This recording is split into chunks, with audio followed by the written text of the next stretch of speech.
kí wa nínú ilé, mo kí àwọn bàbá, mo kí àwọn ìyá, mo kọ́ ọmọdé, mo ká àgbàlagbà, mo kọ́kùnrin, mo kó obìnrin, mo lè kí ọ̀dọ́, gbogbo wa pátápátá ni mo kí. Pé Elédùmarè lọ́jọ́ tòní kò ní fi gbogbo wa sílẹ̀. Àwọn tá bá ń darapọ̀ mọ́ wa, ẹ bá bàbá wa ṣe ètò, ẹ bá bá wa like ètò, ẹ bá bá wa subscribe lórí. Ẹ tẹ́ bá ti subscribe lórí, ẹ má jẹ́ kó pẹ́ kẹ́ tó subscribe sórí ìkànnì. Elédùmarè lọ́jọ́ tòní kò ní fi gbogbo wa sílẹ̀. Ẹ bá wa subscribe sórí Green4God News, Green4God TV, G4G support. Ẹ tún wá lọ sórí ìkànnì bàbá Adex, ẹ lọ subscribe sórí ìkànnì wọn. Subscribe sórí ìkànnì wọn. Elédùmarè lọ́jọ́ tòní a máa wà pẹ̀lú gbogbo wa pátápátá. Ọlọ́run ní fi gbogbo wa sílẹ̀. Lórí ìrìn àjò tá wà yìí, Elédùmarè ní fi gbogbo wa sílẹ̀. Jíjáde wa, wíwọlé wa, ọkọ̀ àdá òrìṣà ògbó alẹ́sẹ̀.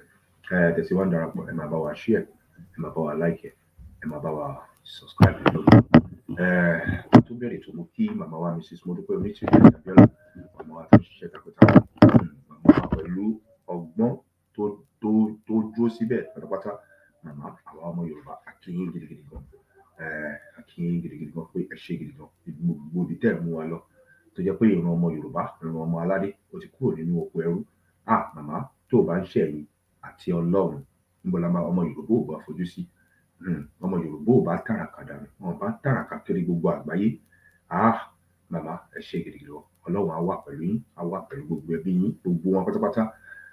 Gbogbo àwọn tó ń ṣiṣẹ́ takuntakun lórí ìrìn àjò yìí, gbogbo wọn pátápátá la kí. Ọlọ́run á wà pẹ̀lú wọn. Mo kí bàbá wa Olori Adele, bàbá ẹ ṣé gidi gan pẹ̀lú dídúró tẹ́ dúró pẹ̀lú ìran ọmọ Yorùbá ní àsìkò yìí. Bàbá Elédùmarè lọ́jọ́ òní kò ní fi ilẹ̀. Mo kí bàbá wa Black Lion, bàbá Elédùmarè ní fi ilẹ̀. Jíjáde wíwọlé yín, Ọlọ́run máa fi ààbò ẹ̀, á máa fi bò yín.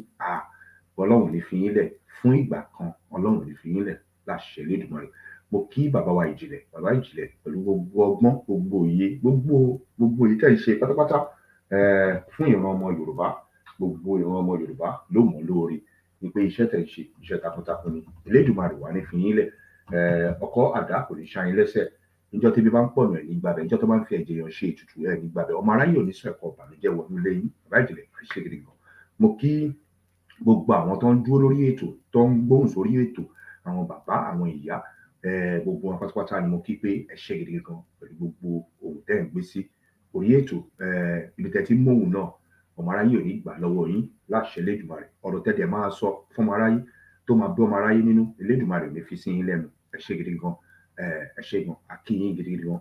Mo tún wá kí gbogbo àwọn mídíà tán dúró, tán mira, tó jẹ́ kán dúró lórí ìrìn àjò yìí, tó jẹ́ pé kò sí nǹkan kan tán rò ju pé kí ìran ọmọ Yorùbá kó bọ́ kúrò nínú oko ẹrú. Òun náà dúró lé lórí.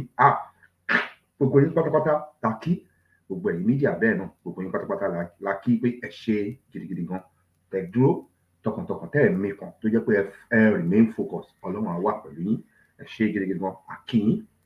Mo wá kí gbogbo àwọn honorable Mikiba, ìyá wa bíbí ọmọ Yorùbá, màmá ìyá wa Tèmíjé, gbogbo wọn pátápátá bẹ́ẹ̀ yọ lórí, gbogbo wọn bẹ́ẹ̀ lọ, gbogbo wọn pátápátá la kí pé Elédùmarè ní fi wọ́n lẹ̀. Ẹ̀yin tẹ́ fi iṣẹ́ yín lẹ̀, tẹ́ ń gbọ́ ìran ọmọ Yorùbá, Ọlọ́run ní fi yín lẹ̀. Ọlọ́run ní fi yín lẹ̀. Iṣẹ́ tẹ́ ń ṣe, iṣẹ́ takuntakun lẹ́ ń ṣe. Ní pé kí ìran ọmọ Yorùbá ó kúrò nínú oko ẹrú. Àwọn tó ń gbàgbọ́, ẹja fi wọ́n lẹ̀. Kọ́ bá wù wọ́n láìpẹ́ láì jìnnà á gbàgbọ́.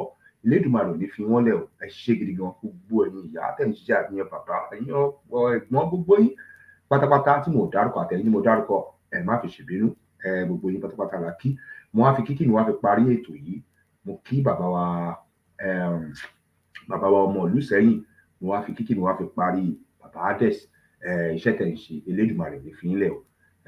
Gbogbo ibi tí ẹ ti mú ọgbọ́n náà, ta ti ń jù, ta ti ń dé, tó ti ń dodidi, Elédùmarè wà ní fi bẹ́lẹ̀, kò ní fi àlàfo káwọn ta fi gbàbẹ̀ wọlé sí yín lára láṣẹ Elédùmarè. Ẹ ṣé gidi gan o.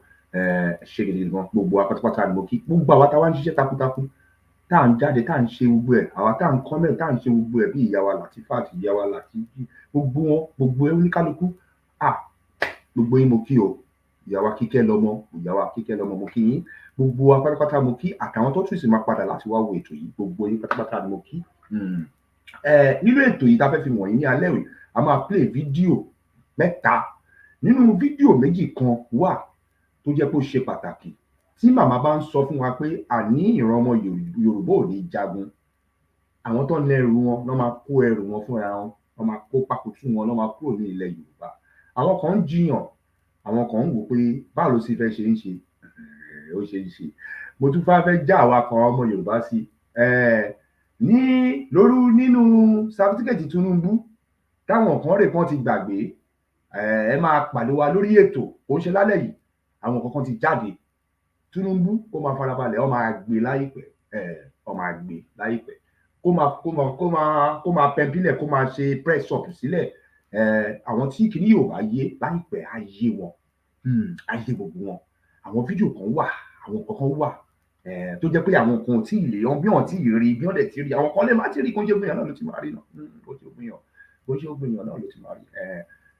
Because àwọn náà ń bò mọ́lẹ̀, ń ṣe gbogbo ẹ̀ lóríṣiríṣi, but àwọn kan wà tó jẹ́ pé they go deep tó ń ṣiṣẹ́ pa ẹ̀ deep kó farabalẹ̀, kó máa ṣe press up sílẹ̀, kó lè pé òun ní agbára, òun ní mighty eagle ẹ̀ máa di mini eagle, ó máa wálẹ̀ ló máa jò.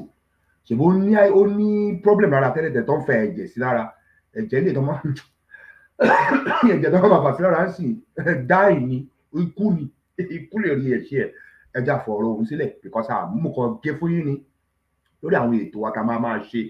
Ó ń bọ̀ láìpẹ́ lórí ọ̀rọ̀ ẹ̀, a máa gbé síta tí gbogbo wa máa rí, tẹ máa rí, kẹ́yìn náà máa lè kà fúnra yín, ẹ̀fìn yẹn lẹ́sẹ̀gbẹ̀ ẹja fílẹ̀. Ó ń bọ̀ láìpẹ́, ó wà nílò lálẹ́ yìí, ó ní nǹkan tá fẹ́ gbé jáde fún wa lálẹ́. Mo kàn fẹ́ gbé àwọn kankan jáde fún wa lálẹ́ ni pé gbogbo ọ̀rọ̀ tí màmá ń sọ, màmá ní pé ní jagun sẹ́, ọmọ Yorùbá ò ní jagun, jẹ́ ọmọ Yorùbá ò ní ta sílẹ̀. Àwọn kan rí pé yẹ̀yẹ́ ni àrí, yẹ̀yẹ́ lẹ́ ń pè. Táwọn super power bá lè ṣe tí ò sógun, kí ni Nàìjíríà, kí ló jẹ́ Nàìjíríà?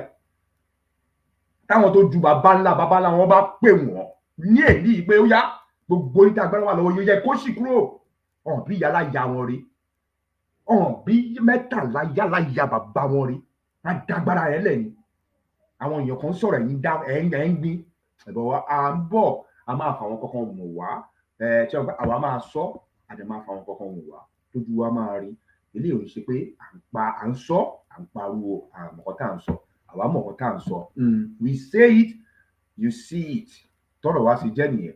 Lẹ́ẹ̀kan sí, mo kí gbogbo wa, gbogbo àwa tá wà ní ilé, àwa ìyá, àwa bàbá, àwa tá wà lábẹ́ ètò, àwa tá àti ẹ̀kọ́ mẹ́ sórí ètò tó jẹ́ pé àti ẹ̀wà lábẹ́ ètò ni, tó jẹ́ pé a lè jẹ́ nínú àwọn DSS àbí whatever ni tó bá wà, tó jẹ́ pé àwa ọmọ Tinubu ni, àbá wa DSS àbí gbogbo wa bẹ́ẹ̀, àwa olè, àwa ọmọ olè, àwa tó jẹ́ pé wọ́n ti fún ní owó kéékèèké kọ́ ní pé ká máa bá sórí orí kan kiri, bẹ́ẹ̀ lọ bẹ́ẹ̀, gbogbo wa bẹ́ẹ̀, ẹ lè wà lábẹ́ ètò, ẹ dúró sábẹ́ ètò, ẹ ṣáà tó ń sọ sórí ètò yìí, bá a tó ń sọ sórí ètò yìí, ẹ má lọ, mo rí pé 12 ní tẹ́lẹ̀tẹ́lẹ̀ ẹ tuntun sá lọ, ẹ tuntun dínkù, ẹ má lọ, ẹ dúró sí ìbàyí, ẹ má lọ, ẹ dúró sí ìbàyí, ẹ dúró, ẹ má lọ bí kankan, ẹ ṣáà farabalẹ̀, ẹ má bá mi pín, ẹ pín dọ́dọ̀, ẹ pín dé Àbújá, ẹ pín dé ọ̀dọ̀ Sanwó-Olú, ẹ pín dé ọ̀dọ̀ Ṣèyí Mákindé, ẹ pín dé ọ̀dọ̀ kí lórúkọ ẹ̀, eléyìí tó wà ní Ogun State, kí lórúkọ ẹ̀, orúkọ ẹ̀ orúkọ bá wá sí mi lórí, màá rántí ẹ̀. Ẹ ṣàpín dé gbogbo wọn, àwọn bẹ́ẹ̀ lọ. Ẹ pín dé bàbá èyí tó máa ń jójó òfò kiri yẹn náà tó wà l'Ọ̀ṣun State, ẹ pín dọ́dọ̀ Adeleke àbí kílẹ̀ orúkọ ẹ̀, ẹ pín dọ́dọ̀ òun náà kó kọ́ àwọn èèyàn ẹ̀, àwọn ẹdìyẹ tó dà síta.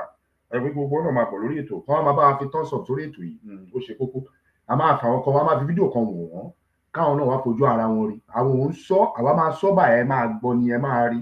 Ń pé tí màmá bá ń sọ pé àní jagun ìlú ò ní jà wá, bẹ́ẹ̀ ni, àwọn oníjagun, ẹ̀yin lẹ́fẹ́ jagun, àwọn oníjagun, ẹ̀yin lẹ́ ń gbèrò ogun, ẹ̀yin lógun máa jà, ogun ò ní jà wá. Ogun tó máa jà yín, ó máa ka yín lọ́wọ́ kò, tó yẹ pé ilé ayé yín máa bàjẹ́, ó máa tún yín tùkùtùkù ni, jákujàku náà máa tún yín sí, bẹ́ẹ̀ ni mo sọ fún yín. Lẹ́ẹ̀kan sí, Elédùmarè ọlọ́jọ́ tòní kò ní fi wálẹ̀. Ẹ̀yin tẹ́ ṣe ń darapọ̀ mọ́ wa, ẹ má bá wa share, ẹ má bá wa like, ẹ má bá wa ṣe kí ni, ẹ wá máa bá wa subscribe sórí ètò yìí. Okay, Dàpọ̀ Abíọ́dún ẹ ṣé bàbá mi, ẹ ṣé Dàpọ̀ Abíọ́dún bẹ́ẹ̀ ni orúkọ ẹ ti kúrò lórí mi. Dàpọ̀ Abíọ́dún ni mo fẹ́ sọ lẹ́ẹ̀kan lóògùn ṣe.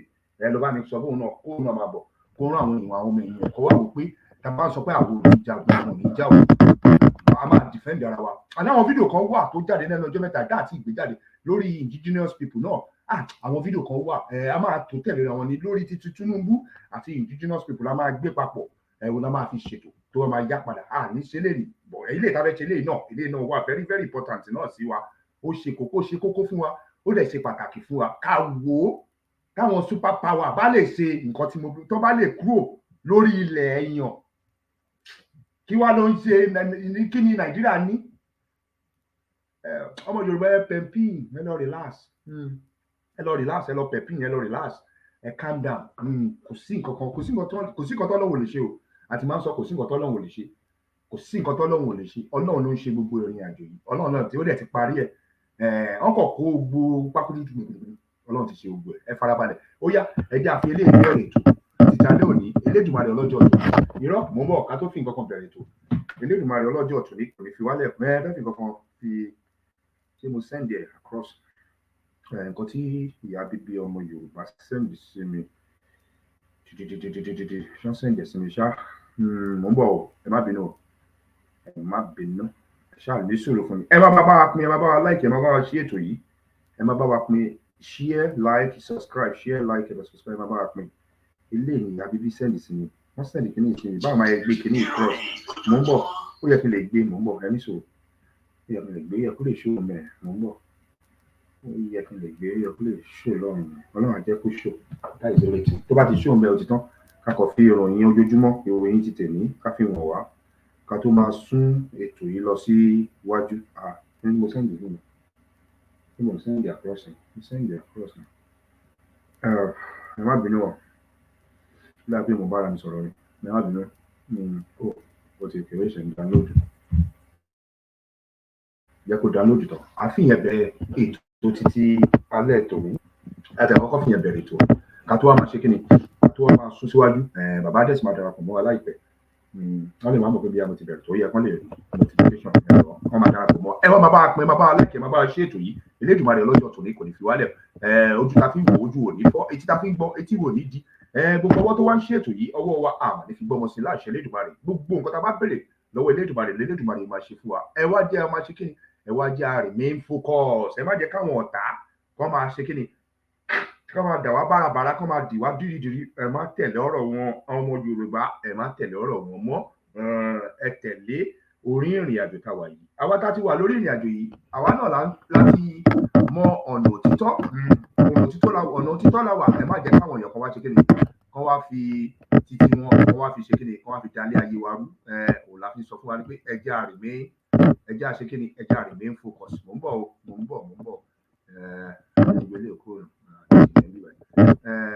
ẹ má jẹ́ kí àwọn kan á dáa kọ́ máa fún wa ní bárabàrà kọ́ máa fún wa ní rẹ́gẹ̀rẹ́gẹ́ kọ́ máa parọ́ fún wa lọ́wọ́ tá a wà yìí àgbọ́rọ̀ irọ́ mọ́ òtítọ́ ọ̀rọ̀ ni a fẹ́ máa gbọ́ bẹ́ẹ̀ ni òtítọ́ ọ̀rọ̀ la fẹ́ máa gbọ́ lẹ́ẹ̀kan sí mo kí gbogbo àwa ìyá mo dẹ̀ kí gbogbo àwa bàbá ni pé Elédùmarè lọ́jọ́ ọ̀tún ni àkíní yóò ṣó kí ló dé tó ṣó tó ń sọ pé kí n save sí ibò ó kí n save ẹ̀ síbẹ̀ yẹn ok mò ń bọ̀ ẹ má bínú mò ń bọ̀ bí abẹ́rẹ́ máa ti gbé jáde o bọ́mọ ilé ìgbé jáde ń bẹ̀ yẹn kí ni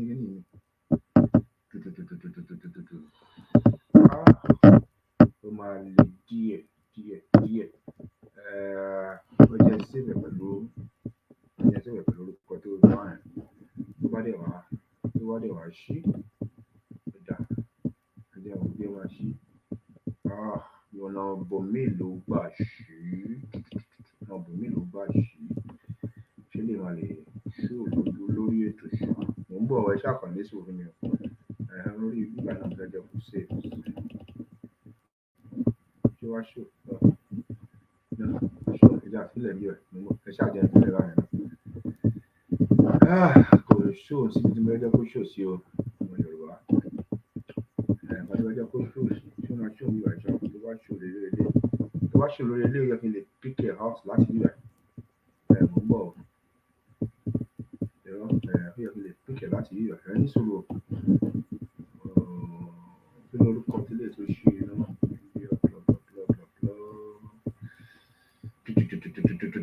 mo ń bọ̀ o ẹ má bínú o lọ́wọ́ nǹkan tí mo lè fi gbé jáde wá ni o kí ó wá sí nàìjíríà ẹ má bínú o ẹ má bínú owó nǹkan tí mo lè fi ṣí wá wò ni mo fẹ́ wò nǹkan tí mo lè lọ fi ṣí padà wíwọ kí ni ìwọ ọ̀rọ̀ lédùn rẹ̀ sí ìwà.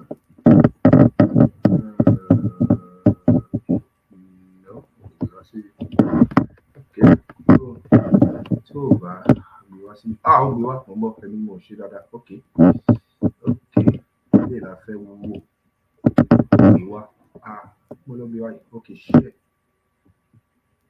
ó yẹ kó share sójú screen ni mo ń bọ̀ ẹni sọ̀rọ̀ má ṣe yẹn o ti share sójú screen ni irọ́ o ti share sójú screen ni mo rí nǹkan kan sí yìí náà. Window. Okay.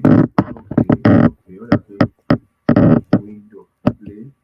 Mark up the share. Share symbol. Share sí what's up. Okay. Bẹ́ẹ̀wo ni ẹ ṣáà ní sùúrù ẹ má bínú o. Mo ló lè rí o. Mo ṣe nǹkan tí mo ṣe yìí mo ṣe rí o. Mo lè lọ gbé wáyé. Lọ sí gbogbo screen rí. Lẹ́nu ayọ̀ lójú owó screen mi rò ní.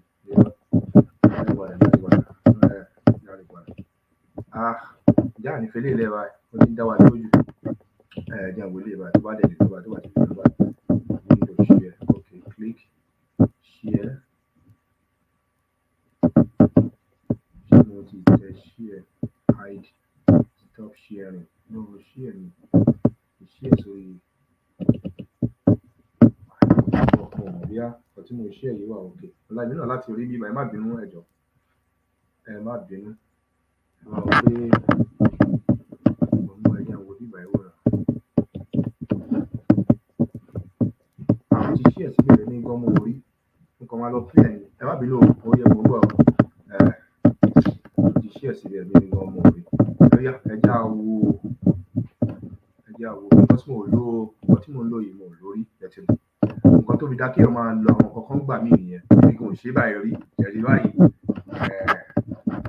kò gbọ́n kí ní ògbọ́dọ̀ gbọ́n jù yàn lọ ó yá mo bọ̀ ẹ̀jẹ̀ lọ lórí mo gbà òun dà mo dà.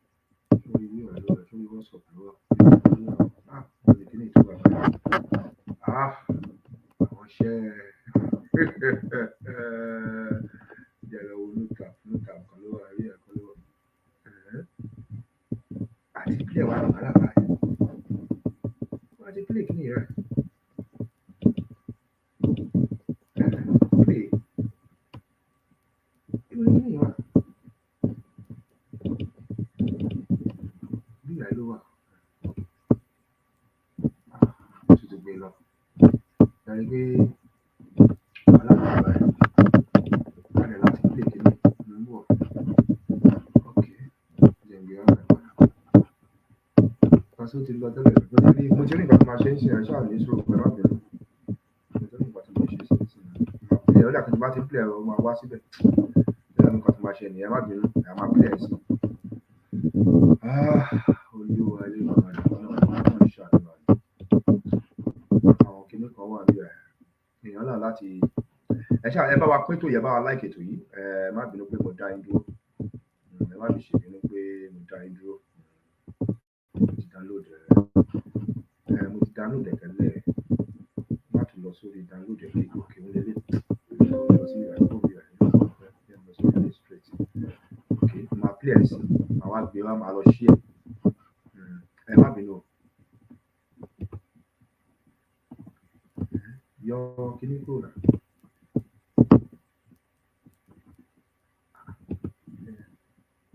Ọmọ Yorùbá jẹ́ gangan ìfẹ̀hónúhàn ní àyájọ́ June. jẹ́ ń gbé padà láti bẹ̀rẹ̀ màá ṣí ẹ̀ sí o bó máa ti ṣí ẹ̀ sí iná olúwa bó mo ti rí lẹ́ẹ̀kan náà olúwa wàhálà wà báyìí okay wọ́.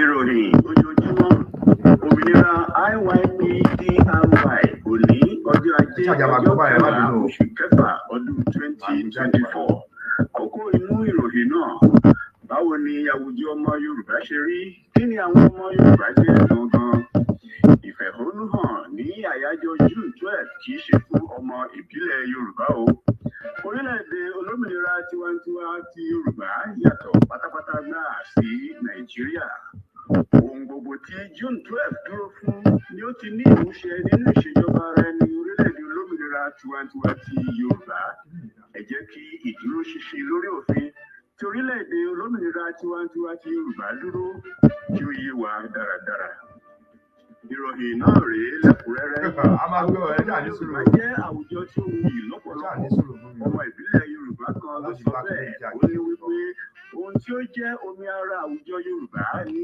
ẹ̀jẹ̀ ọmọlúwàbí tí a fi dá ìran Yorùbá ní àwùjọ ọmọ Yorùbá a máa ń finúwénú lọ́pọ̀lọpọ̀ ìṣẹ̀dá wa ní ìṣẹ̀dá oge ìdúró wo ni àyànmọ́ àmúṣọmọ wa àti nínú ìfẹ́ ẹnì kejì láti inú wa lónìí ó lè dàbí wípé àwọn nǹkan wọ̀nyí kò fi bẹ́ẹ̀ sí lára ọmọ Yorùbá mọ́ àmọ́ ìdí èyí ni wípé ọ̀pọ̀lọpọ̀ ọdún ti kọjá lọ tí ìyà ti ń jẹ ọmọ Yorùbá lábẹ́ ìṣàkóso àwọn amúnisìn tí ó fi jẹ́ wípé ká má ṣáà sọ wípé wọ́n ti gba ìṣẹ̀dá ọmọ Yorùbá padà ni ṣùgbọ́n tí a bá wo ọmọ Yorùbá ní ìṣẹ̀dá rẹ̀ gangan ábà bí kí a sọ wípé Ọlọ́run dá Yorùbá pé ni nítorí èyí ní ti ìṣẹ̀dá àti ìpìlẹ̀ wa Yorùbá jẹ́ ògo ọmọ ẹ̀dá gbogbo tí Ọlọ́run dá gbogbo ayé ni ó mọ̀ wípé àwùjọ ẹ̀mí ni àwùjọ àwọn ọmọ ìbílẹ̀ Yorùbá jíjẹ́ ẹni ẹ̀mí yìí ni okùn tí ó so wá pọ̀ mọ́ Olódùmarè ẹlẹ́dàá wa ète àwùjọ ọmọ Yorùbá ní ìgbà gbogbo ní àlàáfíà ìfọkànbalẹ̀ ìdùnnú àṣeyọrí ohun tí ó jẹ́ ológo gbogbo àti wípé kí a máa ṣe àjọyọ̀ àti àṣeyẹ nígbà tí àwọn àṣeyọrí wọ̀nyí bá ti ń wáyé láti Ẹ̀gbá dé Èkìtì láti Oǹdó dé Ìjẹ̀bú àti bẹ́ẹ̀ bẹ́ẹ̀ lọ kò sí ìran tí a mọ̀ tí ìran Yorùbá kò ṣe ohun tí a lè pè ní àwòkọ́ṣe fún tí gbogbo àgbáyé bá jẹ́ ọmọ Yorùbá ni bí ó tilẹ̀ jẹ́ wípé àwọn ìran mìíràn náà ní iṣẹ́ tiwọn lórí ilẹ̀ ayé àmọ́ ayé ìbámọ̀ dára o pẹ̀lú àlàáfíà ìbọ̀wọ̀ fún ohun tí ó lóògùn tí ó sì wúyì àti ìfẹ́ fún ọmọnìkejì jíjẹ́ ẹni ẹ̀mí tí ọmọ Yorùbá jẹ́ ẹni ẹ̀mí ni ohun tí ó jẹ́ wípé ó ti mọ̀ láti ìgbà láéláé àfi bí wípé ìran Yorùbá máa ń bá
láti ọjọ́ kejìlá oṣù kẹrin ọdún yìí Báyìí ni gan. a ti gbé agbára ìṣèjọba ara ẹni èyí ní sovereignty ilẹ̀ Yorùbá dìde èyí tí ó fi wá jẹ́ wípé ilẹ̀ Yorùbá kò sí lára Nàìjíríà mọ́ a sì ti ṣe ìbúra wọlé fún ìjọba orílẹ̀-èdè Yorùbá àkíyèsí yìí ni ọmọ ìbílẹ̀ Yorùbá tó ń gbé jáde nísìnyí. lórí ìjọba pé mo ń sẹ́ẹ̀dì kankan bíbá ẹ̀ ìkọ́kọ́ wà bí àtẹ́mi náà ti lò rí. Bẹ́ẹ̀ náà ni ọmọ ìbílẹ̀ Yorùbá kan ti sọ wípé ohun gbogbo tí àyájọ́ June 12 dúró fún ni ó ti di ìmúṣẹ nísìnyí nínú ètò orílẹ̀-èdè Yorùbá. Wọ́n ní kí a má ṣe tún lọ sí ọ̀nà jíjìn mọ́ nígbà tí ìrètí à ń fẹ́ ti wà lọ́wọ́ wa báyìí. Kí ni ìrèdí ohun tí June 12 fi hàn? Ìrèdí rẹ̀ ni kí ìgbẹ́jọ́ òdodo kí ó wà, kí òfin kí ó múlẹ̀ láìsí wípé àparò kan ga ju ìkan lọ, kí gbogbo ará ìlú ní ẹ̀tọ́ kan náà àti kí ìṣèjọba rere kí ó lè wà. Gbogbo èyí sì ni ó ti wà nílẹ̀ nínú ìṣèjọba ara ẹni ti orílẹ̀-èdè olómìnira tiwantiwa ti Yorùbá. Nítorí náà ó sọ wípé kò tún sí ọ̀rọ̀ ìfẹ̀hónúhàn kankan fún ọmọ Yorùbá lórílẹ̀ Yorùbá nípa June 12. Ìjọba orílẹ̀-èdè Yorùbá ti ń ṣiṣẹ́ lọ. Ohun tí ó kan ọmọ Yorùbá nísìnyí ni kí agbésùnmọ̀mí Nàìjíríà tó kóra wọn kúrò lórí ilẹ̀ wa. Ẹ máa gbáradì fún ìgbà tí àsìkò náà bá dé láti ṣe àjọyọ̀ ìta gbangba tí a ó fi kí ìjọba Adélé wa káàbọ̀ sínú secretariat èyí ní oríkò iléeṣẹ́ ìjọba káàkiri ilẹ̀ Yorùbá. Látàrí gbogbo nǹkan wọ̀nyí a ní láti ní òye bí ó ṣe jẹ́ wípé orílẹ̀-èdè olómìnira tiwantiwa ti Yorùbá dúró lórí òfin àgbáyé àti wípé wíwà tí àwọn agbésùnmọ̀mí ìjọba Nàìjíríà ṣì wà lórí ilẹ̀ wa kò yí ìfìdímúlẹ̀ orílẹ̀-èdè wa padà rárá. Ohun tí Nàìjíríà ń ṣe ni à ń pè ní ìfipágàba lórí ohun tí kìí ṣe tiwọn. Orílẹ̀-èdè Yorùbá sì ti ń fi èyí tó gbogbo àjọ àgbáyé létí. A kò rí jù báyìí lọ lẹ́ẹ̀kan sí àwọn kókó inú ìròyìn náà. Àwùjọ ọmọ Yorùbá jẹ́ àwùjọ ọmọlúàbí tí ó tayọ ní àgbáyé. Ìfẹ̀hónúhàn ní àyájọ́ June 12 kìí ṣe fún ọmọ Yorùbá o, gẹ́gẹ́ bí ọmọ ìbílẹ̀ Yorùbá kan ti sọ. Ẹ máa yáṣẹ́.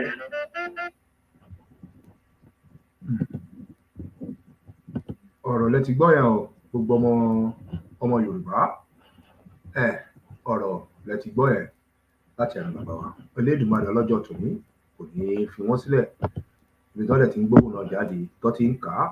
Elédùmarè á máa fi ààbò tó nípọn látòde ọ̀run á máa fi bò wọ́n láṣẹ Elédùmarè. Ẹ ṣé gidigidi gan gbogbo àwọn ọmọ Yorùbá. Ẹ wá máa bá wa pín ṣọ̀yẹ̀, máa bá wa like ètò yẹn, máa bá wa subscribe sórí ètò yìí. Elédùmarè ọlọ́jọ́ ni àwa wà pẹ̀lú wa. Ó yá ẹ̀jẹ̀ á máa ṣe kíni, ẹ̀jẹ̀ á máa sún ètò ìsíwájú. Ẹ ṣé lọ.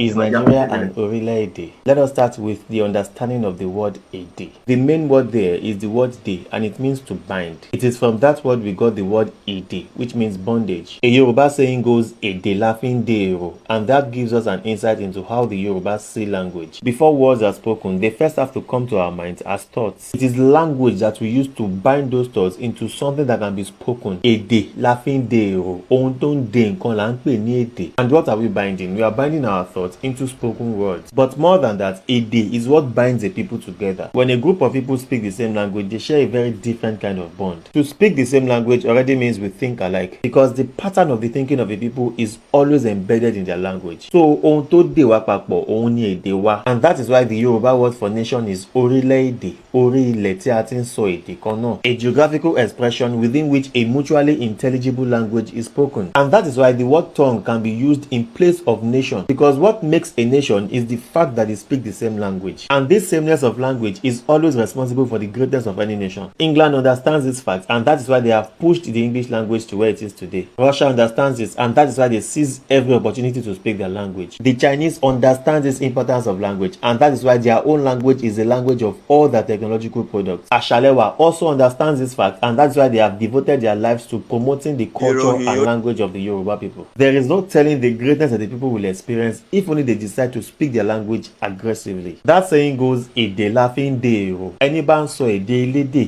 èrò elérò ni ó máa rò. Ẹni bá ń ro èrò elérò, ìṣe oníṣe ni ó máa ṣe. Ẹni bá ń ṣe ìṣe oníṣe, ìwà oníwà ni ó máa wù. Ẹni bá sì ń wo ìwà oníwà yóò jẹ́wọ́. Our ancestors came up with that because they understand the importance of speaking one's own language. As I have said earlier, a people's way of thinking is found in their language. Their culture, their concepts, their reasoning, everything about them can be found in their language. You can't be a proper Yoruba if you are not speaking the Yoruba language. So if you are watching this and you can't speak the Yoruba language, you've got to do something urgent about it. Ashalewa is an institute that teaches everything about being Yoruba. They teach the language, how to speak it and how to write it. They also teach the culture and the history of the people. You should take advantage of this for yourself or for your children, especially for those of you outside Nigeria. If you want more information about how they run their programs, please send a DM to this Instagram handle or contact this number on WhatsApp. Trust me, this is the decision you're going to be glad you made. Washiri. Yorùbá bọ̀ wọ́n ní ọmọ tó bá sọ lẹ́nu ó ti sàpò ìyàkọ́ wá ń bí ọ̀rẹ́ wa. Ọmọ Yorùbá ni ọ́ ṣùgbọ́n o ò gbọ́ Yorùbá. O ò lè sọ Yorùbá. O ò lè kọ Yorùbá débi tí wàá kà á. Kí ló dé? Yorùbá dùn lédè. Àbọ̀ mọ̀ pé àwa là ń fi èdè kọ́mọ ní àṣà àti ìṣe lọ́nà tó dáńgájíá. Bẹ́ẹ̀ kò sí ní tó wà nínú èdè Gẹ̀ẹ́sì tí kò sí nínú èdè Yorùbá. Òyìnbó ní tongue twisters. Àwa náà ní ọ̀rọ̀ alọ́niláhọ́n. Tóyìnbó bá sọ wípé Betty Butter bought some butter. Yorùbá sọ wípé ká méyìn sọ́wọ́ ọ̀tún, ká méyìn sọ́wọ́ òsì, ká fẹ̀yìn rìn láti ìlú Ìsẹ́yìn títí dé ìlú Ìyìn Èkìtì. Ẹni tí ò ní fi ṣẹ́yìn ni ò ní fi ṣẹ́yìn ni. Gbìyànjú láti sọ léraléra lẹ́ẹ̀mẹwàá. Tóyìnbó bá sọ wípé àwọn ní proverbs, àwa náà ní òwe. Àwọn òwe tí ń kọ́ni lọ́gbọ́n. Tóyìnbó bá sọ wípé charity begins at home. Yorùbá sọ wípé líla tí ń kẹ́ṣọ̀ọ́ ròde. Ṣé o ti wá rí i pé Yorùbá dùn? Jẹ́ fún ẹ láṣìírí kan. Èdè Yorùbá lọ́lọ́run á fi ṣèdájọ́ ayé. Kò wá ní dáa kó o máa jẹ owó gọ̀ọ̀dù lọ́jọ́ ìdájọ́. Àlàáfíà fún yín o.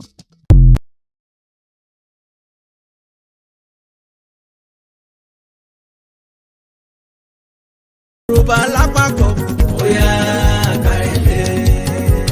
Ọmọ Yorùbá ká dìde bóyá kárẹ̀lẹ̀.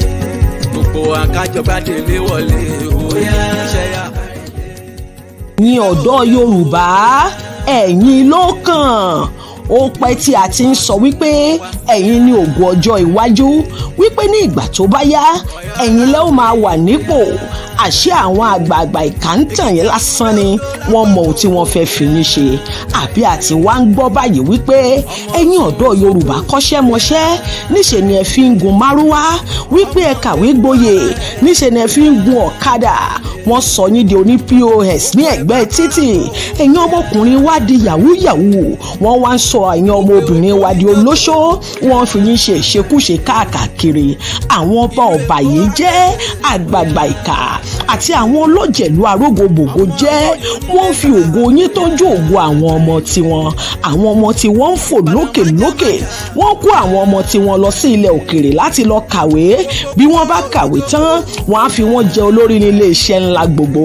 Bẹ́ẹ̀ ni wọ́n sọ ẹ̀yin di ọ̀rá ìsàsí títì. Wọ́n ní kí ẹ máa ṣe agbèrò nírònà káàkiri. Bẹ́ẹ̀ ìbí ò sì jù bí. Àparò kan kò ga ju àparò kan lọ. Ó ṣe wá jẹ́ tí àwọn ọmọ tí wọn kì í tọrọ bárà lójú títì tó jẹ́ wípé ẹ̀yin àti àwọn òbí tiyín ní ṣàgbé kí ẹ tó jẹun. Àsìkò wá ti tó wà yí ẹ̀wẹ̀ tí ìtàn ẹ̀yin ọ̀dọ́ Yorùbá yóò yí padà sí rere. Ẹ̀yin ọ̀dọ́ Yorùbá ẹ dìde nílẹ̀. Agbára tí yóò gba ògo yín padà fún yín ti dé kí ẹ̀yin náà lè gbé ilé ayé ṣe rere. Ìjọba orílẹ̀-èdè tiwantiwa ti Yorùbá ó ń bọ̀ lọ́nà. Ìjọba ẹ̀yin ọ̀dọ́ nìyí nítorí gbogbo ìlànà tí a ti là kalẹ̀ nínú ìṣèjọba orílẹ̀-èdè Yorùbá. Àǹfààní ẹ̀yin ọ̀dọ́ ni ó pọ̀jù níbẹ̀. A fẹ́ máa gbóhùn ẹ̀yin ọ̀dọ́ Yorùbá lókè lókè. A fẹ́ kí òkìkí yín kí ó kàn káàkiri àgbáyé níbi ẹ bá ti ń gbé ohun ribiribi ṣe. Bí ẹ bá ti wá gbọ́ pé ìjọba Adélé orílẹ̀-èdè Yorùbá ti dé, ẹ̀yin ọ̀dọ́ ẹ túyàyà bọ́ sóde kí ẹ wá gbé ìjọba yín wọlé, kí a gbé àṣẹ ìlú lé yín lọ́wọ́, kí ẹ̀yin náà bẹ̀rẹ̀ sí ní ṣe ìjọba. A ní ìgbàgbọ́ nínú ẹ̀yin ọmọ ọlọ́lá ológo ọ̀dọ́ Yorùbá wípé ẹ lè ṣe ìṣèjọba ilẹ̀ Yorùbá kí ó dára. Ìjọba orílẹ̀-èdè Yorùbá nìkan ni ó lè fún yín nírú àǹfààní yìí tí ẹ̀yin náà yóò fi rógolo gbé ilé ayé ṣe rere. Ìjọba Adélé orílẹ̀-èdè olómìnira Yorùbá ń bọ̀. Ẹ̀yin ọ̀dọ́ Yorùbá kí lẹ tún dúró mú. Ẹ dìde nílẹ̀ kí ẹ ṣègìrì. Ẹ̀yin ló kàn. Àwa ti gba gbogbo sọnù padà. Àwa ni ọmọ orílẹ̀-èdè Yorùbá.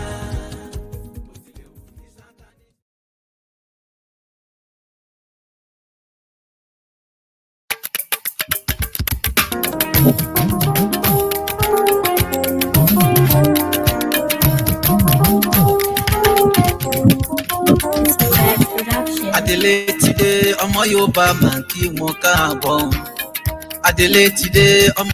ẹ jẹ́ a máa pín tó yìí Elédùmarè ọlọ́jọ́ tòní kò ní fi wálẹ̀ o ẹ ṣé gidi gan. ọmọ Yorùbá máa kí wọn káàbọ̀ omi tuntun ro ẹja tuntun máa ló wọnú ẹ. bàbá wa Adele ti dé bẹ́ẹ̀ ni wọ́n ti dé sórí ètò wọ́n ti dé ó yá ẹ máa pín. omi tuntun ro ẹja tuntun máa ló wọnú ẹ Yorùbá dọ́mọ tuntun.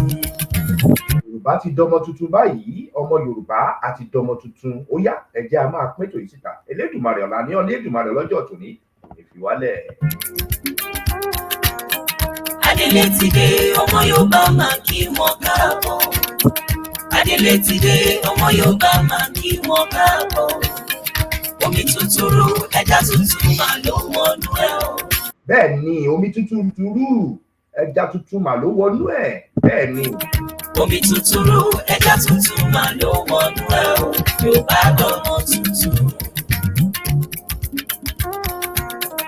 erin ló ní gbó ṣe bẹ́ẹ̀ fọ́n màṣá lólu ọ̀dàn. bẹ́ẹ̀ ni erin ló ní gbó ṣe bẹ́ẹ̀ fọ́n mà ló mà lójú ọ̀nà ó yá. erin ló ní gbó ṣe bẹ́ẹ̀ fọ́n màṣá lólu ọ̀dàn.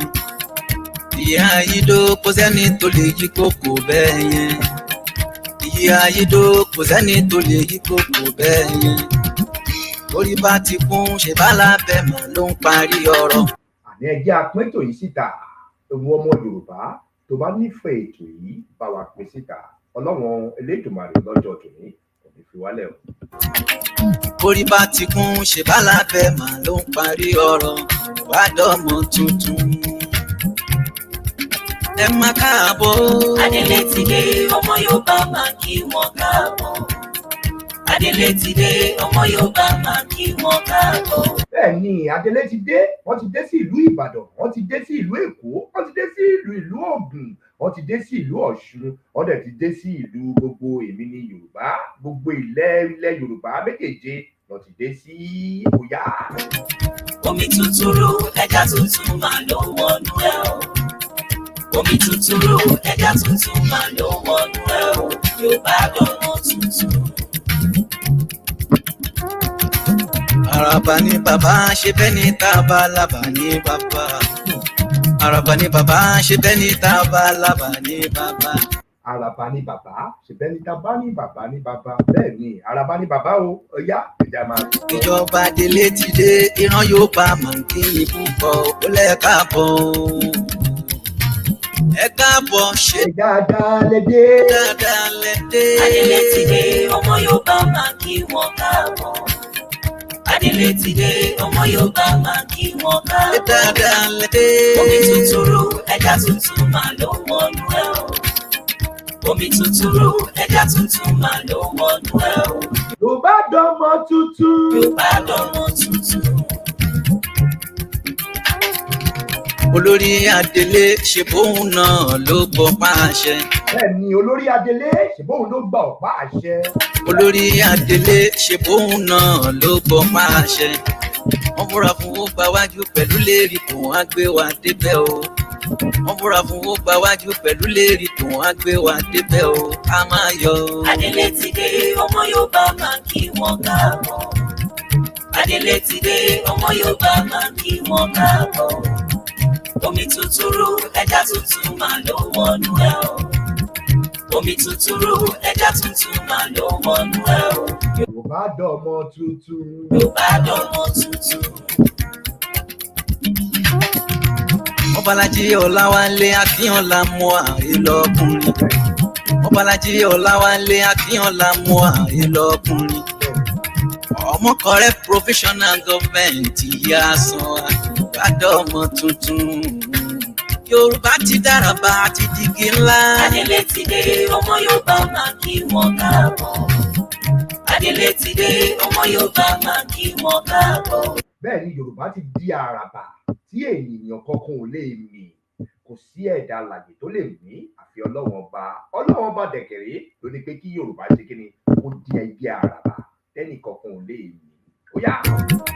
omi tuntun ru ẹja tuntun máa ló wọnú ẹ o omi tuntun ru ẹja tuntun máa ló wọnú ẹ o Yorùbá dọ́mọ tuntun. Adele ti dé ọ̀tẹ̀ máa lo tẹ̀yìn ẹ ti tẹ. Aládélé ti dé o ọ̀tẹ̀ máa lo tẹ̀yìn ẹ ti tẹ. Ọ̀tẹ̀ náà ló máa tẹ gbogbo wọn àwọn ọ̀tá ilẹ̀ Yorùbá ọ̀tẹ̀ á máa tẹ̀ wọ́n. Aṣọ ògbọ́n mọ ẹyin mọ́ ẹyin ti rìn ọjà. Aṣọ ògbọ́n mọ ẹyin mọ́ ẹyin ti rìn ọjà. Bàdọ́mọ tuntun. Adele ti dé ọmọ Yorùbá máa kí wọn káàbọ̀. Adele ti dé ọmọ Yorùbá máa kí wọn káàbọ̀. Omi tuntun rú ẹja tuntun máa lọ wọnú ẹ o. Omi tuntun rú ẹja tuntun máa lọ wọnú ẹ o. Yorùbá lọ́nà tuntun. Adúpẹ́ ọba máa ti kan ẹnu láyé wa. Ẹ bá wa yọ̀. Adúpẹ́ ọba máa ti kan ẹnu láyé wa. Ẹ bá wa yọ̀. Ìran Yorùbá máa ti bọ́ lóko ẹrú yẹn. Ẹ bá wa yọ̀. Láíláí a ò tún jíríyá mọ́ o. Ẹ bá wa yọ̀. Láíláí a ò tún jíríyá mọ́ o. Ẹ bá wa yọ̀. Oore ọ̀tún ní láyé wa. Ẹ bá wa yọ̀. Òṣìṣẹ́ ìyẹn dópin láyé wa. Ẹ bá wa yọ̀. Òṣìṣẹ́ ìyàmà ti dópin láyé wa. Ẹ bá wa yọ̀. Tọmọdé tàgbà nílẹ̀ Yorùbá máa dúpẹ́ o. Ẹ bá wa yọ̀. Tọmọdé tàgbà nílẹ̀ Yorùbá ká dúpẹ́. Ẹ bá wa yọ̀. Oore tọ́lọ́run ṣe fún wọn láyé ni. Ẹ bá wa yọ̀. Oore títí ayé lọ́ba ṣe fún wọn. Ẹ bá wa yọ̀. Tọmọdé tàgbà káwọ́ pẹ́ fọlọ́run. Ẹ bá wa yọ̀. Ẹ bá wa yọ̀. Adélé orílẹ̀-èdè Yorùbá ò káàbọ̀. Ọmọ balẹ̀ sọ̀rọ̀ délé lárúbá. Democratic Republic of the Yoruba ò káàbọ̀. Ọmọ balẹ̀ sọ̀rọ̀ délé lárúbá. DRYIY ṣàlàwà. Ọmọ balẹ̀ sọ̀rọ̀ délé lárúbá. On the 12th of April 2024. Ọmọ balẹ̀ sọ̀rọ̀ délé lárúbá. Ọjọ́ yẹn la gbàgbé àṣẹ wa o. Ọmọ balẹ̀ sọ̀rọ̀ délé lárúbá. Òṣìṣẹ́ àtìgbà ti dópin. Ọmọ balẹ̀ sọ̀rọ̀ délé lárúbá. Ohun gbogbo di rọrùn láyé wa. Ọmọ balẹ̀ sọ̀rọ̀ délé lárúbá. Látòrí ẹ̀ ọmọkọ rẹ̀. Ọmọ balẹ̀ sọ̀rọ̀ délé lárúbá. Wọ́n Bọ́lájí Ọláwálé Akínyọ́lá mi lò. Ọmọ balẹ̀ sọ̀rọ̀ délé lárúbá. Wọ́n kejì ló tún wọlé dèrè. Ọmọ balẹ̀ sọ̀rọ̀ délé lárúbá. Ọmọ kan Yorùbá oríire. Ọmọ balẹ̀ sọ̀rọ̀ délé lárúbá. Gbàngbà yín kíta ọba gbàngbà yín kíta ọba. Ọkùnrin tó bá bá gbàngbà yín kíta ṣe bí kàǹgbàlà. Ọkùnrin tó dúró tó pé tó tún lè bí ọmọkùnrin. Ọmọ balẹ̀ sọ̀rọ̀ délé lárúbá. Ẹ̀yin Adélé ẹ máa káàbọ̀. Ọmọ balẹ̀ sọ̀rọ̀ délé lárúbá. Àṣeyọrí iṣẹ́ ẹ̀ mú wáyé o. Ọmọ balẹ̀ sọ̀rọ̀ délé lárúbá. Mo dúpẹ́ ọlá kò ríire. Ọmọ balẹ̀ sọ̀rọ̀ délé lárúbá. Ìran Yorùbá kò ríire o. Ọmọ balẹ̀ sọ̀rọ̀ délé lárúbá. Látòrí olú ìlú wa Ìbàdàn nílé Olúyọ̀lé. Ọ̀yọ́ empire Ọ̀yọ́ àkọ́kọ́ là ń sọ. Ó fi délùú Èkó mi sálẹ̀ bẹ̀lẹ̀bẹ̀. Ọmọ ogun lápapà ìwà kú oríire. Ọ̀ṣun Òṣogbo má bàjẹ́ ṣá ló wọlé kan wá. Ìlú Èkìtì onídàrú ó wọlá Ọlọ́run lọ. Oǹdó onírẹ̀yìn lásìkò mọ́kọ rẹ̀ mi.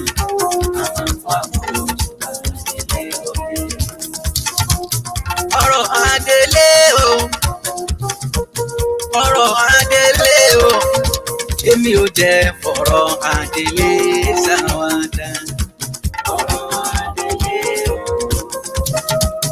ṣe mọ̀ pé gbígbó ajá yẹn kì í pajá. ọ̀rọ̀ Adele o.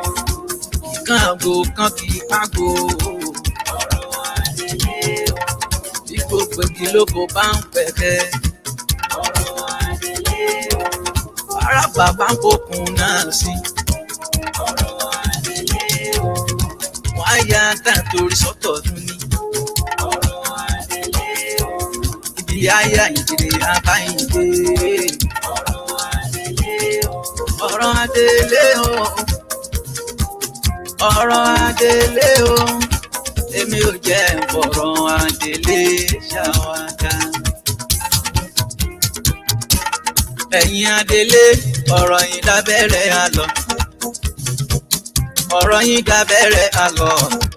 Ọ̀nà òkun kò tó ti ṣe bẹ́ẹ̀ gbọ́. ọ̀rọ̀ yìí dábẹ́rẹ́ àlọ́. ọ̀rọ̀ yìí dábẹ́rẹ́ àlọ́. ọ̀nà òkun ó tó di. Pọ̀pọ̀ lọ́wọ́ yọ tí ìjòrí. Ọ̀ṣọ́ ni mọ̀ yọ tí ìjọ̀gbẹ́. Ẹ̀fọn onímọ̀jọ kọjọ́ máa yọ. Èdè onídòye ẹ̀kọ́ yẹ máa la. Ọ̀rọ̀ yín dábẹ́rẹ́ àlọ́. Adele, ọ̀rọ̀ yín dábẹ́rẹ́ àlọ́. Ọ̀nà òkun tó di àmì yó. ọ̀rọ̀ yìí dábẹ́rẹ́ àlọ́. ọ̀rọ̀ yìí dábẹ́rẹ́ àlọ́. ọ̀nà òkun ó tó di. Ṣé bí mú wa ló lò fi bá wa ṣe? Ṣé bí mú wa ló lò fún wa? Wọ́n á kejì ló tún wọlé fún ẹbí. ṣé bí mo wá lòlù ti bá ọ ṣe? ṣé bí mo wá lòlù fún wa? mo wá kejì ló tún wọlé òní. Àwòrán fáyọ̀ ọmọ Yorùbá. Àwòrán fáyọ̀ ọkùnrin obìnrin wa.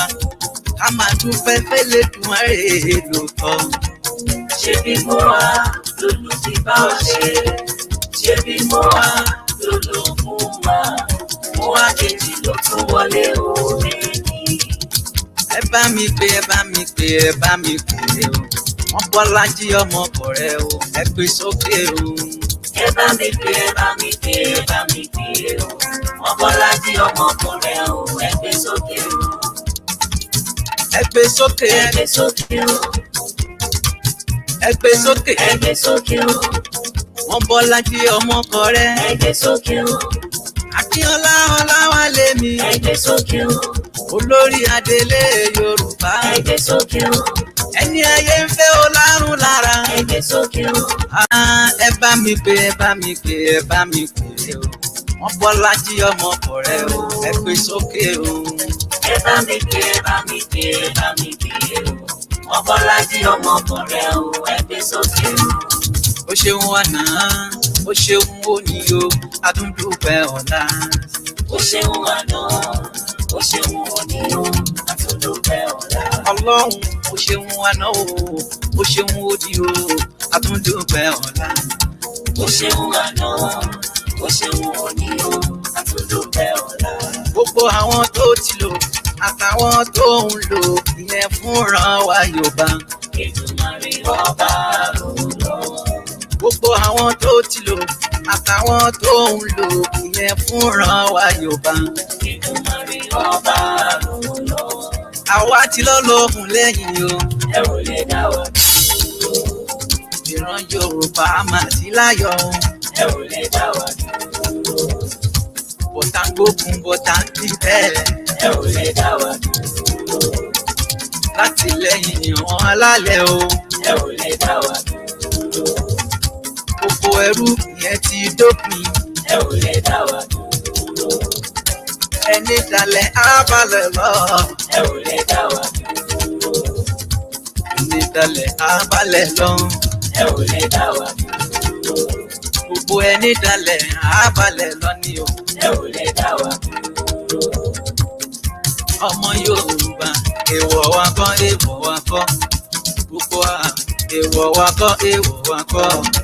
Ire gbogbo èèwọ̀ wa kọ́. Akọ́lé mọ́lé, ìwọ wa kọ́. akọ́lé mọ́lé. ìwọ wa kọ́. Gbogbo wa ká nílé mọ́lẹ̀. ìwọ wa kọ́. Ká ara mọ́tò mọ́ mọ́tò. Ìwọ wa kọ́. Àbímọ lé mọ́. Ìwọ wa kọ́.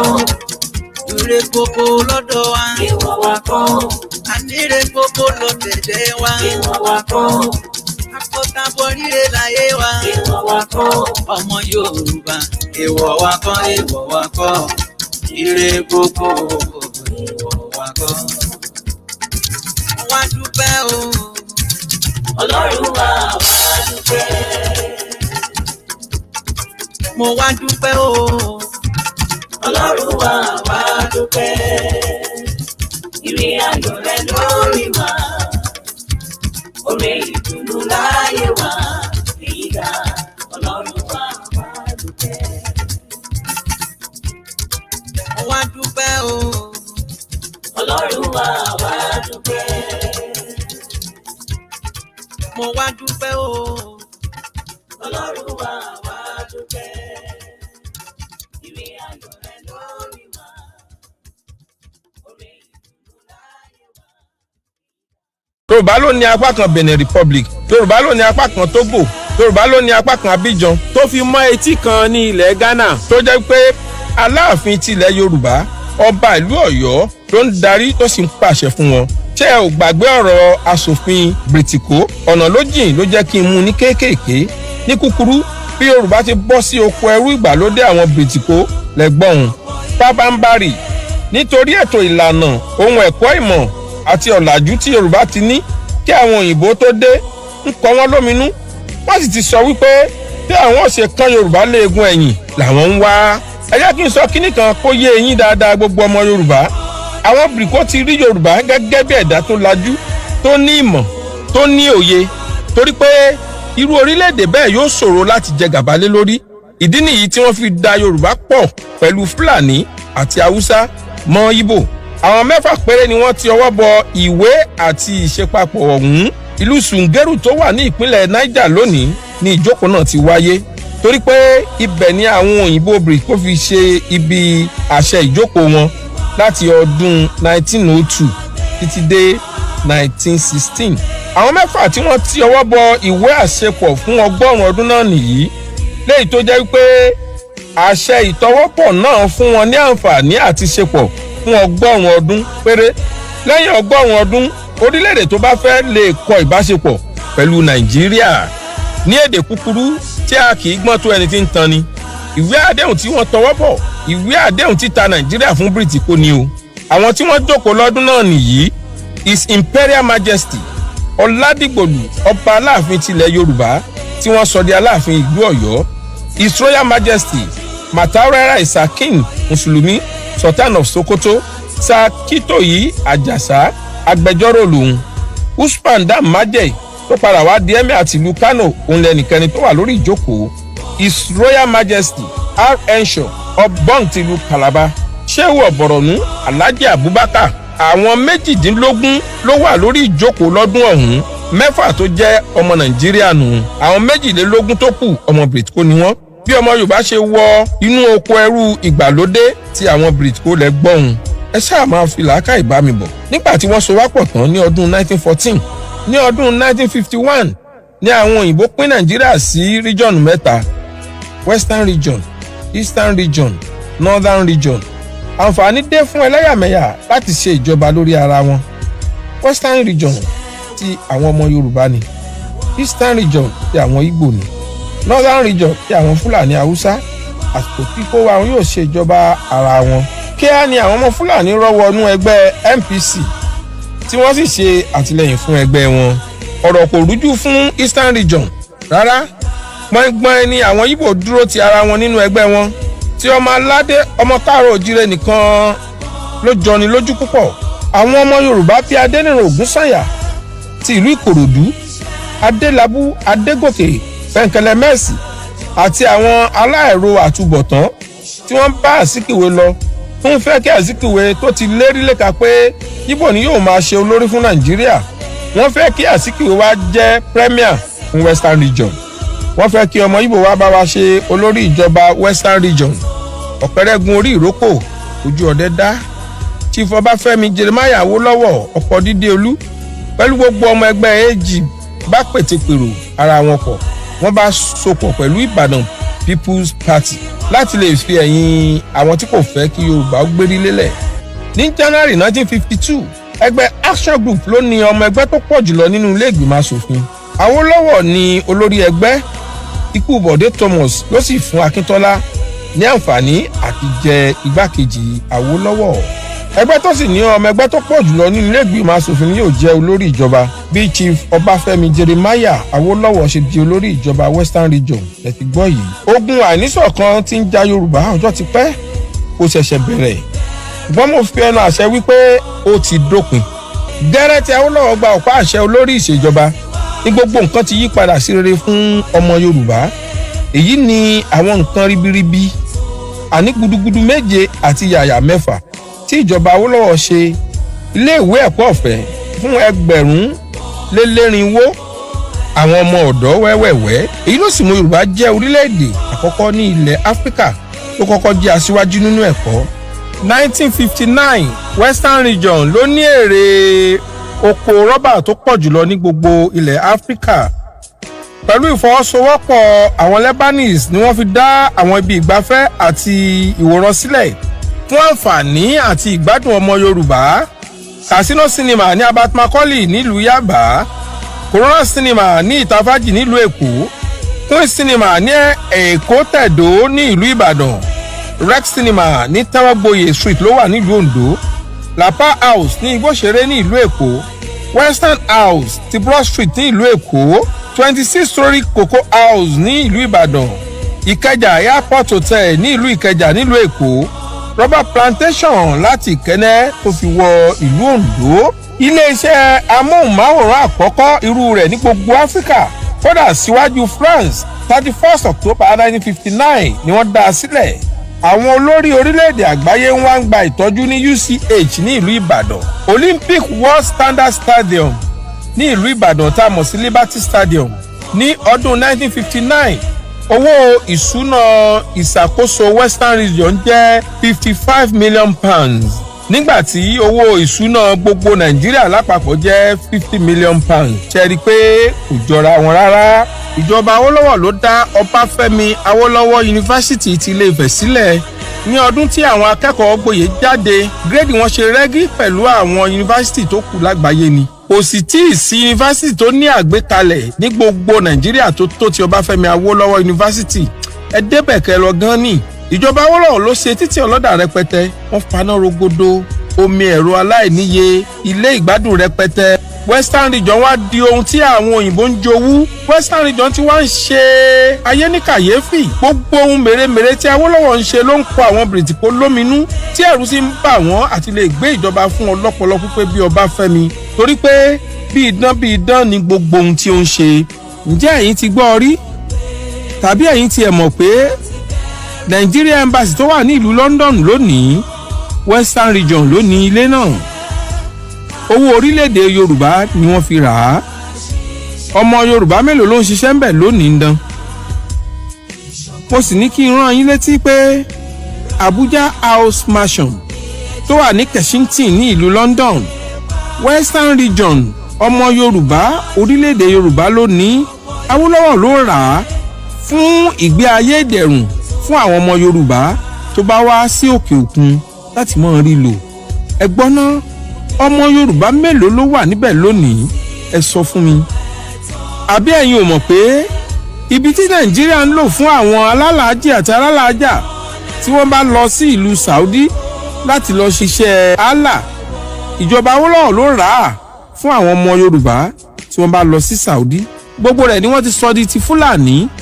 Ọmọ Yorùbá mélòó ló ń dé síbẹ̀ lásìkò yìí? Mo fi Elédùmarè tó ní ẹ̀mí mi búra pé gbogbo rẹ̀ pátápátá ni Yorùbá yóò gbà padà. Iṣẹ́ wa ẹ̀wà orílẹ̀-èdè wa kàgbéga.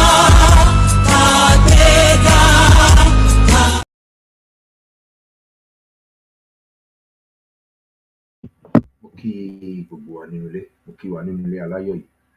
Tẹ̀sí wà nínú ètò yìí, ẹ wá máa bá a ṣe ètò yìí, máa bá a like ẹ̀, máa bá a subscribe lórí. Ó yá ẹja àfẹ́lẹ́ ìbẹ̀rẹ̀ ètò, ẹja àfẹ́lẹ́ fídíò ìbẹ̀rẹ̀ ètò pápápá. wọ́n ní pé téèyàn bá dúró sórí kìíní èsìkéṣe á máa bá ẹ má jẹ́ kí èsìkéṣe bá wa. Ẹ jẹ́ àfi eléyìí bẹ̀rẹ̀ ètò yìí. Ẹ jẹ́ ká farabalẹ̀ ká gbọ́ gbogbo fídíò tó máa play lálẹ́ yìí. Ẹ jẹ́ ká farabalẹ̀ ká gbọ́ gbogbo ẹ̀ pátápátá.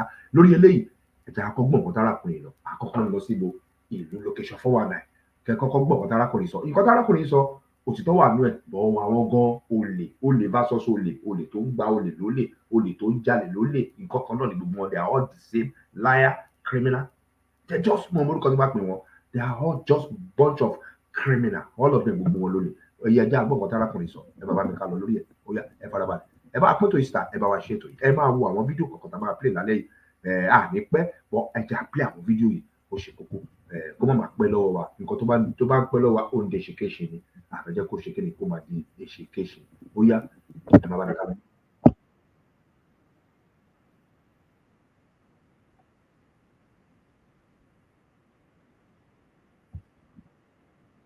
Lórí fídíò yìí lẹ́ẹ̀kan sí àfún wọn ní credit YouTube, and you are using every video that you are using tonight, you are using it to educate our people, to open our people eyes for a lot of things that is going under the ground. Yeah, from Nigeria, from whatever the country they're calling Nigeria. We will use another video from Burkina Faso, Mali, and Niger video to open our eyes that everything that our good mother, Mrs. Mudupeonitirimkoabiola, she will be saying is everything is truth for those people that they are not believing. Everything is truth. Ọmọ àwo fídíò yìí ní alẹ́ òní. Ó yá, ẹ jẹ́ àpẹẹrẹ ìbẹ̀rẹ̀ ẹ bàbá mi ká lọ náà. Ẹ ṣe gan.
Ó dà fáwọn èèyàn gbọ́ mi nínú ilé ọ̀pọ̀.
out of the house, where do we drive it into the bad road that we refuse to build? We have built the road inside the car, and we have built the road inside our houses, and we have built the road inside our children that are schooling in universities abroad. And the person said, no, it is the government that is corrupt. It is bad people that corrupt people that are appointed. Civil servants at the NG room. So I wrote a little note on it. I said, civil servants at the NG room of corruption in Nigeria. They are the one that connects politicians on the right hand, support their infrastructure of stealing, and they are the one that connect contractors on the second hand and support contractors to siphon money. 30 billion naira collected for a project of 1 billion. Nothing is done, and the civil servants are in between. They are collecting 200,000 naira per month, and they are driving vehicle of 7 million, and their wives are driving vehicle of 5 million. And they have 2 children in private school in Nigeria, 2 children in private school abroad. And everybody is feeling good. Everybody is feeling fine. Everybody is blaming president. Oh, our president is corrupt. Oh, it's the presidency that's supposed to change everything. And you know what? The beautiful roads are in the car in our house, and in our children in their school abroad. The beautiful hospitals are in the car in our house, and the beautiful palace we live. You know, we are living in heaven, in hell. You know, our houses are very beautiful, very well interlocked, beautifully. You know, everything is outside. But when we drive our beautiful car out of the house, where do we drive it into the bad road that we refuse to build? We have built the road inside the car, and we have built the road inside our houses, and we have built the road inside our children that are schooling in universities abroad. And the person said, no, it is the government that is corrupt. It is bad people that corrupt people that appoint that elect corrupt officials. I said it is true. I said corrupt people elected corrupt officials who appointed corrupt ministers and corrupt director generals and executive secretaries who are supported by corrupt politicians to steal money from the country and make life difficult for the corrupt people. So what should we change our name to? Corruption Enterprise Unlimited.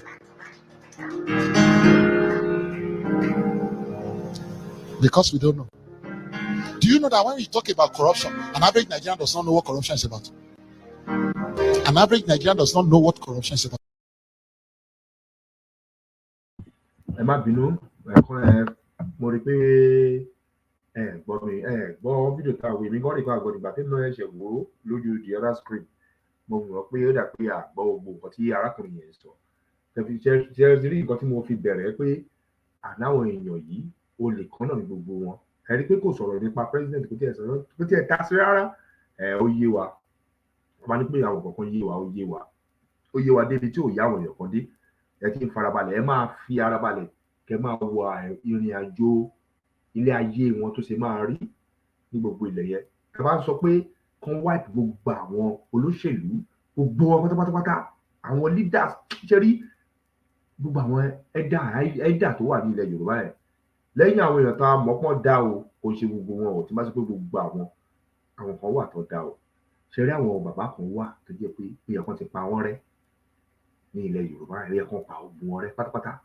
Àwọn generation kan yẹ kan ti pa ogun wọn rẹ́. They are just corrupt. Àwọn náà wọ́n corrupt àwọn youth yìí ẹ̀gẹ́ tó tún corrupt wọn. Wọ́n ti ń gbé another evil thing sí àwọn youth míì tó wà lábẹ́lẹ̀. Wọ́n ti ń gbé sí wọn nínú. Ṣe rí ìrìn àjò tí màmá gbé dání ta ètè tábìlì tètè fẹ́ bọ́ kúrò nínú oko ẹrú yìí. Òun ló máa gbà àwọn youth tó ti fẹ́ corrupt yẹn tán. Tó ti ń corrupt wọn bọ̀ tó yàn bá ètè catch up wọn. Tó bá ṣe bá wọn sọ̀rọ̀, tó ṣe àwọn kankan fún wọn, gbogbo dirty way wọn yẹn, gbogbo wọn máa ètè kúrò nínú ẹ̀. Ẹ̀yin tẹ́ bá wo ilẹ̀ Yorùbá, ẹ rí pé gbogbo nǹkan ti dàrú, kò sí nǹkan kan tó wọ́ọ̀kì mọ́. Ẹ gbà bẹ́ẹ̀. Òun ni bàbá sọ pé a máa fò ní àní sáré lórí ìrìn àjò yìí, a máa fò ní. Bẹ́ẹ̀ ni mo sọ fún yín, a máa fò lórí ìrìn àjò yìí, àní sáré. Àbọ̀dọ̀ máa ń pa àárín à ń sáré yẹn. A máa fò bí ẹyẹ ni, a máa fò bí àdàbà, a máa fò nìyẹn. ó ti yé ó dẹ̀ kó ti yé gbogbo ọmọ Yorùbá máa fò ní àníyàn rìn òun lọ̀rọ̀ ìrìn àjò yìí Elédùmarè kò ní fi wálẹ̀ iṣẹ́ tí gbọ́ ọ̀rọ̀ tí bàbá yìí sọ ó ń dárúkọ corrupt kọrí gbogbo ọ̀rọ̀ tó sọ corrupt leader corrupt àwọn youth corrupt gbogbo wọn corrupt àwọn tó ń ṣiṣẹ́ nílé aláwùsá corrupt àwọn míì ò ní lọ́bi iṣẹ́ á gbowó corrupt àwọn míì à ń lọ sí rí pé ìyàwó ń lo mọ́tò 5 million ọkọ ń lo mọ́tò 10 million níbo ló ti rówó lórí 200,000 tó ń gbà níbi iṣẹ́ níbo ló ti rí owó 10 million níbo ló ti rí 5 million they are all ṣe kí ni corrupt ta ló ń jẹ́ kó corrupt ìjọba yìí náà ló ń kó fáwọn tó ń gbé sí ìdí síìtì tó fi ń ṣe kíni lọ́ fi ń ṣe gbogbo ẹ̀ corruption ó láti sọ pé gbogbo àwọn kan wà tó jẹ́ wọn láti pa gbogbo generation rẹ bẹ́ẹ̀ ni wọn láti pa wọn rẹ lẹ́ẹ̀kan sí Elédùmarè ọlọ́jọ́ tó ní kò ní fi wálẹ̀ ẹ ti gbọ́ gbogbo ọ̀rọ̀ láti mo fi mú fídíò yìí kọ́kọ́ wá ká kọ́kọ́ wò ó kó kọ́kọ́ ṣí wa ní ojú ká fi lè mọ ibi tí ìyà ti ń jẹ wá ká fi lè mọ ibi tí bàtà ti ń ta wá ní ẹsẹ̀ bàtà ti ń ta wá lẹ́sẹ̀ tẹ bá wo most of the corruption yìí most of the nonsense things táwọn èèyàn ń ṣe ní ilé òun làwọn kan gbé wá sí ìlú òyìnbó náà wọ́n gbé wá sí ìlú òyìnbó bọ́ ìlú òyìnbó yìí ló ń shape àwọn kan ló shape àwọn èèyàn kan ní ilé ayé wọn fi better díẹ̀ ìwọ̀n ilé ayé wọn fi better díẹ̀ if not so nǹkan tó ń gbé bọ̀ yìí wọ́n fẹ́ wá máa ṣe ní ìlú òyìnbó bọ́ Ọlọ́run kọ́ shape ilé ayé wọn díẹ̀ òun ni ọ̀rọ̀ kan tó ń ṣẹlẹ̀ lẹ́ẹ̀kan sí mo kí gbogbo àwọn tá ìṣẹ́ darapọ̀ mọ́ wa ẹ bá wa share ẹ bá wa like ẹ bá wa pín ẹ bá wa subscribe lórí ó yá bẹ́ẹ̀ a lọ sí Burkina Faso kí bàbá Adex tó wọlé bẹ́ẹ̀ ká lọ sí kíni Burkina Faso bẹ́ẹ̀ gbogbo àwọn ọmọ Yorùbá ká máa lọ sí Burkina Faso báyìí òní fídíò tí máa ń ká máa lọ bẹ́ẹ̀ ká gbọ́ fídíò Burkina Faso àti fídíò èyí because nínú àwọn fídíò yẹn ìkan ogun ó ti dùn jù ogun kan ó gùn lọ́nà títí bẹ́ẹ̀ ká farabalẹ̀ bàbá ti wọlé nù ti wọlé mo fẹ́ jẹ́ ká farabalẹ̀ ká jọ gbọ́ fídíò yìí because eléyìí mo fẹ́ jẹ́ ká farabalẹ̀ ká jọ gbọ́ fídíò yìí ó ṣe kókó Elédùmarè ọlọ́jọ́ tó ní kò ní fi gbogbo wa sílẹ̀ o ẹ jẹ́ àjọ gbọ́ fídíò yìí ká farabalẹ̀ ká jọ ṣe kí ni ká jọ wá gbọ́ fídíò yìí ó ṣe kókó tí bá ní ó ṣe kókó ó yé mi pé ó ṣe kí ni pé ó ṣe kókó gidigidi gan lórí ìrìn àjò táwa yìí ó ṣe kókó ẹjẹ àfarabalẹ̀ Ọlọ́run ọjọ́ tó ní kò wá ní fi gbogbo adẹ ẹjẹ àfarabalẹ̀ ká wo fídíò yìí àfarabalẹ̀ ká jọ wo fídíò yìí òun mo fi sọ pé YouTube you are using all these video that we are using tonight to educate our people to let our people to open their eyes kó open mind wọn kó open mindset wọn kó open gbogbo nǹkan tó ti block nínú mind wọn nínú brain wọn nínú how to focus how to do things different way kí àwọn fídíò tá a bá ń show kó lè máa ṣí wọn ní ojú kó lè máa ṣí wa sí ní ojú sílẹ̀ Elédùmarè kò wá ní fi wá lọ ó yá ẹ̀jẹ̀ àjọ wo fídíò yìí ẹ̀jẹ̀ kí mi ra dákẹ́ níbí báyìí ẹ̀jẹ̀ ra dákẹ́ níbí báyìí ẹ ṣe gan ó yá.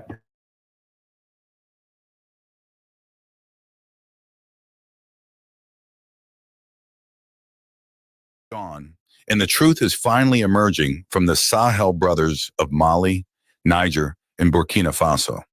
They have decisively broken free from ECOWAS, which they claim is under the control of France. In defiance, they have established a new organization known as the Alliance of Sahel States, AES. This bold move signifies a monumental shift in regional power dynamics and reflects their unwavering determination to assert their independence and self-governance. During a recent interview, Malian Foreign Minister Abdoulaye Diop made several bold statements and revealed shocking information about the control exerted over ECOWAS by external forces, particularly from France. Diop declared that our countries were sanctioned because the decisions were taken in Paris or elsewhere. I think it's impossible to be a member of organizations that we don't control. His remarks underscored a deep frustration with the pervasive influence of foreign powers on regional. Ẹjọ́ àfarabalẹ̀ ká gbọ́ nǹkan tí wọ́n ń try láti máa sọ nínú gbogbo ọ̀rọ̀ tó ń sọ yìí. Arákùnrin fẹ́ sọ nǹkan méje tó ṣe pàtàkì fún àwa àǹfààní àwa tá wà lórí ètò tó jẹ́ pé brain wa ń pick àwọn nǹkan kan tó máa sọ àbí àwa tó jẹ́ pé kò yé wa dáradára tí èmi ò bá lè sọ bàbá Adex á sọ á lè túmọ̀ ẹ̀ fún wa nítorí pé ìṣọ́ pé mi mò ń gbóhùn sórí afẹ́fẹ́ látàárọ̀ àwọn náà lè gbóhùn sórí afẹ́fẹ́ á lè túmọ̀ ẹ̀ fún wa ẹ jẹ́ á farabalẹ̀ ó ṣe kókó lórí ibi àwọn fídíò tá à ń wò yìí fídíò kan náà àwọn fídíò kan sì wà lábẹ́ ọ̀tá sì fẹ́ wò tó máa ṣí wa ní ojú pé àní gbogbo ọ̀rọ̀ tí màmá ti sọ wípé ogun ò ní jà wá àní jagun ọmọ Yorùbá wa ṣe kíni ó máa defend ara wọn ọmọ Yorùbá dẹ̀ ṣe kíni ó máa lọ with peace tó ní sí wàhálà bọ́kọ̀ tó ṣe máa lọ ni kò yá àwọn èèyàn kan bọ̀ ẹ jẹ́ á máa wo fídíò yìí ẹ máa bá mi kà lọ́nà ọlọ́wọ́ ọlọ́jọ́ ìnìkan ní fún ẹ share ẹ like ẹ dẹ̀ bá mi subscribe lé lórí orí Green4God news Green4God TV G4G support ẹ lọ sórí ìkànnì bàbá Adex ẹ type Adex G4G kẹlẹ gbé ọwọ́ lé subscribe button ọlọ́run ọlọ́jọ́ tó ní kò fi fi wálẹ̀ ẹ bá mi kà lọ. Original decision-making processes. Diop's revelations unequivocally suggest that the autonomy and sovereignty of ECOWAS member states are severely compromised, raising serious concerns about the legitimacy and fairness of the organization's actions and policies. To facilitate comprehension, I will now proceed to play the video in which Olori Diop made the aforementioned assertive remarks. Although the speech was delivered in French, I will provide a translation to ensure clarity and comprehension. Every organization that comes to help you, every foreign army that comes to help you, there is a cost, there is a price, there is above all their interests that they will defend. And even if you become a trade fund for them, the trade fund will become that your insecurity is their prosperity. So they will never be interested in you coming out. So this is the first lesson that I shared with our friends, indicating that the security of a country, whatever the cost, should not be subjugated to an external power or a foreign army.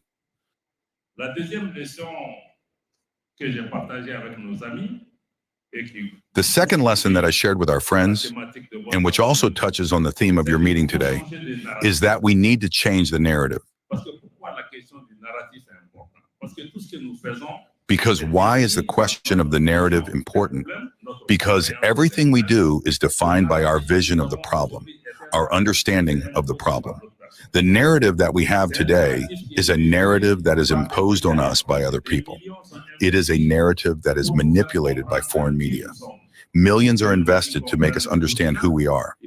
For Mali to understand Burkina, we have to read RFI France 24. So that means that even we, a neighbor who is there, we cannot understand him without going through him. The change of narrative means that we need to reappropriate our history and that we ourselves tell our story that we do not tell. Because today it is other people who are telling the story of Africa. And when I explained, we had a conference recently with friends, that Mali itself was not an enclave country. At the beginning, Mali was a maritime power, not the Republic of Mali, but the Empire of Mali, and that we have become a later enclave country, and that it is one of the emperors of Mali, King Abubakar II, who discovered America. There is scientific research that exists, but none of us took it into account. None of us. So it is necessary for ourselves to define our own narrative.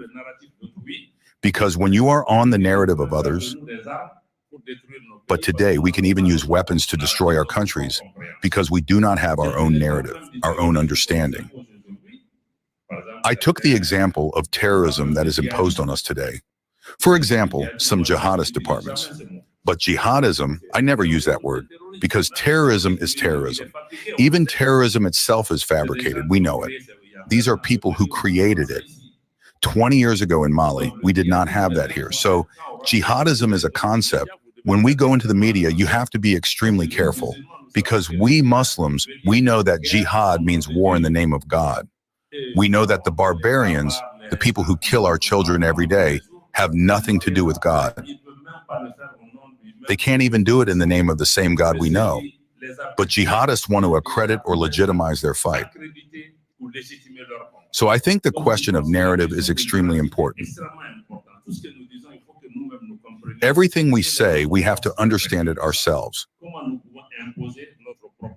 What is our perspective on that? How can we impose our own narrative as Africans? I think it's important. The narrative also is to understand, not to fall into miserability, not to be arrogant, but people have put in our heads that we are poor, and we ourselves repeat throughout the day. When Mali, Burkina Faso, and Niger got together, everyone got up. 3 countries united, the poor got together. And I see all the African newspapers which repeat the same thing. 3 countries united, the poor get together. So what is the result? And we ourselves, like parrots, start repeating that. But the 3 poor countries united, the act they imposed, I think it created a geopolitical upheaval in the region. Now the dynamic is on which side? On the side of what we call the 3 poor countries united. Those who were at the root of the instability in our region, those who were at the source of the financing of the terrorists, can't finance the terrorist groups, and come on our side and say, we will help you fight them. So we have to get out of this. We have to understand who is the enemy. When we talk about terrorism, who are we talking about? What are their motivations? Who is behind them? Who finances them? So for you to come and help me, I have to understand. Those who bombed Libya, who were at the root of the expansion of terrorism, but can't be the medicine, can't be the power, in a perfect hypocrisy, proclaim themselves to be the law of the land. But it is they who are at the root of the financing of terrorism. I reminded you of the case that Mali brought up in front of the United Nations Security Council. Until tomorrow, no one has raised their hand to say that they agree. Let's come and discuss the problem that Mali has posed in this regard. Africa must assume its responsibilities. It is true that we can reproach a lot of things to colonizers, to many countries, but this does not excuse us. For 60 years, what have we done to our countries? I think there are many economic, political, social plans, but we have failed because we are managing the consequences of these failures. And why have we failed? We have our own responsibility. The financing of security in Africa and African countries must rest on us. We must use our own resources to ensure our security first. This does not mean that our security is not open to working with others, but you cannot create an army and ask others to finance your army while your army is a threat to them, because the countries that want to dominate you do not care that you have an army. So the military spending of a country cannot rest on foreign aid. It must be our effort. Now we can define the partnerships that we want, but as long as a country does not have the resources to ensure its own security, others will come and have fun on its territory. The 7th point is that we must transform our regional organizations so that these regional organizations are the reflection of our needs, of our concerns, and that our organizations are driven by truly African leadership. That these organizations are not telecommanded from abroad, that they are not subject to foreign interference. This is the problem we have had with the CDO, with the UMO in particular. Our countries have been sanctioned because the telecommand was in Paris or elsewhere. We cannot abandon a part of our sovereignty to an organization and let this part of our sovereignty be used as a weapon against us. We put our money in a central bank, and tomorrow the central bank becomes a weapon that we use against you. You adhere to the treaty of an organization. Tomorrow we use this treaty to close your borders. We don't even use the treaty because, in fact, it's often a clone. 1 or 2 leaders decide that we will close the border to Mali, and from an external capital, someone decides that Mali must be sanctioned, and Mali is sanctioned. So it means that we have problems, but we have adhered to these organizations as a sovereign state. We have to be able to transform, whether in cotton or in others, we have to transform to create added value. And this economic transformation, how can our countries ensure that this economic transformation benefits the majority of our population? In most of our countries, 70 to 75% of the population is young. In most of our countries, at least 60% of the population is made up of women. No country, no continent, no civilization can do without being the majority on the road. Besides, if we don't take care of our young people, they will take care of us. In most of the countries where you see political change, it is the young people who are at the forefront. In the terrorist groups, who do we recruit? It is the same people who are on the path of migration. So I think that if our countries don't understand that we have to find and give alternatives to these young people, it won't work. The last point I shared with both sides was to give a place to Africa on the international scene. It's not even about giving, but Africa must take its place in the counter of nations, because no one will give us anything in this matter. It is true that the place that is given to Africa, to the United Nations, to the international financial institutions, is unfair. How can a continent as big as Africa not even have a single place on the UN Security Council? But at the same time, we also have to ask ourselves the question, if Africa must be on the table.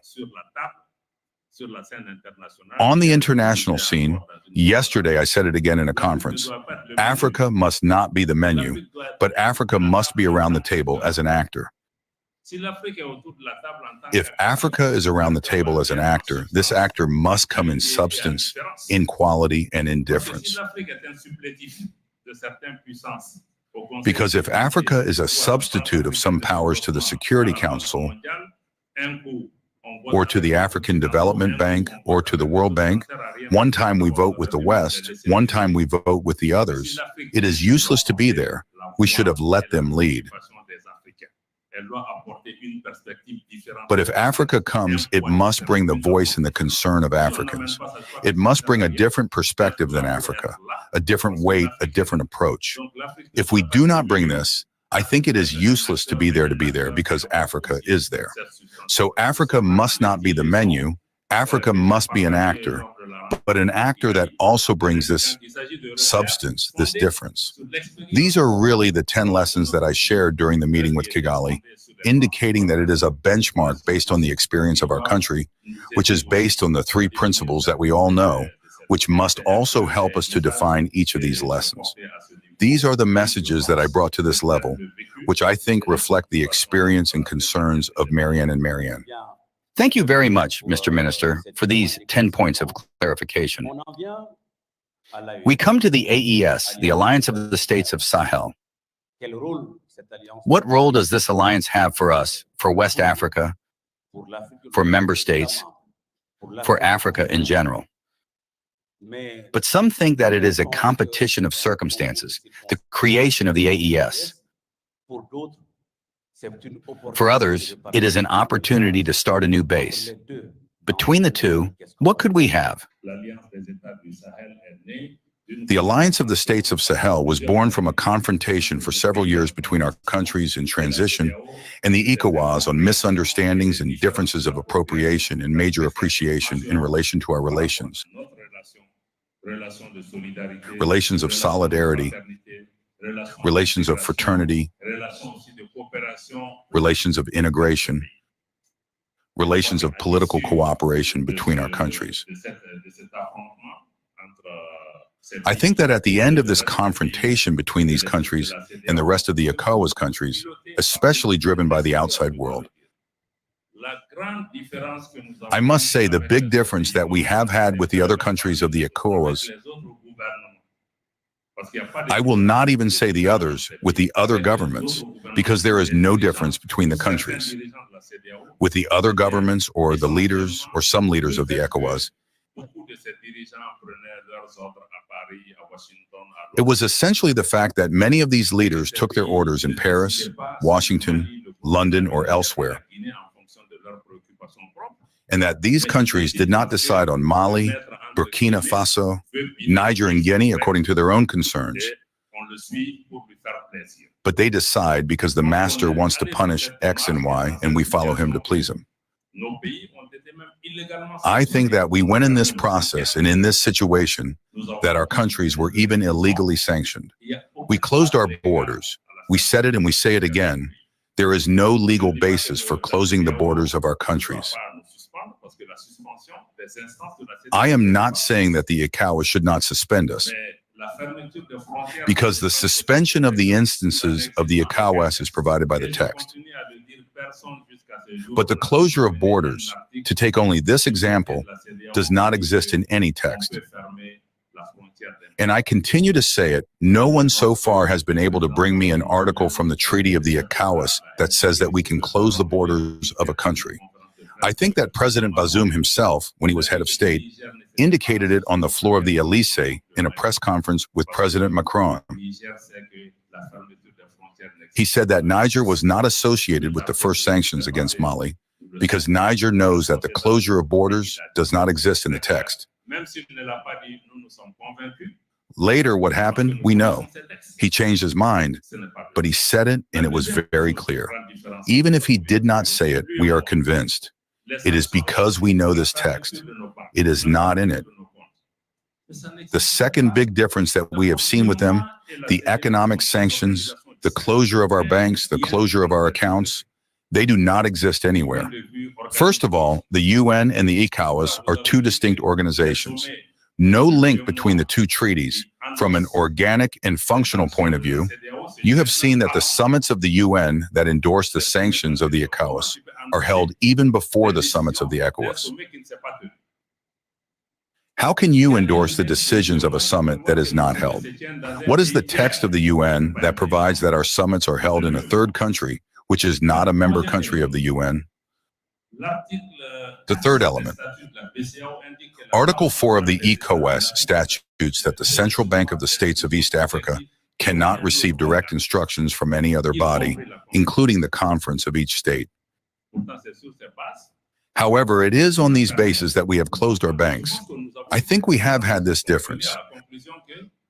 We have come to the conclusion that we cannot give our sovereignty to organizations that send us back in the form of weapons to punish our populations, because we have to solve the political problems at our level. This was really the first big difference that made these organizations appear more like threats, instruments, not only against the leaders, but against the populations of this country. And because when there is a political problem, why do we want to punish the population? Because we are convinced that by closing the borders hermetically, by closing the banks, the populations will rise up to overthrow the leaders. This is the objective of the research, nothing else. But it is also to know the history, the culture, and the dignity of each people. I think they should have thought about this. Which people do we have to face?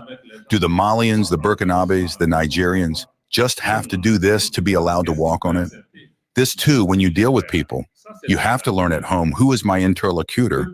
What can he accept as far as he is willing to go? This is the first difference. I think that the biggest mistake on our part was the decision to make a military intervention in Nigeria. And on what basis? It means that we are going to install a head of state who has been replaced. In this, again, it is something that is decided from the outside. The ECOWAS, we know, for 30 years, the ECOWAS was a waiting force, which is still waiting. It has never carried out any operation anywhere. And suddenly this force woke up and said that it was going to attack Nigeria. From that moment on, we say to ourselves that these are no longer just threats. We have to wake up. Because we were convinced that if we attacked Nigeria, we would arrive in Burkina Faso and in Mali. That is why we did not hesitate. We had two options. Either we sit down and say to ourselves that maybe this is not true, we wait for them the day they are at the door of Bamba Convoy 3, or we get up now, but we still die with weapons in our hands. We decided on the second option.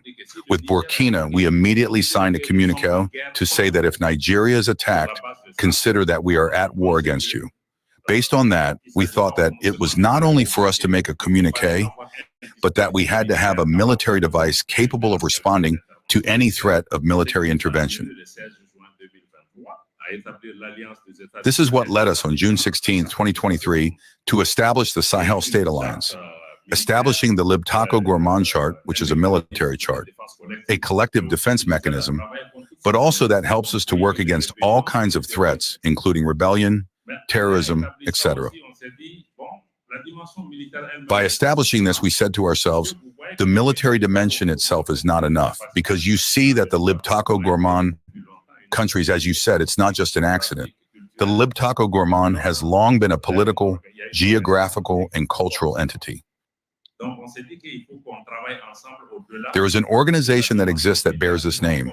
So we said to ourselves that we had to work together beyond the military dimension to strengthen the integration between our countries, because these are countries that still have cultural, geographical, and proximity similarities, and that we could promote regional economic integration that is an alternative to what we see in other organizations. Can we go further?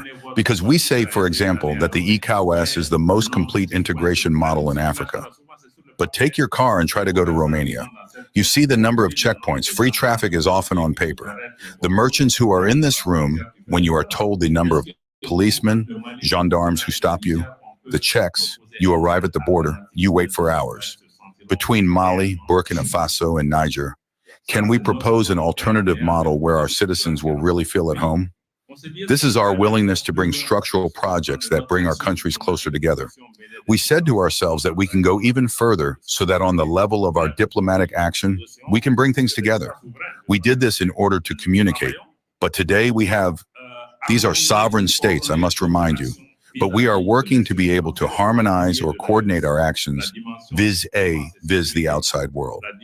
These are the three pillars of the AES: the defense and security dimension, the economic integration dimension, and the coordination dimension of diplomatic action.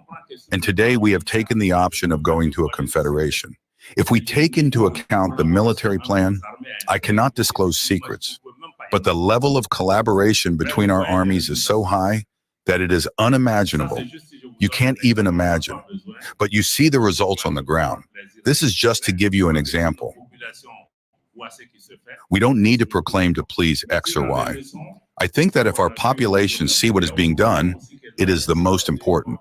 But taking lessons from what we have seen at the level of the ECOWAS, we also believe that the AES must be an organization of true peoples, because so far the organizations that we have often become leaders of certain states. How can we also give the voice to our populations so that they are participating?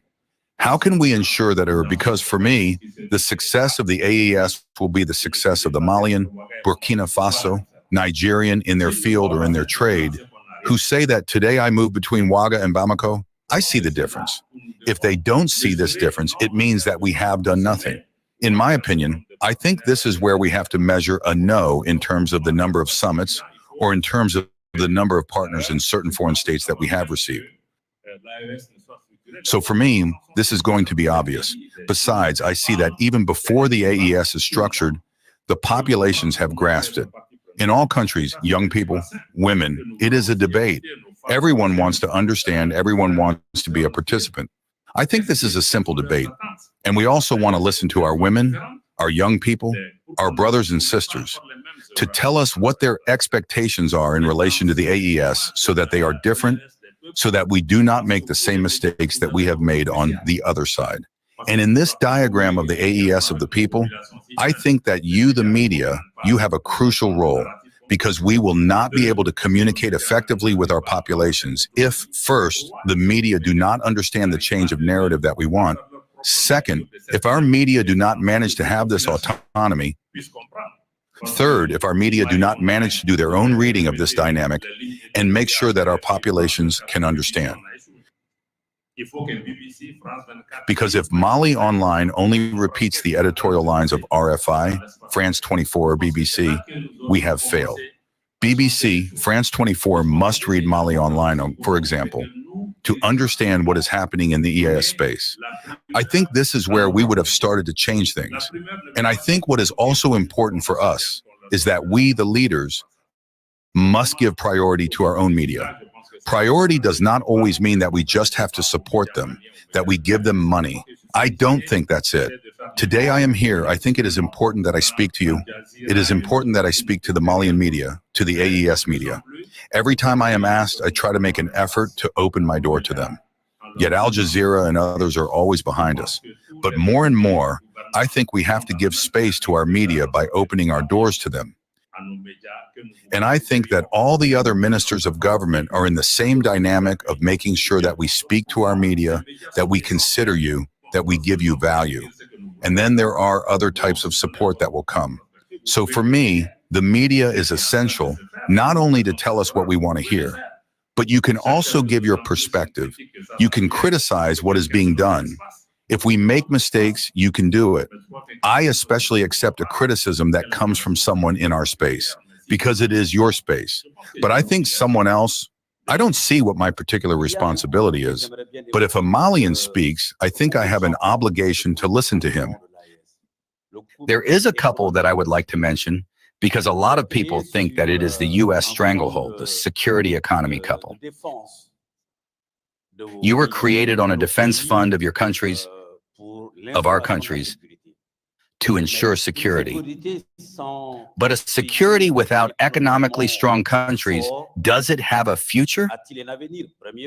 First point. Second point, you will certainly tell me there is no economy without security. So the couple going back and forth puts us in a dilemma. Do you honestly have the means of the ambition that you give from an economic point of view by integrating that you are part of security? What I said earlier about security, if we want to be responsible for our security, if we want to finance our security, it means that we need an economy to finance that. And the current economy on which we are sitting does not respond to these concerns because our economies in Mali, Burkina Faso, Senegal, and Portugal are controlled by others. We must first fold the cards and reach the status quo.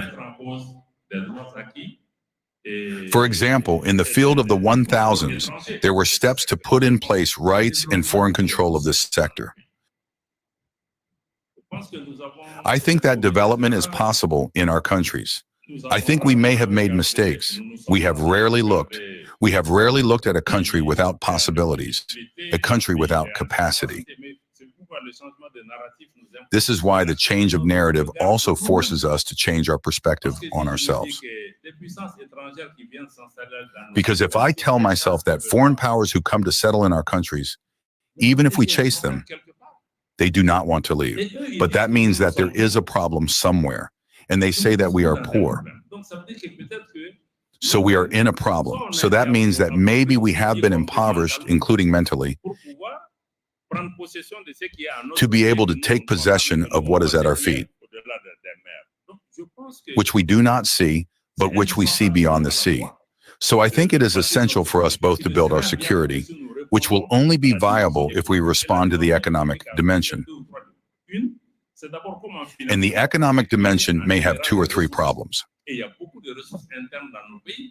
First, how do we finance our own security? By generating resources. And there are a lot of internal resources in our countries that we can mobilize. And the second, which is real security for me, for example, I say if we can create jobs for our young people, to occupy them, to educate them, to be citizens of their time, I think that is the greatest security. And I think that brings more answers than buying a Kalashnikov. Because when people have an economy, they have options. They work, they support their families, they are at ease. But you don't need to put a soldier in every square. You can't even have a soldier behind every policeman. So for me, the economy, employing our young people, our women and all that, but for me, it is a question of national security. Because that is security. Because you see, when there are even demonstrations in countries, when people come out in force, but you shot once, twice, people didn't leave. There were 2 or 3 dead, but your power has become 0. We have seen that in countries. Real power is in the hands of society, and you will never have enough weapons. Because no country must buy enough weapons against its own population. Because when you arm yourself, it's to fight against enemies. It's not for this. This is the weapon you can give them, but it's a weapon for economic independence. So for me, it's possible. But we have to look at ourselves. In any case, I would appreciate your thoughts regarding the video. Please consider subscribing, liking, and sharing the video, and feel free to provide your feedback in the comment section below.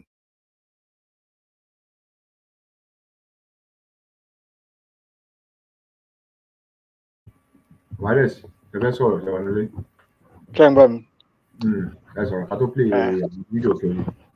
Ẹ má kúrò ń bẹ̀rẹ̀ mo wà níbi iṣẹ́ náà.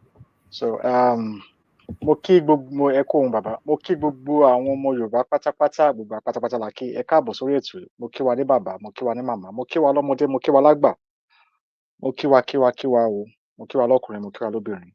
Mo kí gbogbo àwọn tó wà lábẹ́ ètò tó ń bá wa comment, tó ń bá wa like, tó ń wá gbọ́ ètò tòní, tó ń wá ṣe àǹfààní fún ọmọ Yorùbá, tó ń jẹ́ kó ọmọ Yorùbá máa rí pé bó ṣe ń lọ bẹ́ẹ̀ la ṣe dúró. Yẹ́sẹ̀ o, àdúró gbọ̀ngbọ̀n ẹni. Àdúpẹ́ lọ́wọ́ yín pátápátá gbogbo àwọn tó ń bá wa wò ètò, tó ń bá wa pín ètò. Ẹ bá wa share ètò yìí, ẹ bá wa like ètò yìí. Bá wa ju like wọlé, love wọlé, ẹ ṣé gan. Mo kí gbogbo alẹ́ kan sí, mo kí gbogbo ọmọ Yorùbá tó wà ní gbogbo àgbáyé pátápátá. Bẹ́ẹ̀ mo kí gbogbo ọmọ Yorùbá tó wà lórílẹ̀-èdè Yorùbá, èyí ti Democratic Republic of Yorùbá. Gbogbo àwa ọmọ indigenous people, a kíra wa. Ẹ káalẹ́, ẹ káàsán. A kí gbogbo àwọn tó ń gbọ́ wa lórí Twitter, a kí gbogbo àwọn tó ń gbọ́ wa ní gbogbo other media, lórí rédíò, gbogbo pátápátá la kí. Ẹ kú kalẹ̀, ẹ káàbọ̀ sórí ètò. A rò bẹ́ẹ̀ ń gbádùn ètò yìí bó ṣe ń lọ. A dúpẹ́ lọ́wọ́ gbogbo àwọn tó ń bá wa ọmọ Yorùbá ṣiṣẹ́, tó ń ṣiṣẹ́ fúnra wọn, tó ń ṣiṣẹ́ fún ìran Yorùbá. Pàápàá jùlọ àwọn tó ń bá màmá wa ṣiṣẹ́, gbogbo pátápátá la kí ẹ kú iṣẹ́ takuntakun, kò ní sún wa, kò ní rẹ̀ wá. A kí gbogbo àwọn tó ń gbóhùn sórí afẹ́fẹ́ láti 12 April oṣù tó kọjá. A kí yín ẹ kú iṣẹ́ takuntakun, kò ní sún wa, kò ní rẹ̀ wá. A wá kí olórí adélé wa pátápátá, bàbá wa ààrẹ wa Mobọ́lájí, ẹ kú iṣẹ́ takuntakun, ẹ kú ọ̀rọ̀ ìlú. The only president of Yoruba Democratic Republic of Yoruba. A wá dúpẹ́ lọ́wọ́ Elédùmarè fọjọ́ òní, fún àǹfààní, fún oore ńlá ẹ̀, fún ìlàjú bó ṣe ń lọ nílé ayé, àti ojú Elédùmarè rán sí wa. Màmá wa Mrs. Mudupeonitirimkoabiola, a kí màmá wa, the only leader, appointed leader spiritually and physically. Nínú ẹ̀mí ẹni tó ń tara. A kí màmá wa. Ọlọ́run Elédùmarè á máa ṣọ́ yín, lílọ yín, àbọ̀ yín, Elédùmarè á máa ṣọ́ yín. Ìrìn àjò ọmọ Yorùbá tẹ́ gbé dání, ọkọ̀ ò ní kọ yín lẹ́sẹ̀, àdá ò dẹ̀ ní kọ yín lẹ́sẹ̀ náà lágbára Elédùmarè. Iṣẹ́ ọmọ Yorùbá ẹ máa jẹ lágbára Elédùmarè. Inú ọmọ Yorùbá máa dùn, ọmọ Yorùbá máa rógo wọn lò. Ẹ kú iṣẹ́ màmá. Màmá wa nìyẹn. Ẹni tí ò bá dá mọ̀, ó kù sọ́wọ́ ẹ̀. Ẹ jọ̀ọ́ 1 second.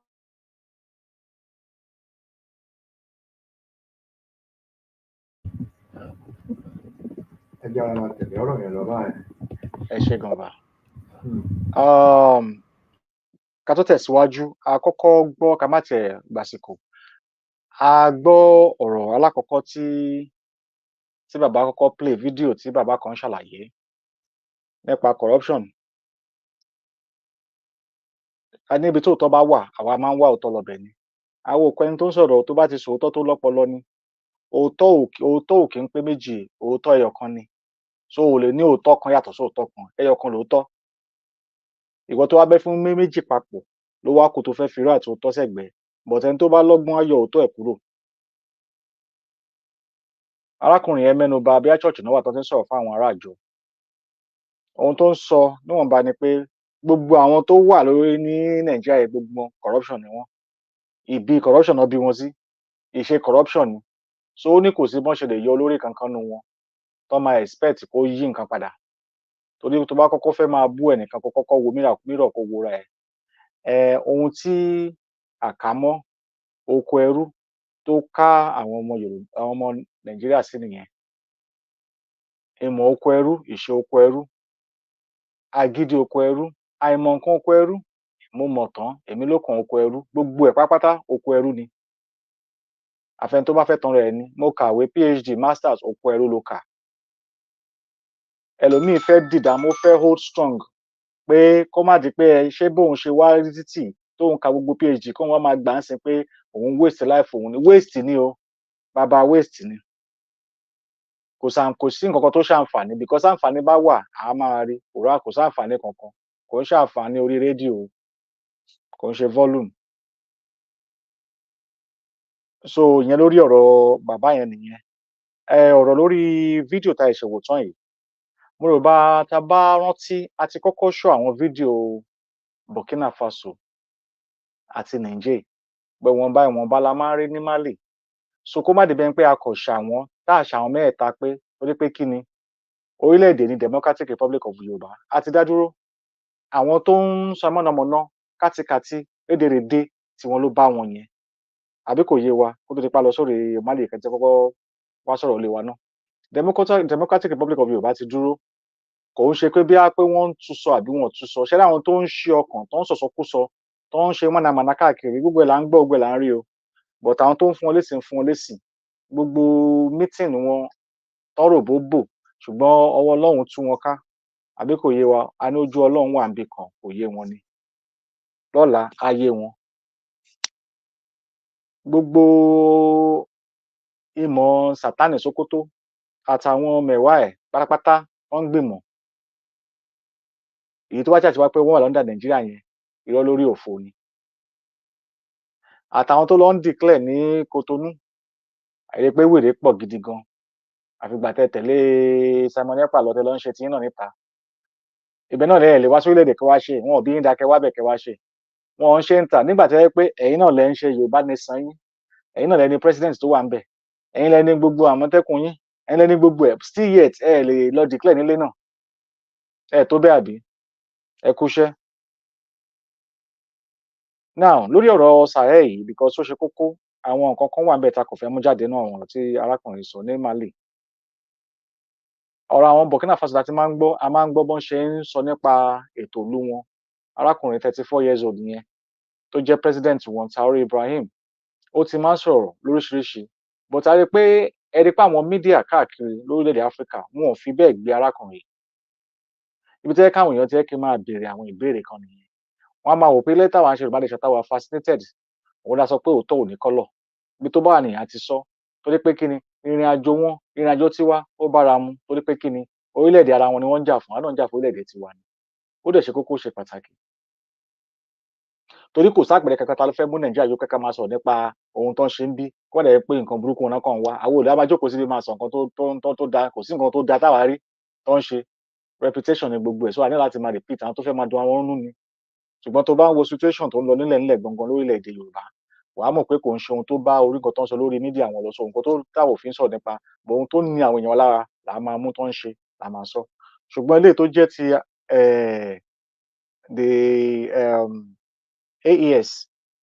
IS táwọn Mali Burkina Faso àti Niger tó ń kóra papọ̀ tó ń jọ ṣe security alliance láti jọ ṣọ́ orílẹ̀-èdè wọn papọ̀ wọ́n kó ọmọ ogun wọn papọ̀ ṣe rí pé ọ̀rọ̀ tá à ń sọ yìí ó dàbí ọ̀rọ̀ ni ṣùgbọ́n ohun tó real ni nǹkan tó yẹ pé ó plain real ni tó ń ṣẹlẹ̀ ní first time pé àwọn kan yọra wọn kó nínú ẹgbẹ́ kan tó di gbogbo aláwọ̀ dúdú kúrú dání tó pè lẹ́kọ́wàs yẹn wọ́n dẹ̀ dá dúró wọ́n dẹ̀ náà jọ fẹ́ máa ṣe nǹkan papọ̀ ètò ààbò ìlú wọn wọ́n máa ṣe papọ̀ gbogbo nǹkan wọ́n máa ṣe kí ni wọ́n máa fi máa yọra wọn bọ̀ kò sí mídíà kankan tó gbé ìyẹn red flag nìyẹn àfàwọn mídíà kankan tó ń gbé àwọn tí ẹ̀kẹ́ máa rí kó máa sọ àwọn ọ̀rọ̀ yìí torí ọ̀rọ̀ yìí bá oníkálùkù ìlú oníkálùkù rí ọ̀rọ̀ tó dẹ̀ sọ ọ̀rọ̀ tó ń tú àwọn àṣírí kọ̀ọ̀kan tó lágbára tó nípìn ńlá ni làwọn ọ̀rọ̀ tó ń tú jáde ń bí torí àwọn nǹkan tó ń tú jáde yìí ó ń bá àwọn ìlú kan fà lọ́wọ́ yìí tó ń bá wọn pò táwọn ìlú yẹn tá a bá ń sọ fún wọn pé báyìí ló ṣe lọ wọn ò fẹ́ gbọ́ àwọn tó tún wà ń ta Burkina Faso sọ Niger sọ àti sọ ti Niger lọ́yọ́ sí now Mali lélẹ̀ tó tún sọ the same thing àrò mẹ́ta ọ̀dọ́bẹ̀ nù òun ló ń sọ̀rọ̀ yìí so fáwọn tó bá ń sọ pé àwọn ń ṣe security ńlé àbáwọn ń ṣe kíní kan ẹ máa rí ẹlẹ́yà wọn ẹlẹ́yà ni wọn ẹlẹ́yà èèyàn ni wọn ẹ máa rí ẹlẹ́yà wọn bì àtẹ̀yìn tó ń rán wá pé kẹ́ wá máa wò mí mo bẹ́ ṣe ń farabalẹ̀ tẹ́ ń wo nǹkan tá à ń sọ o ẹ máa ní farabalẹ̀ gan nìyẹn o torí yín ò bá burú tẹ́ bá jọ́pọ̀ ọmọ Yorùbá ní tẹ́ ń wo nǹkan tá à ń sọ yìí tẹ́ ń wo bọ́n ṣe ń ṣe security lóbi tẹ́ wá ń wo tiyín tẹ́ ṣe wo bẹ́ẹ̀ ṣe fẹ́ máa defend ṣe wọn pé ayé yín ti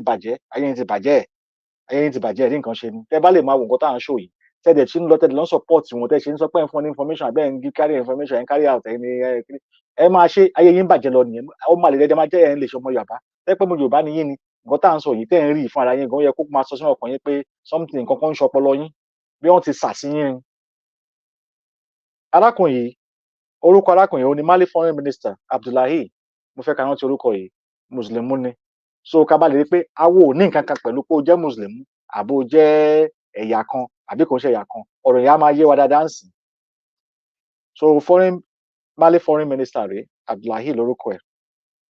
Ó sọ àwọn ẹ̀sùn kọ̀ọ̀kan, ó sọ àwọn ọ̀rọ̀ kan tó ṣe gbòógì tó sọ kalẹ̀, àwọn ọ̀rọ̀ tó yẹ pé ó yanilẹ́nu gan, shocking revelation.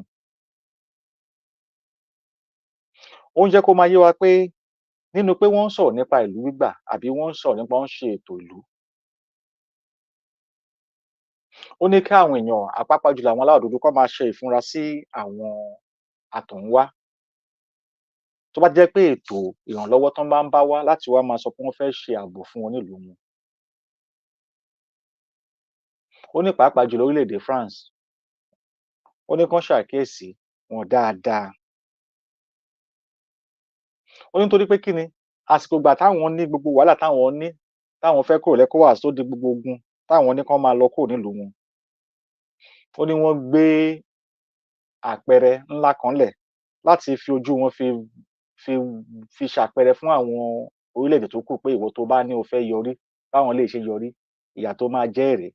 Ó ní gbogbo ìṣe wọn pátápátá ló ní àkọọ́lẹ̀ tó dẹ̀ yé wọn. Ó ní èyí tán máa ń lò jù ni pé wọ́n á gbé táwọn ní Gẹ̀ẹ́sì ń pè ní sanction, èyí túmọ̀ wípé wọ́n máa gbẹ́sẹ̀ lé àwọn nǹkan kan tó ń jẹ́ láǹfààní torí tẹ́ bá jọ wà pẹ̀lú ìgbìmọ̀ kan, ìgbìmọ̀ yẹn bí ECOWAS ń sìn ẹ jọ ní nǹkan tẹ́jọ máa ṣe papọ̀ torí àkójọpọ̀ ni. So àwọn kankan wà bóyá nípa owó ni o, nípa ìṣe ọjà ni o, oríṣiríṣi bẹ́ẹ̀ yẹn ni wọ́n máa ń ní neighboring countries tán jọ fi border tira wọn. So nínú àwọn treaties àbí ohun tán bá fọwọ́ sílẹ̀ fi fọwọ́ sí á jẹ́ ohun tó máa ṣàǹfààní fún ìlú wọn níkọ̀ọ̀kan, àǹfààní business àti àǹfààní trade, àǹfààní economy, àǹfààní oríṣiríṣi, bẹ́ẹ̀ náà ni security. Ó ní ṣùgbọ́n òun rí pé wọ́n gbé àwọn ìgbésẹ̀ kankan láti parí àwọn ti orílẹ̀-èdè France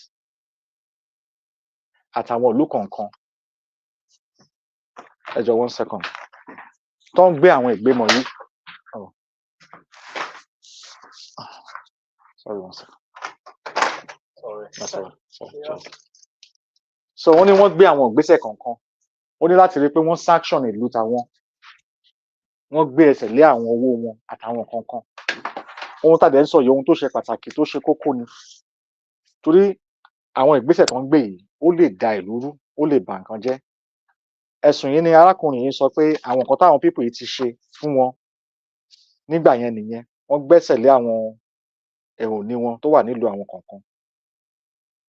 Ó ní so òun rí pé èyí túmọ̀ sí wípé kò dùn mọ́ àwọn nínú láti wá máa ṣe papọ̀ pẹ̀lú irú àwọn àkójọpọ̀ yìí, organization yìí. Ó ní torí pé kí ni nígbà tán bá ní ohun tó ń ṣe wọ́n, nǹkan ń ṣe wọ́n, àwọn máa lọ mú nǹkan tó máa dí wọn lọ́wọ́ tá jẹ́ pé wọ́n nílò lọ síwájú làwọn máa ń bá nídìí tiwọn. Ó ní so àwọn ní pé ìdí rèé táwọn náwọn ò fẹ́ ṣe pẹ̀lú ECOWAS mọ́. Ó ní so àtàwọn tó ń wá tán náà fẹ́ bá wọn sọ̀rọ̀, àwọn fẹ́ kíníkan bí àti àwọn bíi ti Senegal yẹn tí yẹn wá káàkiri ń ti àti gbogbo wọn tán wá tán fẹ́ kọ́. Ó ní no, ó ní ọ̀rọ̀ tá à ń sọ yìí ọ̀rọ̀ tó ṣe kókó ni, ọ̀rọ̀ tó máa jẹ́ pé á lè yé àwọn èèyàn ìdí táwọn fi ń kó bẹ̀ kó má dàbí pé àwọn army ni wọ́n gbàjọba, wọ́n make ara wọn clear ìdí tó fà á táwọn fi ń gbé àwọn ìgbésẹ̀ táwọn gbé. Ó ní nǹkan tó ṣe pàtàkì pàápàá jùlọ. Ó ní ECOWAS yẹn, ó ní láti máa ṣe sọ̀rọ̀ as in láti máa gbé àṣẹ lẹ̀ àbí agbára àṣẹ láti ṣe àwọn nǹkan kan. Ó ní kò ń ṣe nínú ẹgbẹ́ ECOWAS yẹn ni wọ́n ti ń gbìmọ̀ agbára láti ṣe ohun agbára. Pàápàá jùlọ ohun tó jẹ́ ohun agbára gidi. Ó ní kò ń ṣe inú ibẹ̀ náà ti ń pàṣẹ yẹn wá. Ó ní wọ́n ti infiltrate, wọ́n ti ṣe kíni, wọ́n ti dẹ̀ wọlé. So ó ní ìta làṣẹ yẹn ti ń wá. Ó ní so gbogbo nǹkan tẹ́ ń rí ní ECOWAS ní nǹkan tá à ń rí pátápátá. Ó ní irọ́ lórí irọ́ ni gbogbo ẹ̀ pátápátá. À ń bọ̀ lórí yẹn. Ó tún wá sọ̀rọ̀ nípa orílẹ̀-èdè ó gbọ́dọ̀ ní ọ̀rọ̀ tiẹ̀, ìtàn tiẹ̀, àkọọ́lẹ̀ tiẹ̀. Ṣé dé pé gbogbo àwọn nǹkan báyìí tá à ń kà yìí, àwọn nǹkan tó fara mọ́ nǹkan tí màmá wa ti sọ fún wa pátápátá. Ká bá lè rí báwọn tó ń jà lọ́wọ́ bọ́n ṣe ń bára wọn, wọ́n ṣe ń sọ, èèyàn bíi tiwa náà ṣe ń sọ wọn lórí méjì. wọ́n jẹ́ kó yọ wá ń sìn pé narrative lédè Gẹ̀ẹ́sì á jẹ́ pé ọ̀rọ̀ tiwa, ìṣe wa, àṣà wa, gbogbo nǹkan wa pápá nǹkan tá a bá máa sọ nípa ara wa narrative wa. Ó ní tá a bá ṣàkíyèsí àbí tá a bá fọkàn fojú sí, ó ní irú àwọn nǹkan báyìí ìlú míì bá ń sọ nípa èèyàn, ó ní ó lè fa ogun tó jẹ́ pé ìlú lè kó ogun síra wọn, ó fàjà. Ó ní ìdí nìyẹn tóun fi ń sọ ní pé àkọọ́lẹ̀ ìlú wọn ó gbọ́dọ̀ wá láti ọ̀dọ̀ tiwọn, kò gbọ́dọ̀ jẹ́ àràtà ló máa sọ àkọọ́lẹ̀ wọn fún wọn. Ó ní bí àpẹẹrẹ, ó ní bí àwọn agbénipa èyí tá a mọ̀ sí terrorism, ajàlú, agbénipa, terrorist, gbogbo ẹ̀. Ó ní òun á fi wọ́n ṣe àpẹẹrẹ.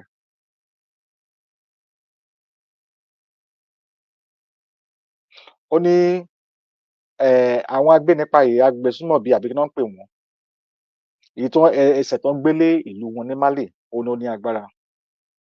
Ó ní àwọn kan wà tán ní jihadist department. Mo fẹ́ ká kọ́kọ́ mọ̀ túmọ̀ jihadist. Anyway, nínú ọ̀rọ̀ yìí á máa yé wa lọ ná. Ó ní òun ò kí ń fẹ́ máa lo ọ̀rọ̀ jihadist, ó ní torí pé ni, ó ní ọ̀rọ̀ inú ìwé Quran ni láti ṣe ẹ̀tọ́ àbí ìjà fún Muhammad. Mi ò ń ṣe Mùsùlùmí, but ohun tó fẹnu bà nìyẹn. Ó ní ṣùgbọ́n ó ní àwọn rí pé àwọn kan ti fẹ́ máa yí àwọn ọ̀rọ̀ yìí padà. Ó ní pàápàá jùlọ, ó ní tá a bá ń dárúkọ terrorism, ó ní òun fẹ́ kó yé wa pé wọ́n dálẹ̀ ni o, wọ́n fabricate ẹ̀ ni. Ó ní kò ń ṣe pé bí nǹkan kan ló ń jẹ́ bẹ́ẹ̀ pé àwọn kan wà báyìí tó ń pè ní terrorist, àwọn kan wà báyìí. Ó ní irọ́ ni o. Ó ní wọ́n gbé ọ̀rọ̀ yẹn, wọ́n dẹ̀ sọ lórúkọ ni. Àwa ti sọ tipẹ́tipẹ́. Àtìgbà tán ti ń name wọn ní Al-Qaeda, ISIS, gbogbo ẹ̀ lọ. Tẹ́ bá wo history lọ sí Afghanistan, ìjà tí Amẹ́ríkà jà pẹ̀lú wọn, àwọn tó build wọn up, àwọn PLO, àwọn Palestine, wọ́n pọ̀ bẹ́ẹ̀ yẹn tán ti train wọn lọ. Tá ti máa sọ tipẹ́, but àwọn èèyàn ò fẹ́ gbọ́. Ó dìgbà tó bá ti wá ń ṣẹlẹ̀ làwọn èèyàn máa tẹ́tí sílẹ̀, a tún ń sọ. Kó má di pé á ṣẹlẹ̀ àwọn èèyàn á ní mọ̀ pé ó tó báyìí. Ó tó bẹ́ẹ̀ o, ó tó bẹ́ẹ̀, ó jẹ̀ jù bẹ́ẹ̀ lọ. So ó jẹ́ kó yé wa ń sìn pé òun ò láti la máa rọ̀ wẹ́ lórí pé kí ni? Ó ní torí pé wọ́n dá ọ̀rọ̀ yẹn lẹ̀ ni. Ó ní àwọn tá à ń rí tá à ń pè ní terrorist tá à ń rí yẹn. Ó ní àwọn èèyàn kan ló dá wọn lẹ̀. Ó ní ní 20 ọdún kọjá, 20 years ago, ó ní nílùú tiwọn Mali, ó ní àwọn ò ní nǹkan tó ń jẹ́ bẹ́ẹ̀. Ó ní wọn ò sí lórílẹ̀-èdè wọn. Rárá ni o. Ó ní so ìgbìmọ̀ ni, àròjọpọ̀ ìgbésẹ̀ kan ni, àwọn èèyàn ló jọ concept ni. Ó ní eléyìí tún máa lọ fún ìkìlọ̀ fáwọn media. Ó ní kán ṣọ́ra gidi kan, ìyẹn àwọn oníròyìn, àwọn tó ń gbéròyìn. Ó ní kán ṣọ́ra gan. Ó ní torí pé kí ni? Ó ní ọ̀rọ̀ tá à ń pè ní jihad tá máa kọ́ ń pè, tá máa ń lò loosely. Ó ní ọ̀rọ̀ inú ìwé mímọ́ Kùránì ni. Ó ní ó dẹ̀ ní bọ́n ṣe lò ó nínú ìwé yìí. Ó ní ṣùgbọ́n àwọn kan ti wá, wọ́n ti wá hijack ẹ̀. Ó ní àwọn èèyàn ò lò ó fún torí ìwé mímọ́ o. Ó ní wọ́n ń lò ó fún torí ohun tán fẹ́ ṣe ná ń lò ó fún. Ó ní àwọn tá à ń rí táwọn ń pè terrorist, ó ní wọ́n ń pa àwọn ìyá wọn, wọ́n ń pa ọmọ wọn, wọ́n ń pa ẹbí wọn, wọ́n ń pa ará ilé wọn pátápátá. Ó ní so nísìnyí, ìdí tóun fi ń sọ pé narrative láti ṣe pé àkọọ́lẹ̀ ìsọ wọn ó ṣe kókó fáwọn ará ìta láti mọ̀ ni pé tán bá ń fi ìlú wọn, tán fi ń wé pé ìlú yìí terrorist ló wà ńbẹ̀ kíníkan kíníkan, ó ti wà ńbẹ̀ tipẹ́tipẹ́. Ó ní ṣùgbọ́n táwọn bá sọ bó ṣe wá sọ́dọ̀ wọn, ogún ọdún ló ti lẹ́yìn ogún ọdún 20 years before now, kò sí ńbẹ̀ lógún ọdún títí dìsín. Ó ní ìgbà tó yá ló kàn déédé wá ni. 20 years ago kò sí nǹkan ńbẹ̀. Ó ní so táwọn bá máa sọ narrative wọn, àwọn máa mọ ibi táwọn ti máa bẹ̀rẹ̀. Àbí kò yé wa? Òun la máa ń sọ fáwọn tó wà ní location 419 Nàìjíríà lọ́wọ́ wọn pé narrative yín, ibo lẹ ti bẹ̀rẹ̀? Ẹ bẹ̀rẹ̀ ní 1914. Ẹ ní narrative mi because èlòmíì ló kọ narrative yín fún yín, ló kọ history yín. Ibi tẹ́ ẹ gọ̀ sí gidi gan nìyẹn. Ẹ lè change narrative. Narrative tán gbé fún yín ni sọ pé ẹ ní any history as far back as 1913. 1914 ló bẹ̀rẹ̀. Tẹ́ ẹ gbé establishment of Nigeria. Tán bẹ̀rẹ̀ láti 1903. Ìgbẹ̀lẹ̀ bẹ̀rẹ̀ sí ń jẹ́ orúkọ yẹn, 1914 lẹ bẹ̀rẹ̀ sí ń jẹ́ orúkọ yẹn. So ẹ ní any substantial roots. Tẹ́ ẹ ti níbi tẹ́ ti bẹ̀rẹ̀ ní, òun ni indigenous people fi jù yín lọ. Kò yé yín because àwọn yẹn ní roots ayérayé ni, abínibí ni, kò ń ṣe ability. so wọ́n tún wá jẹ́ ó tún wá tẹ̀síwájú ó ní so káwọn mídíà kan ṣe kí ni wọ́n ṣàkíyèsí wọ́n jẹ́ kó yé wọn ó ní so ó ní àwa aláwọ̀ dúdú ó ní wọ́n ní wọ́n ń sọ àwọn nǹkan kan wọ́n á ní àwọn ìlú mẹ́ta ti parapọ̀ ìlú òtòṣì poor country ó ní báwo lẹ ṣe máa fẹnu yín máa sọ̀sọ́kúsọ ó ní ẹ ti lose jù máa sọ̀sọ́kúsọ èmi fi kún ni o wọ́n lose gidi gan ni wọ́n nígbà tó bá ní ìlú mẹ́ta parapọ̀ tó jẹ́ ìlú Áfíríkà ó ní bọ̀dì èwo ni kẹ́ tí wọ́n máa bá kẹ̀ pé 3 poor country ìlú tó tòṣì ó ní kí ló ń jẹ́ bẹ́ẹ̀ ó ní sọ fún mi pé Áfíríkà tòṣì ni ó ní ohun tó fẹ́ kẹ́ ẹ sọ gangan lẹ̀ ń sọ yẹn ignorantly lẹ fi ń sọ ẹ̀ repeat ẹ̀ so àwọn èèyàn máa gbọ́ yín náà máa gba àwọn tó ń gbọ́ yín àwọn náà máa rò pé òótọ́ ni wọ́n pọ̀ ni ní ẹ̀kẹ́bẹ̀ sí ń change narrative ṣé ẹnì kan tá à ń sọ nípa narrative so tá a bá rà àwọn ajá kan tó ń gbó èèyàn ní ti ló fẹ́ ṣe wá pa o èèyàn ní ti ló jẹ́ ká sun ẹ ti ya wèrè ẹ ní narrative kankan àwọn tó tẹ̀ ń pretend báwọn ní narrative lórí Nàìjíríà òfò lórí òfò ni kò sí narrative pọ̀ kò sí definition ó ní so àwọn tó sọkúsọ yẹn kán ṣọ́ra ó ní torí pé kí ni àwọn kan wà tẹ́ pé àwọn ló ń náwó fún àwọn people yìí fún terrorism tẹ́ ń rí ó ní wọ́n ń finance ẹ̀ èmi kọ́ mo sọ o èmi kọ́ mo sọ bẹ́ẹ̀ o ẹni tó sọ bẹ́ẹ̀ ni o foreign minister wọn ní Mali ló sọ yìí o a sọ fún yín pé àti sọ ti Burkina Faso ó ti sọ the same thing ti Niger láṣọ last ó sọ the same thing now Mali ló tún sọ̀rọ̀ yìí ó ní ǹjẹ́ ó mọ̀ pé àwọn tó ń finance terrorism wà ó ní so nígbà tó ń bá mọ̀ pé àwọn tí ń lose grant ẹ pé kò sí pé narrative yẹn ti fẹ́ máa change ó nígbà náà máa ń mú àwọn ọ̀rọ̀ bẹ́ẹ̀ yẹn kán máa ní àwọn ìlú yẹn poor so àwọn ló lè help àbí kò yé wa torí pé ó ń jẹ́ kó yé wa ń sẹ pé ìdí táwọn kan fi ń wá sílùú yẹn ó ní gbogbo àwọn tó ń wá pátápátá láti wá ṣe ìrànlọ́wọ́ bóyá nípa tó ogun ni o bóyá wọ́n wá help wọn láti wá ṣe security ààbò ni o àbí lórí nǹkan kan ó ní wọ́n kọ́kọ́ máa ń wá ó ní kò sí gbogbo ohun tó bá wá bóyá Russia ní gbogbo ẹ̀ ni wọ́n ló máa ń bá interest tiwọn ó máa ń bá wá ó ní ṣùgbọ́n tó bá tẹ̀ jẹ́ pé àwọn nídìí ìrànlọ́wọ́ ó ní kò gbọdọ̀ jẹ́ pé ohun tó máa ní aráàlú lára àbó ohun tó jẹ́ taráàlú àbí ìgbìmọ̀ nǹkan tó jẹ́ pé aráàlú mọ̀ ń pa ẹ̀ lẹ́nìkan lédè lọ jókòó á ló wá máa fọwọ́ sí àwa náà òun sign on behalf of them ó ní ibi wọn ti máa ń bẹ̀rẹ̀ nìyẹn o ó ní wọn ara wọn ẹni tó máa wá sẹ̀gbẹ́ tá a ṣojú wọn tá lè máa sọ kó sọ àwọn lè máa ṣe nǹkan tó fẹ́ ṣe ó ní torí pé kí ni ó nídìí tán fi wá wọ́n gbọ́dọ̀ achieve ẹ̀ so wọ́n dédé wá pé yá ẹ tún kẹ́rù yín kan lọ lọ́la so àwọn nǹkan tó máa sáyìn gbogbo ẹ̀ máa sáyìn yẹn gbọ́dọ̀ ṣe kí ni wọ́n gbọ́dọ̀ ṣọ́ra ó ní torí pé kí ni àwọn tẹ́ ẹ̀ ń rí ọ̀pọ̀ náà ló ń finance kí ìlú wọn má ṣe déédé kó máa rí bóṣubòṣu bó ṣe ń rí ó ní so tá a bá sọ̀rọ̀ nípa terrorism ó ní àwọn wo ló wà lẹ́yìn ẹ̀ gangan ó ní àwọn wo ló ń support ẹ̀ ó dẹ̀ àwọn wo ló ń finance ẹ̀ ó ní àwọn ló ń support mercenaries náà ń pè wọ́n ní good day but wọ́n kàn ń lò ló ti ṣàlàyé fún wa pé wọ́n kàn ń lò wọ́n fún religious purpose bíi jihadist so ibẹ̀ ni kìrìsìtẹ́nì náà máa bá muslim jà muslim máa bá kìrìsìtẹ́nì jà just create chaos so mo fẹ́ ká máa picture bó ṣe ń lọ lórílẹ̀‐èdè 419 àwọn tó bẹ̀rẹ̀ pẹ̀lú muslim ticket gbogbo ń yé wa kò sí coincidence wọ́n mọ̀ nǹkan tó ń ṣe lẹ́yìn tó kọ́ sọ pé tóun bá ṣe nígbà kan tóun bá ṣe muslim ticket pé àwọn aráàlú wọ́n máa fojú òun rí màbo ìyẹn Tinubu sọ ẹran tí newspaper tó ṣe ń gbà yẹn tó ní pé tóun bá try láti sọ pé but nísìnyí ó wá padà try ẹ̀ wọ́n dẹ̀ máa fojú ẹ̀ náà rí màbo sí èmi ló kàn àbí ìwọ náà ló máa kàn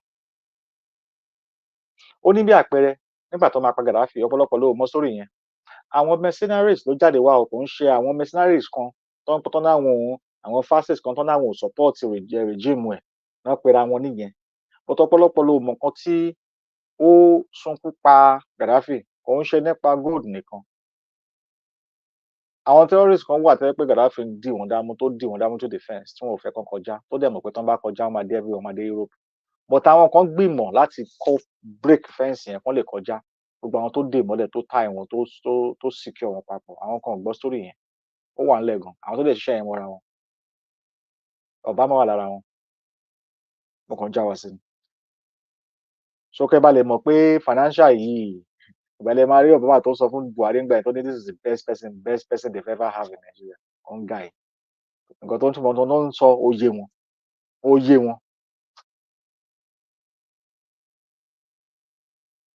ó ní so tá a bá tí wọ́n ní bá kọ́kọ́ mọ̀ nípa àwọn tó ń finance wọn ó ní ìbẹ̀rẹ̀ tí kọ́kọ́ rí pé ojú gbogbo nǹkan tó ń ṣẹlẹ̀ yìí á máa lójútùú fún wa á máa yé wa ó ní láti lọ síwájú ó ní àwọn táwọn ń pè ní ọ̀rẹ́ àbúrò ẹ̀jẹ̀ kan náà ó ní àwọn ló kọ́kọ́ lò láti ṣe kíni láti kọ́kọ́ ti ilé owó wọn torí ìgbàmọ̀ ìṣepapọ̀ wọn ECOWAS wọ́n ní banks wọ́n ní transaction wọ́n ní finance together wọ́n ní so banks wọ́n gbẹ́sẹ̀ lé central bank wọn gbẹ́sẹ̀ lé gbogbo nǹkan ìní wọn tó lè ṣàǹfààní fúlù wọ́n gbẹ́kànlé wọ́n gbẹ́sẹ̀ lé pátápátá ó ní ìdí tó dẹ̀ fi máa ń ṣerú nǹkan báyìí ni pé tán bá ṣe tán àwọn aráàlú ń sìn wọ́n wá lòdì sí orí ìjọba tó wà lórí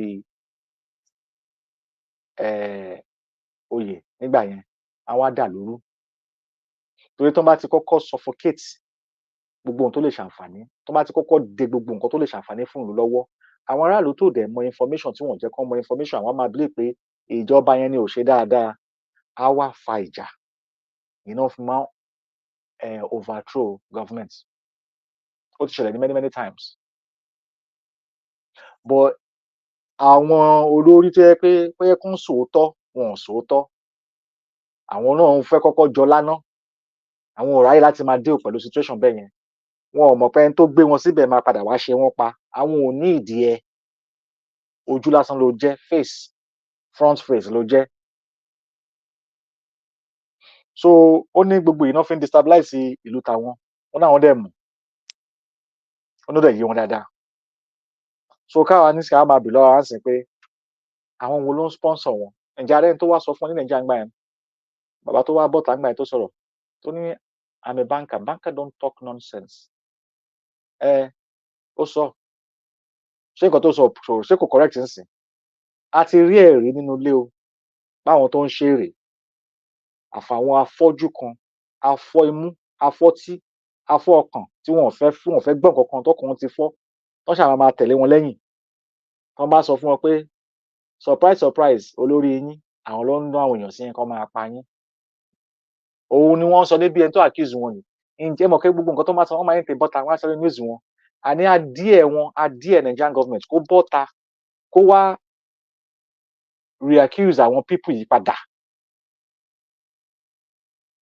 àti Akíntólè tó máa ń ṣe disclaimer kíníkan ó yá bọ́ta kó wá tún support Tinubu kó wá support wọn pé wọ́n ní pé àwọn tẹ́ ẹjọ́ wà ń bẹ̀ yẹn ẹjọ́ ń sponsor terrorism bọ̀ ẹ pé lórí burúkú ni gbogbo yín àwa lẹ fẹ́ máa halẹ̀ mọ́ lórílẹ̀‐èdè tiwa tó ti dúró àní ìṣe yín nọ́mbà yín sọ́ńtà gbogbo bí lẹ máa ara mọ́ ẹ máa halẹ̀ máwọn èèyàn ẹ máa lọ káàkiri ẹ wá lọ rebuke eléyìí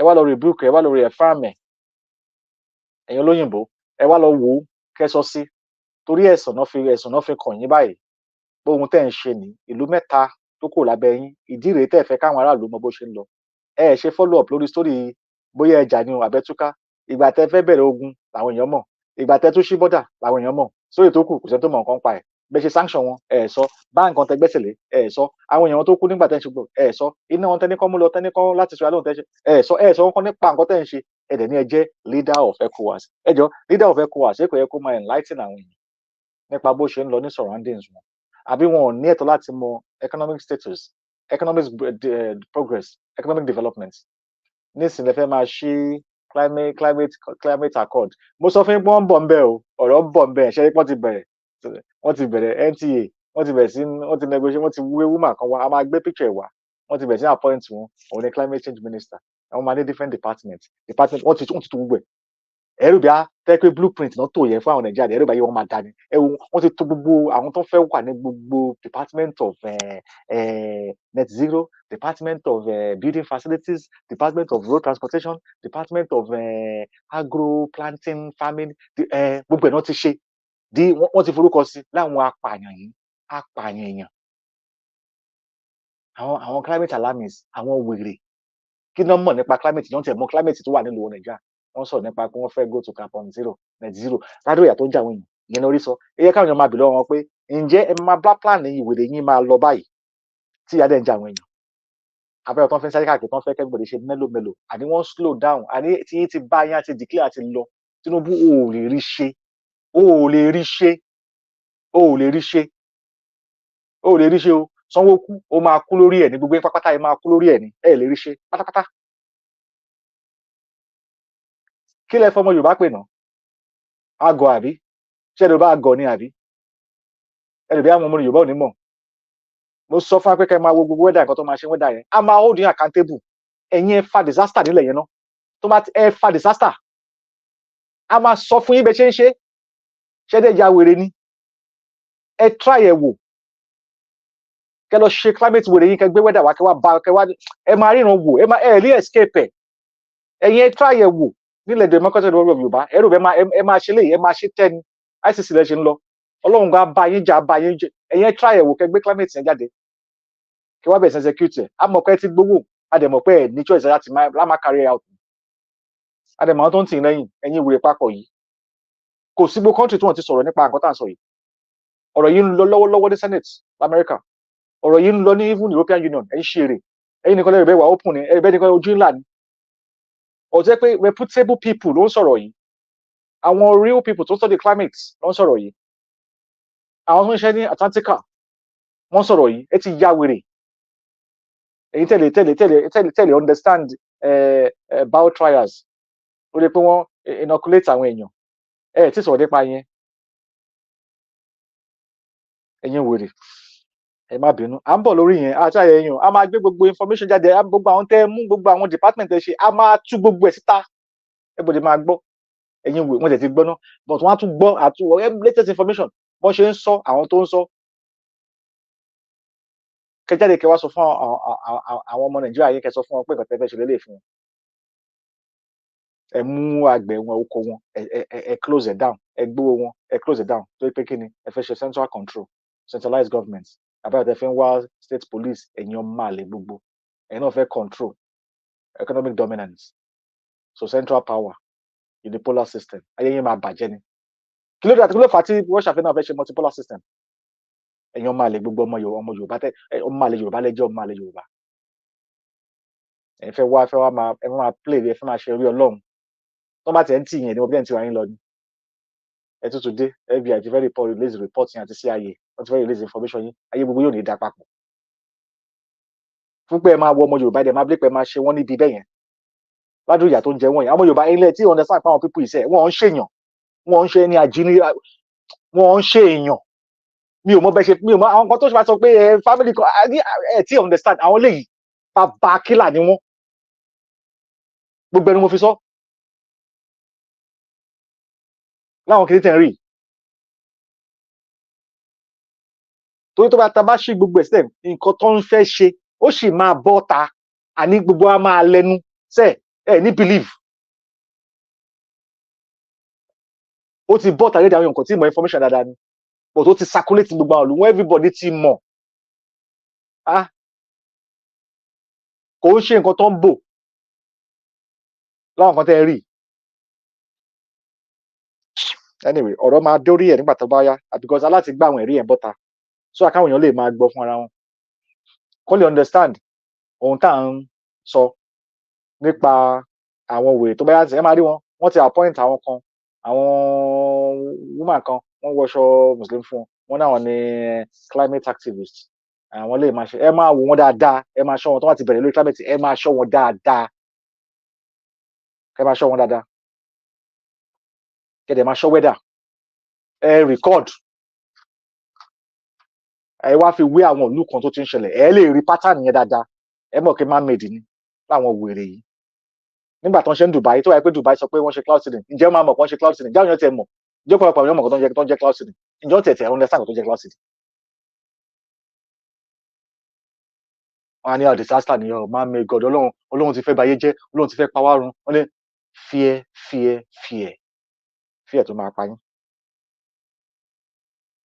so bá ṣe lọ lọ́rọ̀ Mali so foreign minister wọn ó sọ àwọn oríṣiríṣi àwọn ọ̀rọ̀ rẹpẹtẹ so nípa security mostly àti nípa ìlọsíwájú ìlú wọn ó mẹ́nu àwọn bà àwọn ọ̀rọ̀ tó yẹ pé báwọn ṣe rí pé ọ̀dọ́ gbọ́dọ̀ jẹun tó ṣe pàtàkì àlàkọ́ tá à ń sọ nípa orílẹ̀-èdè Yorùbá nìyẹn. Wọ́n ní àwọn ọ̀dọ́ wọn ní pé táwọn ò bá tọ́jú àwọn ọ̀dọ́ wọn nísìn pé tó bá dọjọ́ ọ̀la àwọn ọ̀dọ́ á tọ́jú wọn. Ó yẹ kó tí yé nǹkan tó mí níbẹ̀ yẹn. Wọ́n tún wà tí wọ́n pé iye tó bá ṣe dáadáa fáwọn ọmọ ohun tó máa fojú ẹ rí òun ló dé yìí sí location 419. Torí gbogbo àwọn tó fẹ́ gbà wọ́n lẹ̀ gan bó ṣe ń gbà wọ́n lẹ̀ bí wọ́n tún já síbòmí ó ti sún wọn gan fún ara wọn. Táwọn lè bá fẹ́ ṣe business wọ́n bá ti pé ò wúlò fún business wọ́n fẹ́ ṣe tó bá sì wọ́n á wọ́gbọ̀n àwọn máa fi dẹ́ sẹ́gbẹ̀ kan because wọ́n ti mọ̀ pé at the long run àwọn máa lose àmọ́ ibi wọ́n ti ń lose káàkiri so wọ́n lè afford láti máa lose orí ẹnìkan.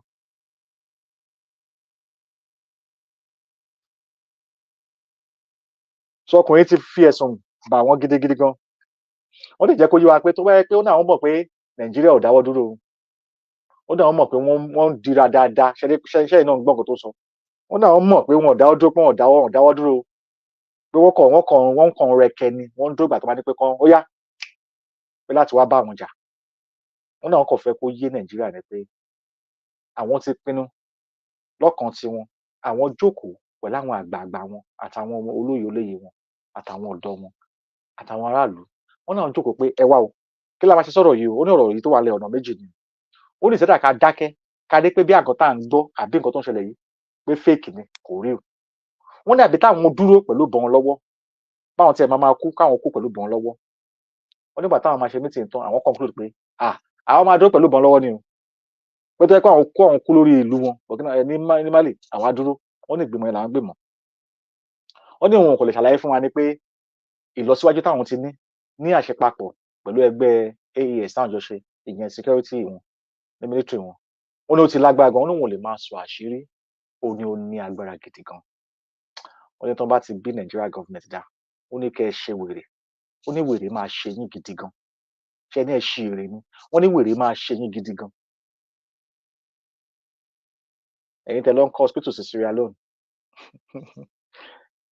ẹ̀yin tẹ́ wá láti Sierra Leone tí gbọ́ president Sierra Leone àti ìyàwó ẹ̀ wọ́n ti lọ sí Russia wọ́n ti lọ bá Putin ayé yín ti fẹ́ bàjẹ́ papọ̀ and ẹ máa confuse eléyìí tẹ́ lọ kò tí yé yín àwọn náà wọ́n fẹ́ ṣe multipolar system wọ́n náà wọ́n bá ń ṣe unipolar system ẹ̀yin ṣe mú bí tẹ́ fẹ́ jẹ́ sí ẹ̀ ń kọ́lé 100 million fún vice president ẹ̀yin táyé fẹ́ bàjẹ́ nígbà tó yẹ bá kó gbé sí duplex kẹ gbé sí bọ́ǹsùwẹ̀ kẹ gbé sókè kíní tó wà kẹ wá ṣe picture sí gbogbo bẹ̀ kẹ ya rẹ̀ láti gbogbo yín ti pín ọ̀nà tán Tinubu highway Tinubu sun highway Ìyálọ́jà express road Wọlé Ṣóyínká flying road Abuja gbogbo yín ti jáwé papọ̀ ládùúgbò gbogbo tó ṣẹlẹ̀ country ẹ̀yin náà lè ń fún ẹ láì praiser ẹ̀yin náà lè ń gbé ayé kalẹ̀ news á report ní 5 minutes nísìnyí pé ẹ ti pín káàkiri o 10 minutes later news á tún ní pé Nàìjíríà ṣàṣọfún ẹ kàn confuse àwọn èèyàn kan chaos káàkiri kò sí proper orientation fáwọn èèyàn. Wọ́n ní kán kìlọ̀ fún yín ni má lè sọ fún yín wọ́n ní àwọn mọ̀ pé ẹ̀ ń dóde wọn ni wọ́n ní kẹ́ ẹ ṣe wèrè náà wèrè máa ṣe yín padà wọ́n á fi wèrè ránṣẹ́ sí wèrè náà máa rán níṣẹ́ wèrè padà. Wọ́n ní security one is well collaborated and well structured and baffling. Wọ́n ní ọmọ ogun tí wọ́n ní òun lè sọ àṣírí wọ́n ní ó wà nílé wọ́n ní ó wà nílẹ̀ wọ́n ní kẹ́ ẹ ṣàwùkọ́ ní kẹ́tí àti ṣe wèrè ẹ ti rí pé àwọn Russia ti send bí wọ́n tó máa send X300 àti X400 wọn àtàwọn mini drones wọn ti drones tí Burkina Faso ti acquire ń sìn àwọn drones ẹ pé ó lè rí táwọn terrorist yẹn wà ní wọ́n tẹ̀ tí ń lò fún ṣe àtàtẹ́rẹ́ gbogbo ẹ̀ á máa bẹ̀ sí gbọ́ kó máa rí wọn ká máa rí pé tí wọ́n sọ wípé àwọn kan ò lè gbẹ terrorist yẹn wọ́n ti gbìyànjú kó máa negotiate ṣe mọ̀ pé weekend end lẹ́wà weekend pẹ̀lú terrorism that means pé collaboration wà because wọ́n máa ń fẹ̀sùn kàn yín níbi tán nípa àwọn tó ń darí yín àjọṣe papọ̀ yín láti ta lẹ́jọ́ ń fọwọ́ papọ̀ lẹ́jọ́ ń dá àwọn ẹgbẹ́ yìí lẹ̀ ẹ wá rán wọn lọ sílùú yín ní kankan wọ́n lọ máa dà lóyún rú láti create chaos so that educate order from chaos oyè wa ìyẹn tún jẹ́ kí because àwọn tẹ́ ẹ gbà ọkùnrin ní kọ́ máa ṣọ́ra fún àwọn tó máa ní pé wọ́n bá jagun tó yẹ pé kí ni àìlọsíwájú yín ló máa jẹ́ kó lè dúró lórílẹ̀‐èdè yín ló máa jẹ́ kó lè dúró lórí ilẹ̀ yín because tí security ní military ó ní báwo ni ṣe wà tí wọ́n máa yẹ pé èèyàn lè finance security ẹ̀ ó ní àkọ́kọ́ yẹ kí wọ́n máa finance security lú ẹ̀ ó ní kẹ́ kí kẹ́dá security lẹ̀ tán kẹ́ wọ́n máa dóde aid ó ní aid yẹn ló máa ń kó balẹ̀ ayé yín pàtẹ́ pé wọ́n fi aid ṣe wọ́n Nàìjíríà ń sìn ẹ̀ tún gba aid tomato ẹ̀ gba aid gàrí wèrè ṣe yín gan ẹni gbogbo gẹ̀gẹ́lé ẹni gbogbo ẹ̀ tún gba aid wá ta ẹ̀ tún gba aid wá. ó ní sọ báwo ni wọ́n ṣe máa wà tó máa ní number one tó máa ní ìlú fẹ́ dúró ó gbọ́dọ̀ kọ́kọ́ maintain security ṣe ní kò tá à ń sọ nìyẹn ǹjẹ́ wọ́n bá wọn sọ̀rọ̀ security ní Nàìjíríà yẹn ǹjẹ́ wọ́n bá wọn jókòó kan sọ̀rọ̀ security fún wọn no wọ́n bá wọn sọ̀rọ̀ security wọ́n ṣàmáṣọ́ fídíò pé they are rescued kíní kan fídíò tó jáde ní just couple of hours ago àwọn kan tó rescue nílẹ̀ yìí bọ́ mẹ́ẹ̀ táwọn terrorists ti kú wọn tán ní wọ́n wá driver tán ní wọ́n ṣe wá ráwọn security mẹ́ta kan tán gbébọn láti wọ́n ṣe wá rescue wọn ibi tí wọ́n ibi tẹ́ kù sí nìyẹn ẹ wá ń struggle that means wọ́n ti overtake yín gbàtẹ́ pé gbogbo ìjọ ní conjunction collaboration torí pé kí ni gbogbo ibi tẹ́ bá lọ wọn débẹ̀ bí ẹ ti máa ń ṣe meeting wọn débẹ̀ wọ́n mọlé tó bá lè mọlé àwọn kankan tó mọlé àwọn ọba tó wọn ò ṣe ní mọlé yín wọ́n bẹ tẹ́ ń gbé ẹ̀yin lẹ popular jù wọn ò lọ síbẹ̀ wọn ò lọ sí meeting wọn ò lọ síbi tí convoy yẹn ti kọjá wọn ò lọ sí gbogbo bẹ̀yẹn the same people na people sọ pé bọ́n ṣe máa ń kó ẹran káàkiri yẹn tó máa ń lò wọn fi ṣe kí ni fi ń da ọdún wọn pé kò ń ṣe headsman o bàbá terrorist ni wọn bùtẹ̀ ilẹ̀ sọ fún ẹ̀ kan sọ fún pé ó lóun mọ̀ kan máa ń gbé AK-47 ó lóun kàn mọ̀ pé igi ló máa ń gbé dání ìyẹn Buhari ìgbà tí wọ́n ní pọ́pà àwọn èèyàn lọ́wọ́ ilẹ̀ Tinubu sọ ó ní báwo lẹ ṣe mọ̀ pé terrorist ló ní ọ̀ ni wọ́n ṣe mọ̀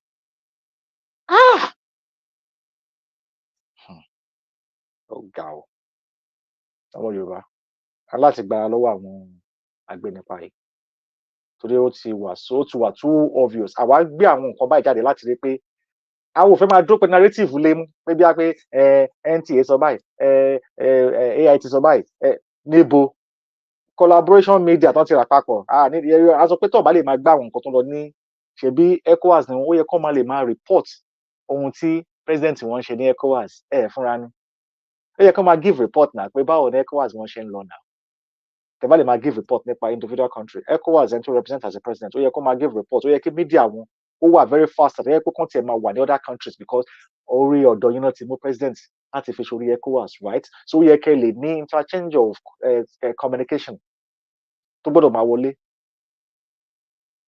láti rí pé ẹ̀ ń record so that láti máa fún àwọn èèyàn nílé ní details nǹkan tí president yìí ń ṣe ní chairman ECOWAS kò sí nǹkan kan ẹ ṣe ń bátù tilé lọ náà ẹ ń bátù oúnjẹ ẹ ń bátù ẹ̀rẹ́ tó ń ṣe tomato paste tẹ fẹ́ gbé sẹ́wọ̀n ẹ̀ ń rí àwọn tẹ́lẹ̀ kan lọ máa àwọn ọmọ òwúrọ̀ àbàdà dáradára náà bá kiri àwọn tó fẹ́ pín mọ́tò fún àwọn tó gba mọ́tò àwọn tó fẹ́ ṣọ̀nà fún màálù àwọn tó fẹ́ change national anthem ẹ̀yà dáradára so nísìnyí wọ́n fẹ́ káwọn Nàìjíríà rọ pé ẹ kọ̀ concentrate lórí president ní Nàìjíríà ẹ má concentrate lórí nǹkan tó represent ní ECOWAS but àwọn tó ń sọ̀rọ̀ nípa wọn ní ECOWAS ń bì rí gbogbo àwọn Ruben gbogbo nǹkan wọn máa sọ gbogbo lè Arise TV wọn ò rí sọ àwọn intellectuals wọn channel television wọn ò rí prime minister ìlú yìí ló sọ̀rọ̀ yìí minister wọn ló sọ̀rọ̀ yìí minister ti Burkina Faso sọ̀rọ̀ ti Mali sọ̀rọ̀ ti Niger sọ̀rọ̀ gbogbo nǹkan tó sọ ló fẹ̀sùn kàn wọ́n pé wọ́n ń tọ́ àwọn ló ń sponsor àwọn ló ń lò ìránṣẹ́ oríṣiríṣi náà ṣe láti rí pé wọ́n dá àwọn ẹgbẹ́ yìí láti máa jà ló wọn ní kankan terrorism political terrorism mo kí gbogbo alẹ́ kan sí o ẹ kó kalẹ̀ sórí ètò ẹ̀yẹ́ ká dánu dúró náà ẹ̀yẹ́ ká ṣe má bẹ́tò lọ kò ní sún ọkùnrin rẹ̀ wá ọmọ Yorùbá ọmọogun IP akíwá o à ń bọ̀ wá tí lọ ẹ ṣeun gan ó yá bàbá. ẹ ṣe gidi gan Adex ọmọ Yorùbá mo sọ fún yín pé àwọn kankan wà la máa ṣó àti ìṣó àti ẹ̀ ń mẹ́rin pọ̀ lápò ní gba nípẹ́ parí náà bọ́ ẹja ṣó yín láwọn mo sọ fún yín láti ṣó fídíò tí mo sọ yẹn tí mo sọ pé ogun ò ní jà wá àwọn ò ní jagun ìyá tó bá fẹ́ jagun tó bá ti ń gbèrò ogun òun náà ló máa lò ní gbogbo nǹkan tó bá fi gbèrè ogun fúnra wọn àwọn náà ló máa fi para wọn àtàwọn ọmọ wọn àtàwọn èèyàn táwọn náà kiri àwọn náà máa fi pa ilẹ̀ Yorùbá ti dúró ìwọ tó bá ti mọ̀ ilẹ̀ Yorùbá ti dúró gbogbo ọ̀rọ̀ lẹ ti gbọ́ láti ẹnu bàbá Adex èmi náà ti sọ mo ti sọ àwọn ọ̀rọ̀ kan síwájú bọ̀ ẹ ti tún gbọ́ àwọn ọ̀rọ̀ ọmọ Yorùbá ẹjẹ́ àṣẹlẹ̀ ẹjẹ́ remain pepping ẹjẹ́ remain focus àsìkò wa rèé láti kúrò nínú òkú ẹrú pátápátá káwa náà lè ṣe kíni ká lè máa gbádùn ká lè máa mu mílíkì ká lè máa jẹun tó dára lásìkò ìgbà tó dára ká má máa ṣe pé kí ni àjẹun sùn àbí àmúgbọ́kàn sùn kó má ṣẹlẹ̀ sí wa mọ́ òun la fi sọ fún wa pé la fi ń ṣe gbogbo eléyìí tá à ń ṣe fúnra wa lẹ́ẹ̀kan sí mo kí wa o mo kí gbogbo wa nílé bóyá ẹjẹ́ àtúwò fídíò kan mo gbọ́ mo ti tẹ̀ tán mo wà fún ọ ní àwọn àtúnṣáré wo fídíò kan pàápàá mo gbọ́ ẹ̀kọ́ fún fún mi ní ìṣẹ́jú kan ká fi sáré tí mo fi ń wá fídíò bójá sáré fi gbọ́ orin kékeré kan tí máa sáré bá dẹ̀ ti gbé bá ti rí fídíò tí mo fẹ́ sáré gbé síta àyọ orin yẹn kúrò àbí kò yọ báyìí àyọ orin yẹn kúrò ọlọ́run Elédùmarè kò ní fi gbogbo wa sílẹ̀ ẹ ṣe gidi gan bá mi kà lọ ẹ bá wa pín tó yẹ bàbá wa láìpẹ́.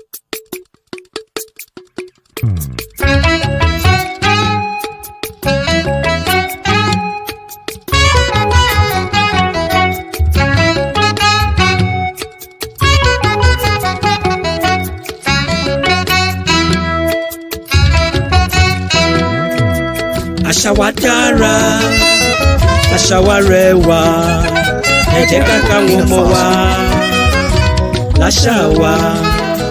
Àṣà wa dára, àṣà wa rẹwà, ẹ jẹ́ ká káwọn ọmọ wa láṣà wa. Àṣà wa dára, àṣà wa rẹwà, ẹ jẹ́ ká káwọn ọmọ wa láṣà wa.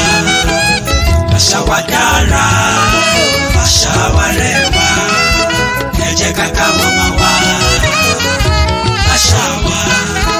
Òrìṣà tẹ́nìyàn bá ń bọ̀ tí kò bá fi hàn ọmọdé, ó dájú pé òrìṣà yẹn kò ní pẹ́ rárá. Ọ̀làjú ló dé ló mú gbogbo dorí kodò, ẹ jẹ́ ká káwọn ọmọ wa láṣà wa. Òrìṣà tẹ́nìyàn bá ń bọ̀ ará tí kò bá fi hàn ọmọdé ó dájú pé òrìṣà yẹn kò ní pẹ́ rárá. Ọ̀làjú ló dé ló mú ohun gbogbo dorí kodò, ẹ jẹ́ ká káwọn ọmọ wa àní láṣà wa. Àṣà wa dára, àṣà wa rẹwà, ẹ jẹ́ ká káwọn ọmọ wa láṣà wa. Àṣà wa dára, àṣà wa rẹwà, ẹ jẹ́ ká káwọn ọmọ wa láṣà wa. Èdè wa dùn láti sọ. Bẹ́ẹ̀ ni èdè wa dùn láti sọ. Ó yá lẹ́yìn eléyìí ó kún àbùkù fídíò kékeré kan ká máa wò lẹ́yìn eléyìí nígbà tí jẹ́ ká tún farabalẹ̀ ká tún gbọ́ eléyìí ó ṣe kókó. YouTube àwa fi eléyìí a fi ń educate ara wa a dẹ̀ fi ń educate àwọn èèyàn wa kọ́ mọ ohun nǹkan tó ń lọ ní àgbáyé kọ́ dẹ̀ mọ ohun nǹkan tó ń lọ ní ẹ̀gbẹ́ wa. Bẹ́ẹ̀ ni tí bàbá wa dẹ̀ ṣe sọ Channels TV ní gbélé síta o. Àwọn channel kí lórúkọ Arise TV ò ní gbé síta o, AIT ò ní gbé síta o, gbogbo ò ní gbé síta o. Àwa yìí náà la máa gbé gbogbo àwọn nǹkan báyìí síta láti fi ṣe kíni láti máa fi ṣí ojú àwọn èèyàn wa lẹ́ẹ̀kan sí Elédùmarè lọ́jọ́ tòní kò ní fi wálẹ̀.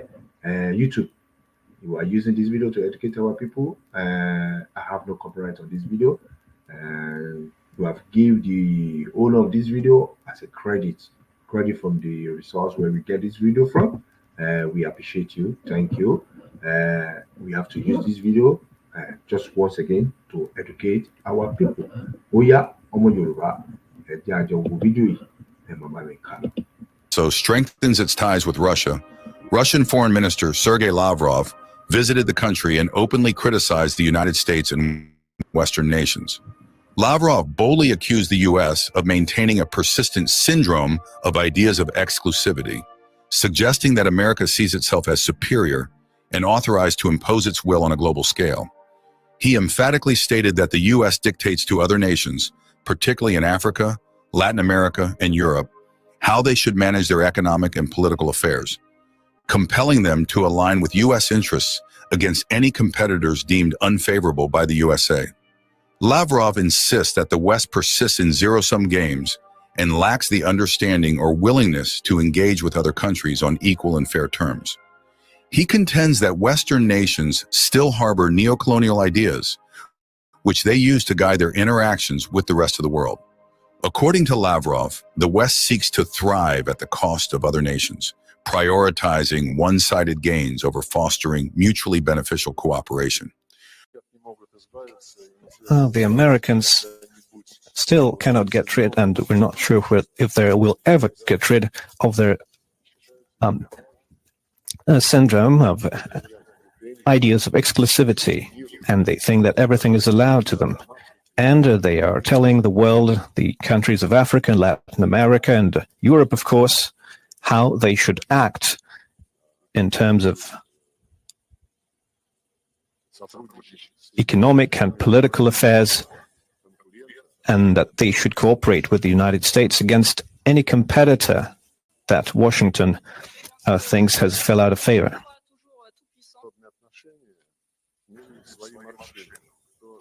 They take a very egocentric approach to their foreign affairs. They divide everything into who is supporting and who is against the United States, and our relations are built on the basis of mutual interests, mutual benefit, and full equality of all the parties. Russian Foreign Minister Sergei Lavrov's visit to Burkina Faso signifies an important step in Russia's expanding presence and influence within Africa. This momentous occasion is a key component of Lavrov's current African tour, which is focused on bolstering Russia's engagement across the continent. Burkina Faso stands as the third stop on Lavrov's African tour, following his visits to Congo and Guinea. Russia's expanding presence in Africa can be attributed to its heightened diplomatic engagement and substantial economic ventures in the region. The Council on Foreign Relations reports that Russia's influence has been steadily advancing throughout Africa in the past few years, positioning the continent at the center of the increasing geopolitical competition between Russia and the USA. Lavrov's recent trip to Burkina Faso is being viewed as a significant geopolitical move aimed at rebalancing the influence of Western powers, particularly France and the United States, in the region. This visit underscores Russia's active outreach to African nations, exemplified by its organization of a U.S.-Africa summit, advocacy for the African Union's inclusion in the Group of 20, G20, and commitment to providing $55 billion in aid and investments to the continent between 2022 and 2025. Furthermore, Russia's engagement with Burkina Faso is indicative of its broader strategy to position itself as a key partner to African countries and fuel anti-Western sentiments. This has led some analysts to express concerns about Moscow's growing aspirations, potentially turning Africa into a focal point in the global strategic rivalry between Russia and the West. In recent years, Russia has been significantly increasing its involvement in Africa with the aim of achieving several objectives.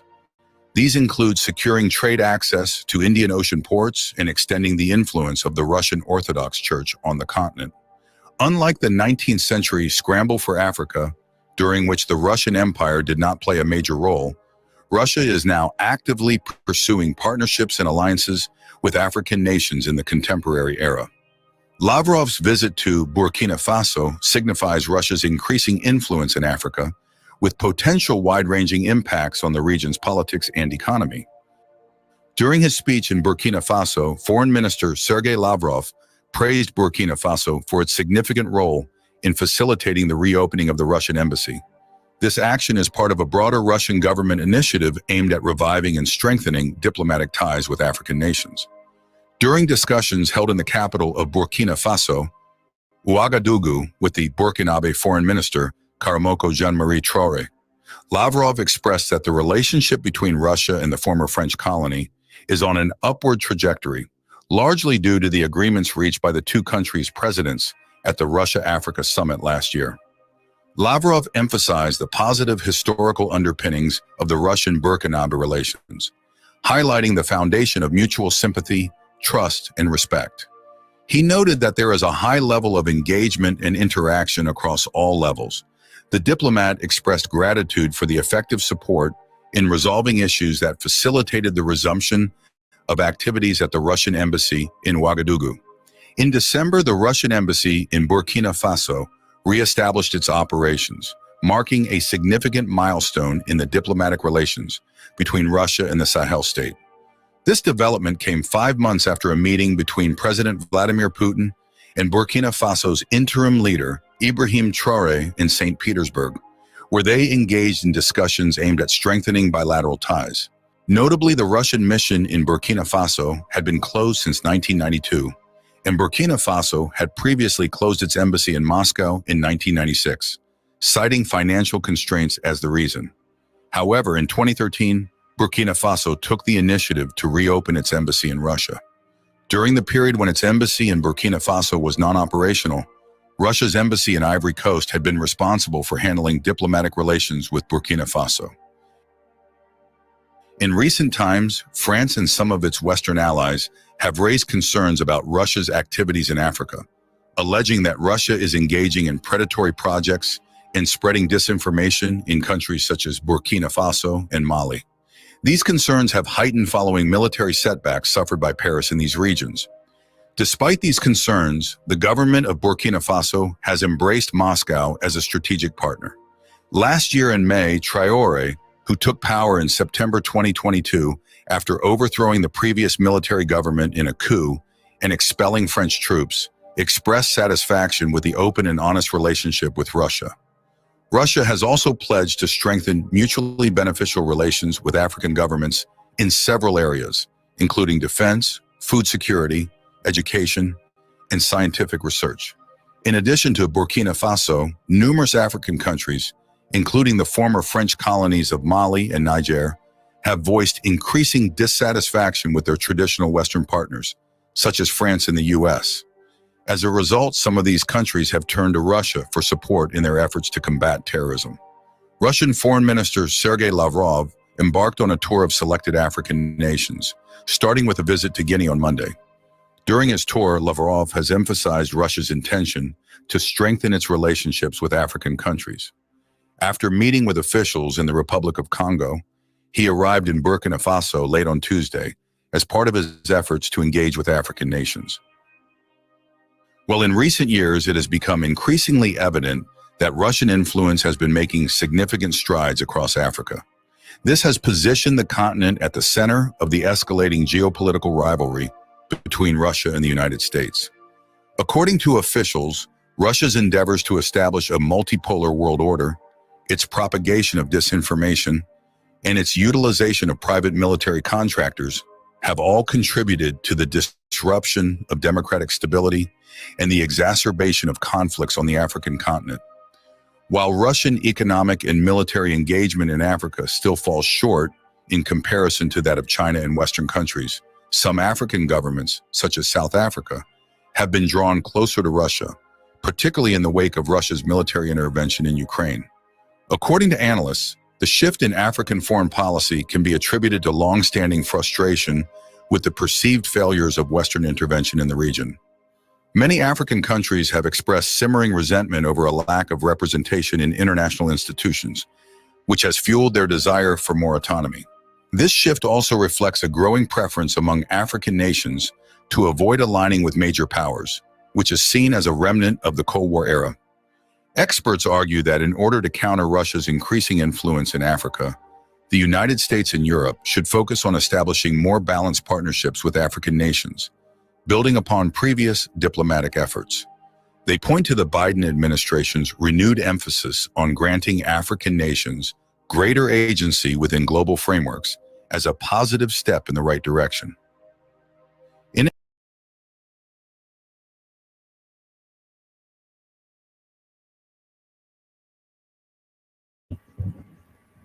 Àbàtẹ tó sọ̀rọ̀ ẹ jẹ́ n play last video yẹn. No, ẹ jẹ́ kí n sọ̀rọ̀ lé because má gbàgbé nǹkan tó fẹ́ sọ. Oh, okay. Lórí Akíwálé kan sí lórí ètò ẹ kó kalẹ̀ sórí ètò. Continuation ìlọsíwájú ọ̀rọ̀ tá a sọ tí foreign minister ti Mali sọ àti ẹ̀sùn tó fi kan gbogbo àwọn orílẹ̀-èdè ó ní gbogbo àwọn tó wà lẹ́kọ̀ọ́ pátápátá ni ó ní wọn ò yọ ẹnìkan kan lẹ̀ ó ní gbogbo wọn olórí wọn pátápátá ó fi wọn fẹ̀sùn yẹn kàn wọn pátápátá pé wọ́n mọ̀ nípa àwọn agbẹnipa àti pé bí wọn ò ṣe tòrò lórí pé owó ìlú ètò ìlú tí ò fi tòrò ó ní ó yé wọn. Ṣé wá rí fídíò tá a gbé wá yìí symbol ńlá ni because Lavrov foreign minister ti Russia lẹ́ ń rí ṣe mọ̀ pé nígbà tí wọ́n bẹ̀rẹ̀ wọ́n gbà ló wọn gbà ló wọn kò sẹ́ni tó ṣe bẹ́ẹ̀ pé wọ́n rí wọn kò sẹ́ni tó recognize wọn lójú àwọn èèyàn ṣùgbọ́n iṣẹ́ wọn lọ lábẹ́lẹ̀ àwọn tó ní wọn ò yìn wá wọn ò mọ̀ wá tó ń rẹ́rìn-ín bó ṣe fi Burkina Faso àti Mali àti Niger wọ́n fi wọ́n ṣe yẹ̀yẹ́ ta ló wá ń fi yín ṣe yẹ̀yẹ́ ńsìn ǹjẹ́ foreign minister Lavrov ǹjẹ́ ó wá sí Nàìjíríà ǹjẹ́ wọ́n bá yín bẹ̀ yẹn bẹ́ ṣe jẹ́ giant tó ǹjẹ́ wọ́n bá yín pẹ́ kó wá sí kankan chairman ǹjẹ́ wọ́n á kí yín irọ́ wọ́n lọ Guinea wọ́n lọ wọn sọ pé wọ́n fẹ́ wá rí yín bẹ́ ṣe jẹ́ neighboring tó bẹ́ ṣe jẹ́ cockroach of Africa tó wọn wá kí yín bí tẹ́ wà ṣùgbọ́n àwọn ìlú yìí náà wá kí yín sìn ìlú yìí náà wá recognize so mo fẹ́ ká rí symbol yẹn bẹ̀ yẹn recognition ló dé yìí màmá sọ fún wa ń pa yẹn pé àwọn tó máa wá recognize wọn máa wá àwa la máa tún nǹkan wa ṣe tó máa fi wá recognize wọn ṣáwọn people yóò tún nǹkan wọn ṣe tó fi wá recognize wọn sí nígbà tí president wọn kàn lọ wọn ní pé wọn mú sí ẹrú ni owó kankan nísìn wọn ti wá kíní lẹ́sìn láti wá tún sọ̀rọ̀ sí documentation máa lọ apart from the recognition eléyìí túmọ̀ sí pé Russia recognize AES fully wọn ò sọ pé àwọn máa fa gbàálà wọn máa jà wọn ò bá yẹn lọ peace làwọn bá lọ ń sìn wọn sọ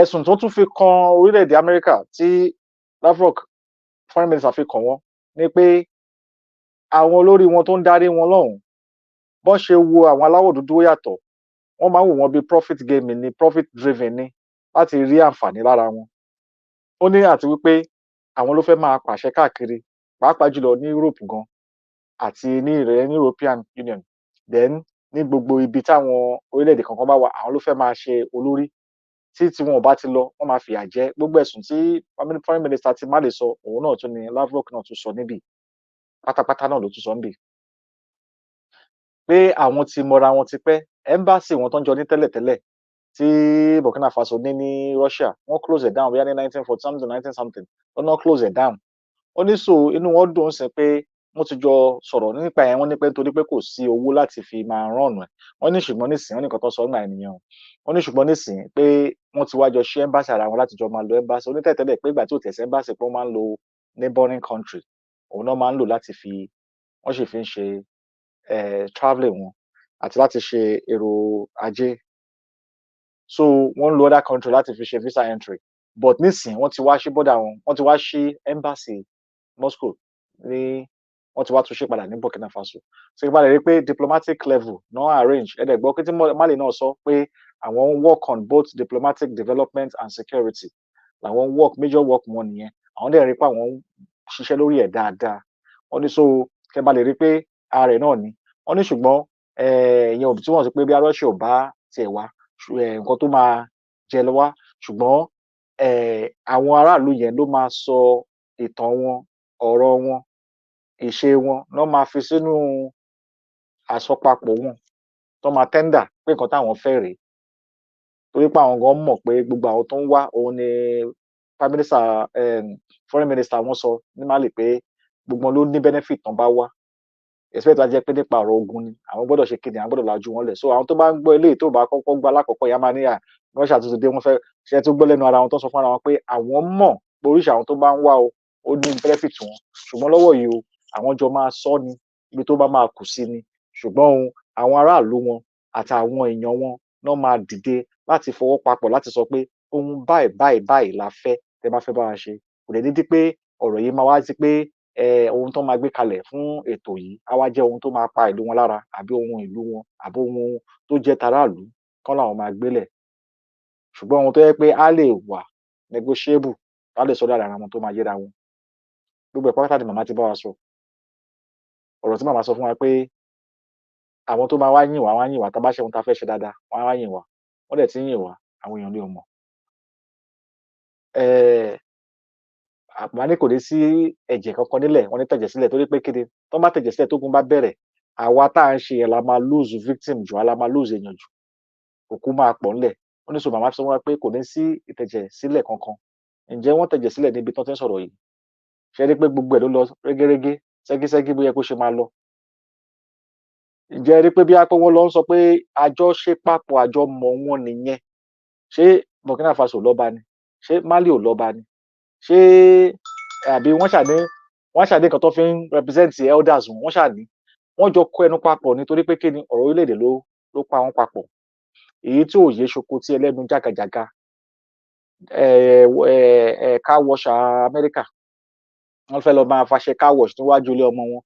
Ní tìjú sá gbogbo ọ̀rọ̀ yín la gbọ́ o, ẹ kàn sọ bẹ́ẹ̀ tí ò ní làákàyè ni bóyá ń sẹ́ ní ẹ̀ ń bu yín sọ́nsì àwọn kan ló ń jàjàgbara àwọn tó dé tèrè kan ló ṣe kéde kan ẹnu yín wọ́ sá o ó dẹ̀ rẹ̀ yín díẹ̀ sí ṣé gòjú yín ni àbí kẹ́ pààrọ̀ aṣọ tẹ́ ń wọ̀ káàkiri àbí ṣe fẹ́ máa kó bàtà yín wálẹ̀ kan máa bá yín sasínú òrùn kẹlẹ̀ máa fọ mọ́tò ó dà pé tiyín ti bá yín láyé ní táìmù tẹ wà yìí lẹ́sẹ̀ lọ́ bọ́ ọmọ fọ mọ́tò ní ètè ní kan máa nílò òyìnbó kò fún ìṣàn tó kún ṣe bọ̀tẹ̀ yín tẹ ní ìgbéraga ẹni kan bá yín ṣe car wash síwájú mọ́lé ẹ̀bí ilé ọmọ yín ni ìgbà tí ẹ̀ mọ bó ṣe ń lọ láì dí ẹ̀ bó ń lọ níta láì dí ẹ̀ kò máa ń jókòó wá ti gbé kámẹ́rà ṣáájú ọkọ̀ máa sọ̀sọ́ kó sọ kátàkátà ó ní àwọn ọmọ onítìrì náà ń pa àwọn èèyàn níbo náà ti pa àwọn èèyàn àwọn ọmọ náà pa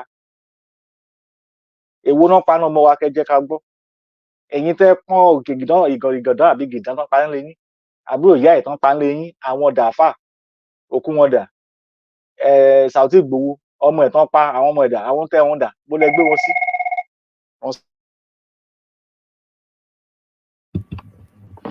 ìgbàjọ́ pé lórí burúkú ni gbogbo wọn ọ̀hún yé sọ̀sọ́kùsọ kiri. ìsọkúsọ ló sọ káàkiri wọ́n pata ní tó jókòó síbẹ̀ tó sọ nonsense fún 1 hour táwọn èèyàn dẹ̀ máa gbọ́ ẹ̀ wọ́n dẹ̀ máa yìn ẹ̀yin tẹ́ ń wo ẹ máa kú ran ìyàwó ẹ ń wo bàbá no regret ní èjì yẹn náà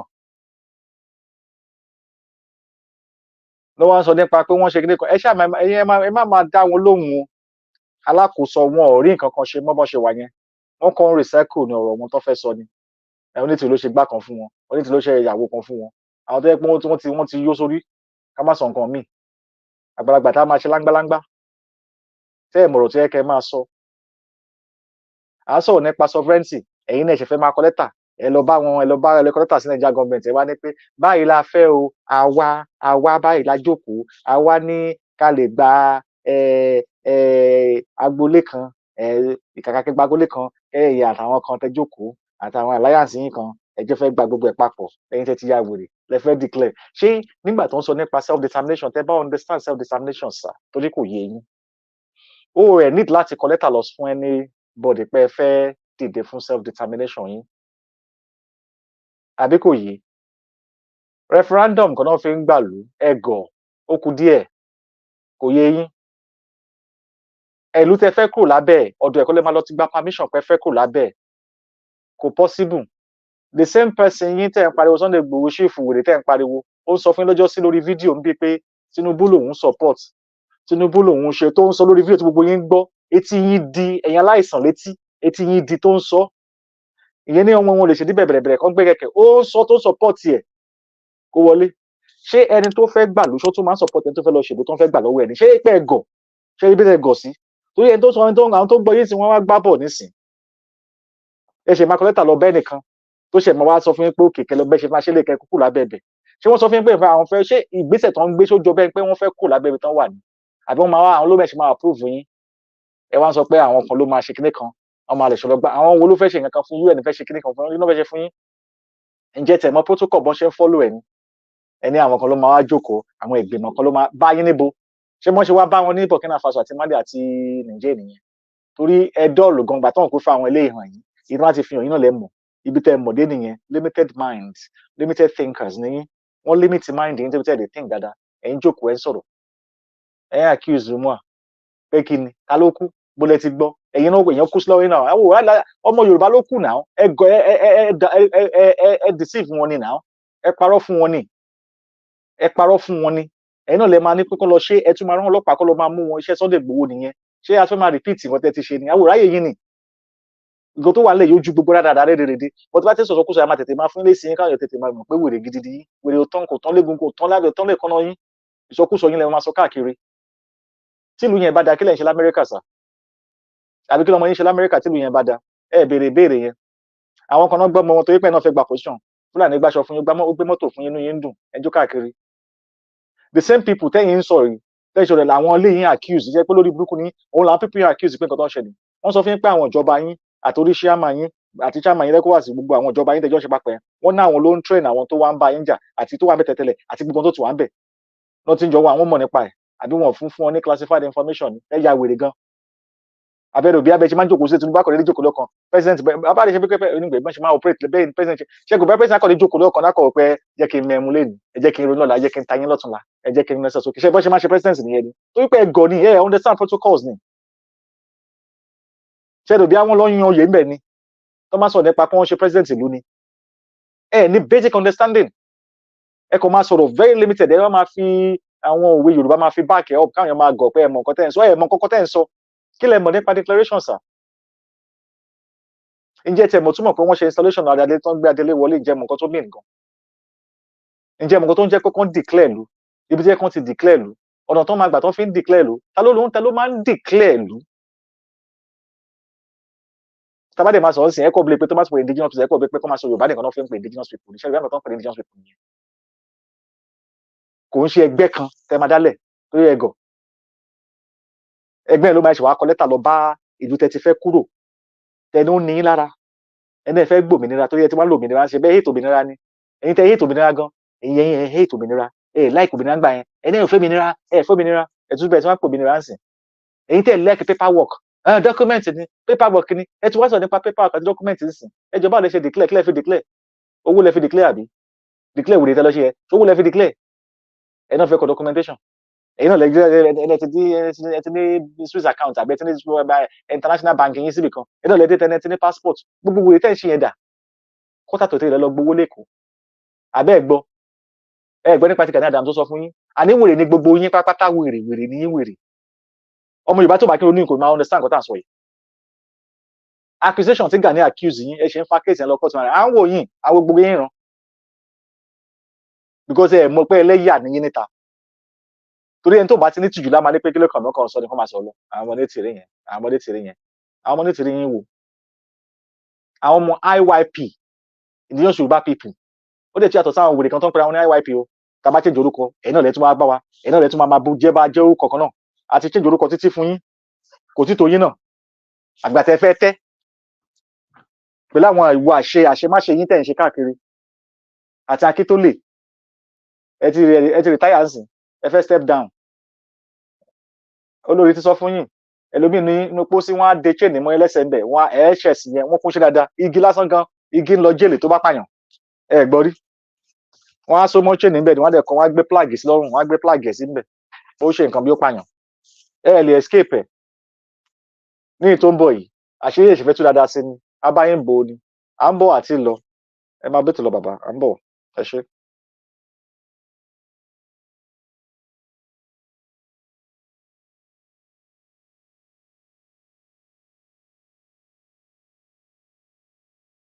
dákẹ́ bàbá òsì lórí ìjókòó. irọ́ ẹ ṣe gidigidi gan bàbá rẹ̀ ọmọ Yorùbá òye ẹjẹ́ á wo fídíò ilé ìta fẹ́ wò yìí ẹjẹ́ á farabalẹ̀ fídíò ilé ó lè má tètè yé gbogbo yín bọ́ yí àwà tá à ń gbé síta àmọ́ á túmọ̀ ẹ̀ fún yín fídíò yóò gun kékeré ni o àwọn kankan wà nínú ẹ̀ tẹ́ máa farabalẹ̀ tẹ́ máa gbọ́ ẹ máa farabalẹ̀ ẹ máa gbọ́ bọ̀ fídíò la máa fi parí ètò ní alẹ́ òní bọ̀ fẹ́ jẹ́ kẹ́ farabalẹ̀ ẹ ti pé mo tún tẹnu mọ́ ẹ farabalẹ̀ bí màmá bá ń sọ fún wa pé a ní jagun ogun ò ní jà wá ó yé wa àwọn tó ní agbára ju orúkọ lórí burúkú tó fún yín lọ tó wá lè gbéra wọn kí wá ní ẹ̀yin alágbà nìyí ẹ̀yin alágbà nìyí àbẹ́yìn ní mọ́tò irú mọ́tò báyìí ní ẹ wo mọ́tò ẹ wo ẹ̀yin ẹ wo ẹ pera wọn ẹ pè wọn Nigeria government wá wò àbẹ́ nírú àwọn mọ́tò báyìí ní bọ̀lọ̀dìrẹ́ nírú gbogbo àwọn mọ́tò báyìí ẹ jẹ́ àjọ wo fídíò yìí ẹ jẹ́ àjọ wo fídíò yìí ẹ jẹ́ ń dákẹ́ ẹ jẹ́ wo fídíò yìí náà ẹ má bá mi ká lọ. A fún wọn ní credit lórí fídíò yìí náà credit for the resource ó yá ẹ jẹ́ àjọ wo fídíò yìí ẹ má bá mi ká lọ.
Hello, bàbá ṣe tán.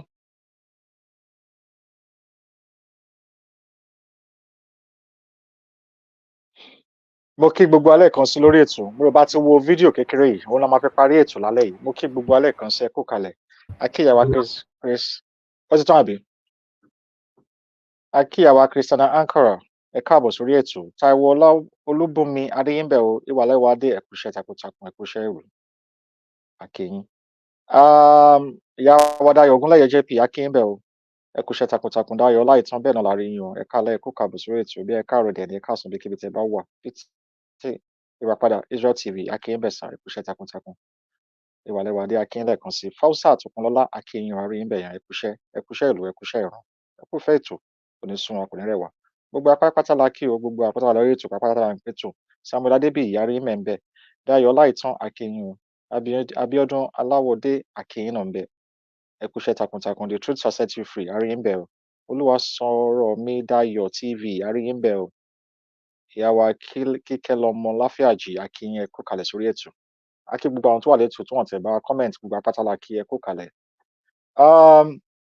Látò ọ̀rọ̀ tá ti sọ látàárọ̀ àmọ́ akọrin kan ní wẹ́rẹ́ ló bá wa ṣe wẹ́rẹ́ náà lónìí. Fídíò tá a ṣẹ̀wò tán yìí fídíò Nìjẹ́ ni ẹ mọ̀ pé wọ́n ti ń sọ pé káwọn tó wà lórílẹ̀‐èdè wọn kán kó ẹrù wọn kán máa lọ. Ṣe mọ̀ pé nígbà tó ń sọ àwọn èèyàn yín mú pé rọ́ ni but àwa ti lọ wá fídíò wá pé lọ́wọ́lọ́wọ́ bá ṣe ń bá yín sọ̀rọ̀ wọ́n ti ń depart kúrò níbẹ̀ wọ́n ti ń kó ẹrù wọn àwọn lẹ́rìn yẹn ẹ̀rí wọn tó ti ń show flag ara wọn contract over ló ń jẹ́ bẹ́ẹ̀ àjọṣepọ̀ ló bá tán ṣe rí pé nígbà tí wọ́n accuse wọn pé wọ́n ń ṣe nǹkan báyìí ẹ bá mi ká lọ o ṣe é rántí pé fídíò la ṣe pé wọ́n accuse wọn pé báyìí náà ń ṣe ìlú wọn ò ní security nǹkan tó dẹ̀ bá wá kò sí ẹ̀mọ̀ pé wọ́n sọ nìyẹn so tó bá jẹ́ pé bẹ́ẹ̀ ni ṣèbó yẹ kán bọ́ta kán sọ pé irọ́ ni òkè kan àgbọ̀n kankan lókè òkun náà ṣe rí pé nígbà tọ́wọ́ kan wọ́ ẹ rí pé kò sáriwo kò fi ìtẹ̀jẹ̀ sí kankan ṣẹlẹ̀ ṣe rí pé rọ́wọ́rọ́wọ́ lẹ́sọ̀lẹ́sọ̀ wọ́n fi ń kẹ́rọ ara wọn fi ń lọ láàrin wọ́n dé pàtì lọ nìyẹn o kò sí breaking news ní Nàìjíríà o kò sí o torí pé kí ni ibi tó ti ń jẹun leléyìí àṣírí wọn ti tú àṣírí wọn ló tú yìí ṣẹ̀dá àwọn tó kù ń sìn ló ń kẹ́ ẹrù wọn tó ń lọ ń sìn Amẹ́ríkà nìyẹn o àwọn sójà wọn nìyẹn ẹni gbogbo wọn jókòó ni wọ́n ń wò ní pé iṣẹ́ bá tán ǹjẹ́ àwọn èèyàn mọ̀ pa dúró nǹkan báyìí wà nílùú wọn dẹ̀ ṣe ní terrorist tó ń jà wọ́n wọ́n ṣe wà káàkiri nìyẹn o ṣó ti ń yé wa ń sìn ẹ̀rọ gbogbo wa ti ń rí so ẹ̀sùn tó ń fi kàn wọ́n yẹn tó bá yẹ pé rọ́ ni kò yẹ kán máa òbí kán máa kúrò nílùú wọn náà nígbà tó ń sọ́gbà àwọn èèyàn yín mú sí wọn àwọn tó fẹ́ jagun tó ń bilẹ̀ pé wọ́n fẹ́ jagun ṣe rí wọn bàbá sọ fún wọn pé wọ́n wà lù àwọn èèyàn ní pé bọ́ná wà wọn ò rí wọn àti wá ń rí wọn sì pé òótọ́ wọn wà bẹ́ẹ̀ so táwọn kan sọ pé wọ́n ní base káàkiri ṣe ti rí base wọn fún wọn wà tá káàkiri so nígbà tó yẹ pé ìdí tó ń fi wá síbẹ̀ pé kán wá bá wọn ja ogun àwọn tó ń jà wọn lógun wọn ní wọn ò jà bọ́dẹ̀ ṣe ń kẹ́rù wọn yìí àwọn Russia wà lẹ́gbẹ̀ẹ́ tó ń kó wọlé o bẹ́ẹ̀ kí wọ́n láńlọ́ọ̀dù yẹn ń lé tẹ́nàntì lè kúrò ó tún gbé tẹ́nàntì ní ìwọlé lórí negotiation náà ṣe ń sìn wọ́n ti ṣàlàyé ẹ̀ bó ṣe máa rí àwọn táwọn ń bá ṣe papọ̀ àwọn tó wá ń kí wọn Lavrov that's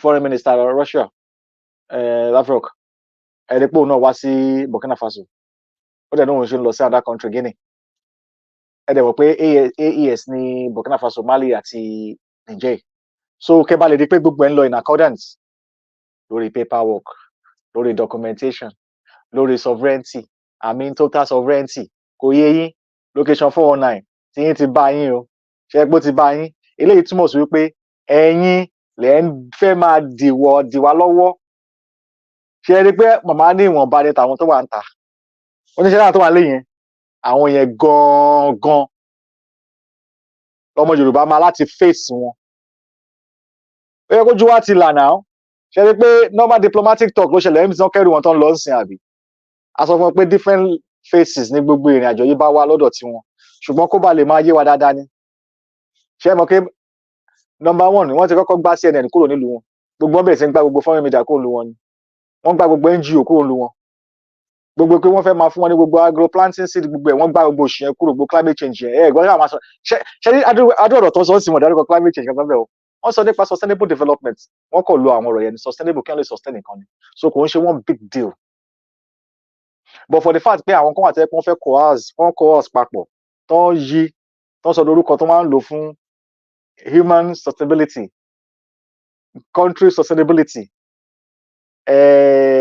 government sustainability àwọn yẹn ti bẹ̀rẹ̀ sí yàtọ̀ sustainability kí náà torí wọ́n sustain because wọ́n náà sustain nìkan kò fi bí yàtọ̀ pé òun subsidize nǹkan náà ni òun láti help láti rí pé ìrànlọ́wọ́ wà bọ̀gbà tó ń yọ gbogbo tó yẹ kó lè máa ràn yàn lọ́wọ́ tó wá náà fẹ́ gbé ní ìwà fún un kí n bá lè mọ̀ pé géèmù ni so ẹ rí wọn sì pé àwọn tó wá Amẹ́ríkà tó ń wà níbi ìsìn náà ti ń kó báàgì yìí sùn wọ́n rí wọ́n ṣe jókòó wọ́n bẹ̀rẹ̀ sí lamẹ́ǹtì bẹ́ẹ̀ ni kò yé wọn gan láti kúrò lórílẹ̀‐èdè Nàìjíríà the same people iná fẹ́ gbà wọlé sí Nàìjíríà o tó ń sọ sí pé wọ́n discuss nígbà yẹn pé kàn gbà wọn wọlé táwọn àwọn Fúlàní àbáwọn kan ò gbà pé kán wá wọ́n bára wọn pọ̀ bẹ́ẹ̀ ṣùgbọ́n lọ́ni o but wọ́n fẹ́ try wò bí àwọn máa work ni torí àwọn tó kúrò ní Burkina Faso lọ́jọ́ sí wọ́n ṣe 360 wọ́n yí padà wọ́n ṣe 90 degree wọ́n padà wọ sí Benin bẹ̀rẹ̀ lọ transition sí àwọn tó ní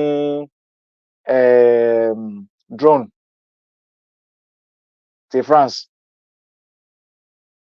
so kẹ́ bá lè rí pé wọ́n rotate ẹ̀ ni so ẹ má gbàgbé pé the same people náà ní pé wọ́n jọ ń train àwọn terrorists o so kẹ́ bá lè mọ̀ pé kíní wà very very active tó ń ṣiṣẹ́ lọ tó ń ṣiṣẹ́ bu wọn because lọ́wọ́lọ́wọ́ wọ́n ṣe ń kidnap ní Nàìjíríà bẹ́ẹ̀ lẹ́ni lánàá yìí wọ́n ṣe kidnap àwọn èèyàn ilẹ̀ tó sì máa mọ́lé ní ìgànnà tó kidnap kọ́lọ̀ ń gbà wá lọ́wọ́ wọn ni so yẹ pé gbogbo ẹ̀ ló tọ́ka sí wọn so ẹlòmíín sì ní bá fẹ́ sọ̀rọ̀ máa sọ nípa pé ìjọba ni àwọn èèyàn wọn ló fà á àwọn èèyàn wa ló jẹ́ wọn understand pé tí báyìí jẹ́ kó yé wa ní ọ̀rọ̀ tó sọ yẹ ti prime minister ti foreign minister ti Mali ó ní tí ìlú ò bá ti stable tí ìlú ò bá ti ní ààbò ó ní kò sí nǹkan kan tẹ́lẹ̀ ṣe nílùú yẹn tó máa lọ síwájú ṣá sọ pé ẹ̀tàn náà ń tan àwọn ọmọ tó wà ní location 419 yẹn ìlú tí wọn ò gbé priority security first tẹ́ pé èyí tó ń fẹ́ ṣe yáàchì wọn tó ń fẹ́ rà ilé wọn tó ń fẹ́ rà ilé tó ń kọ́ fún vice president ìyẹn ló wà lọ́kàn wọn SUV kà tó fẹ́ pín káàkiri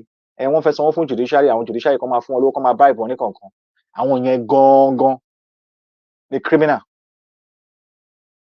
top criminal àwọn yẹn àbí kò yé so kẹ́ bá lè mọ̀ pé tá bá ní ìdìnà táwọn location 419 ìjọba wọn ṣe fún àwọn olórí adélé wa pátápátá tó ń dì wọ́n lọ́wọ́ láti ṣẹ́ wọn tó ń lọ ti bọ́dà tó ń ṣe everything ẹ̀ ti rí pé iṣẹ́ tó ń rán wọn náà ń jẹ́ torí àwọn tó ń rán wọn ṣẹ́ àwọn tó ń kọ́ wọn tí màá sọ pé àwọn tó ń sọ fún yín náà tó ń sọ fáwọn kẹ́ bá lè ṣe ó ti ń yé wá ń ṣe pé àwọn tó ń rán wọn tó ń fún ní direction because ẹ bá rí wọn sìn àwọn ló wá ń sìn wọ́n ti bẹ̀rẹ̀ tí wọ́n á ṣe program káàkiri wọ́n ti ń jókòó ń sìn we have allocated 1.5 billion naira now to infrastructure in Nigeria, development programs coming up in Nigeria, agricultural programs coming up in Nigeria. In short, we have to join the sustainable development programs.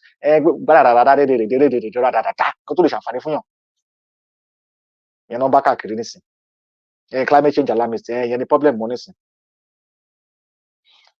Burkina Faso sọ nípa bó ṣe ń create development program fáwọn èèyàn àgbẹ̀ wọn ó lọ sóko wọn fún ara wọn president wọn gangan fún ara wọn ṣé gbẹgbẹ ṣe tí president bá strong ó yẹ kó ṣe nìyẹn ẹ pé president yẹn lọ sínú oko lọ sí farm ó ń wò ó bọ àwọn ilé wọn lọ síbi tí wọn ti lọ ń gé ribbon tí wọn ti ń launch ilé tí wọn ti ń ṣe birthday àbí kán lọ máa wo bí wọn ti ń gbá golf club àbí kán sáré tún lọ sí America wọn lọ sí kí plane wọn bàjẹ́ kán wá fẹ́ tún plane ṣe wọn ṣáà máa dá gbèsè lẹ̀ wọn ṣáà máa dá gbèsè lẹ̀ wọn máa yáwó káàkiri òun náà mọ̀ wọn wá bílẹ̀ pé àwọn ọmọ Yorùbá IYP a máa jókòó a máa gbọ́ wọn ìyẹn ní ká jókòó tì pàtó bá ti sún wọn àbí ká máa dóde lẹ́tà agbamọ́tò fọ́ Sokoti àti àwọn mẹ̀wá ẹ̀ criminal associate àwọn yẹn ló fẹ́ plan àwọn tó yẹ tẹ̀ ẹni tó understand ohun tó ń pè ní business venture tó bá fẹ́ dá business ọmọ ẹ̀ ló tún wá ń sọ fún ẹ nínú kámẹ́rà yẹn pé ìlú òyìnbó lẹ wà ẹ gbé bàtà yẹn sókè sà ẹ ló ń gbọ́ mọ́tò a máa fọ mọ́tò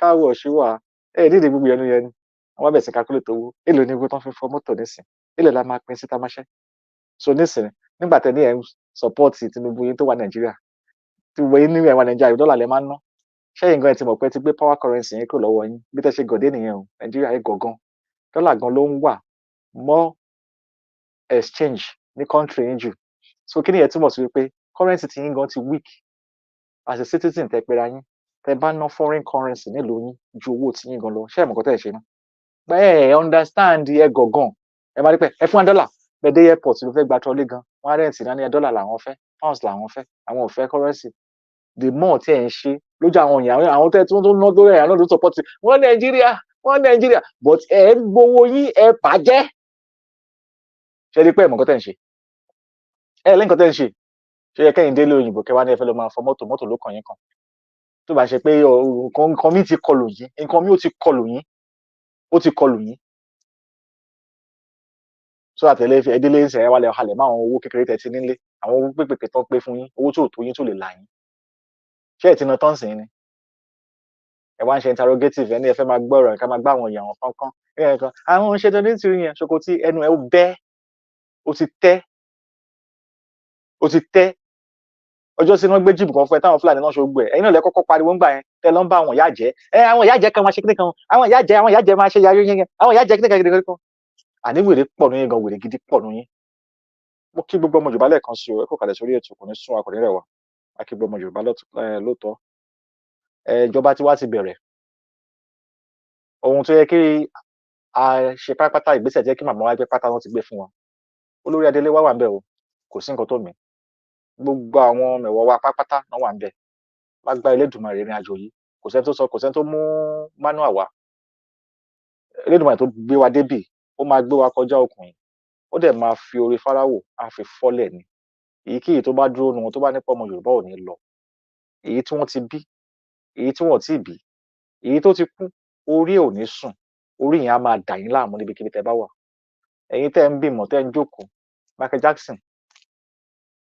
ẹ mọ̀ pride nípa family so ẹ mọ̀ pé family lè wà kẹjọ kẹkẹ bí sọ fún ọmọ yẹn pé ó ti pé 28 29 láti tó láti marry kò kàn wá o but akọ̀fẹ́ máa mú hypocrisy jáde ni so ẹ̀yin lè jókòó pẹ̀lú family yín kẹ́ discuss nípa future nípa ọmọ yín láti lè gbìyànjú láti fẹ́ ọkọ ṣé ẹ̀yin nìkan lẹ ní family ṣé àwọn ọmọ Yorùbá ò ní family náà tó fẹ́ rò bẹ́ẹ̀ ṣé ìròyìn yẹn náà káwọn jókòó káwọn lẹ pé ọmọ wọn o ládùúgbò àwọn tó ti ń wá propose yẹn o kó mú kan wálé o ọdún kan lẹ fún un kó wá marry o ṣé ọmọ Yorùbá ò lẹ́tọ̀ọ́ sí yẹn náà láti ṣe yẹn ǹjẹ́ wọ́n lè ṣe yẹn sìn níbi tí wọ́n ti ń bá tòmátò káàkiri tó ń bá gàrí káàkiri àtẹja báwo ni wọ́n fẹ́ jókòó sọ̀rọ̀ ṣe rí pé tí wa tí yín nìkan lẹ mọ̀ ẹ ń wúra yín bí èèyàn gidi láàrin láwùjọ ẹ mọ̀ pé tó ń kó ìra ni yín aláàrùn ẹ̀dá ni yín àrùn pọ̀ lára yín gan kò dẹ̀ ní bọ́ lára yín o kò ní bọ́ bọ̀rọ̀ lára yín àtẹ̀yìn tẹ́ ń gbé kírímínà ọba tẹ́ ń gbé kírímínà wọlé tẹ́ pààyàn tẹ́ pa àwọn tẹ́ pa sáà gbọ́ o àwọn ọmọ Yorùbá tẹ́ pa tẹ́ sọ ìyá ìpàyà wọn tẹ́ wá tọ́jú ẹ̀ sínú ààfin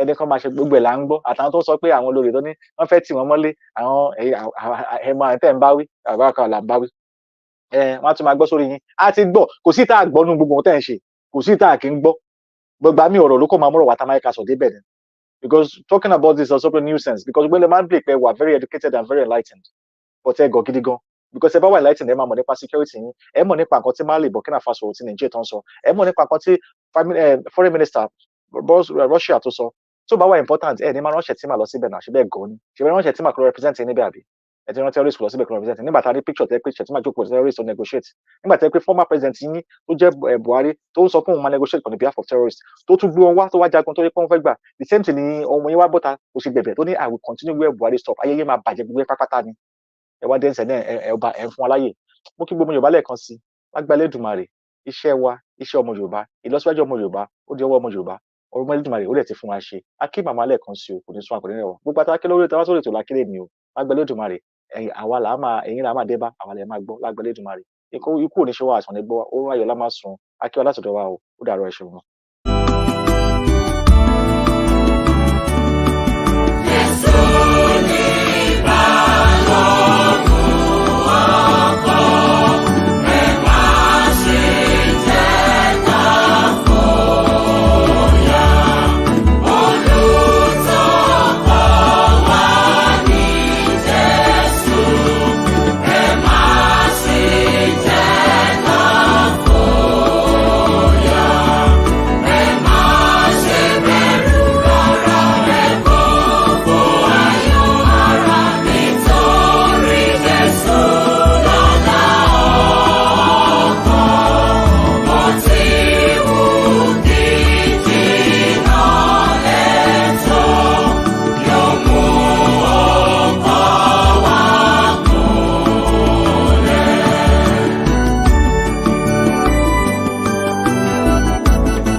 ó máa mú ọkàn gbogbo wa gúnlẹ̀ ní ayọ̀ àti àlàáfíà.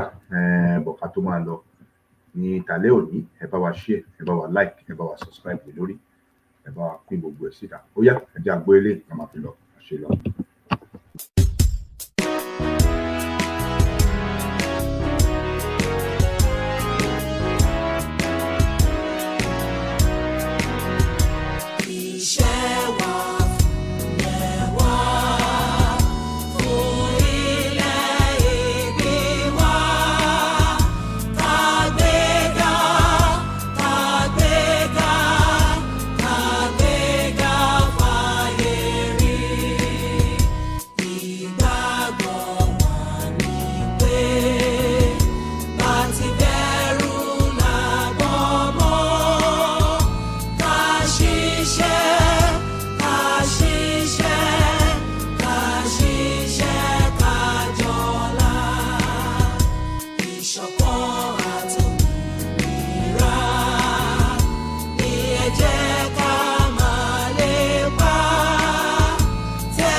Àwa ní ògo ìmọ́lẹ̀ àti adúláwọ̀, ìyókù di ọ̀la.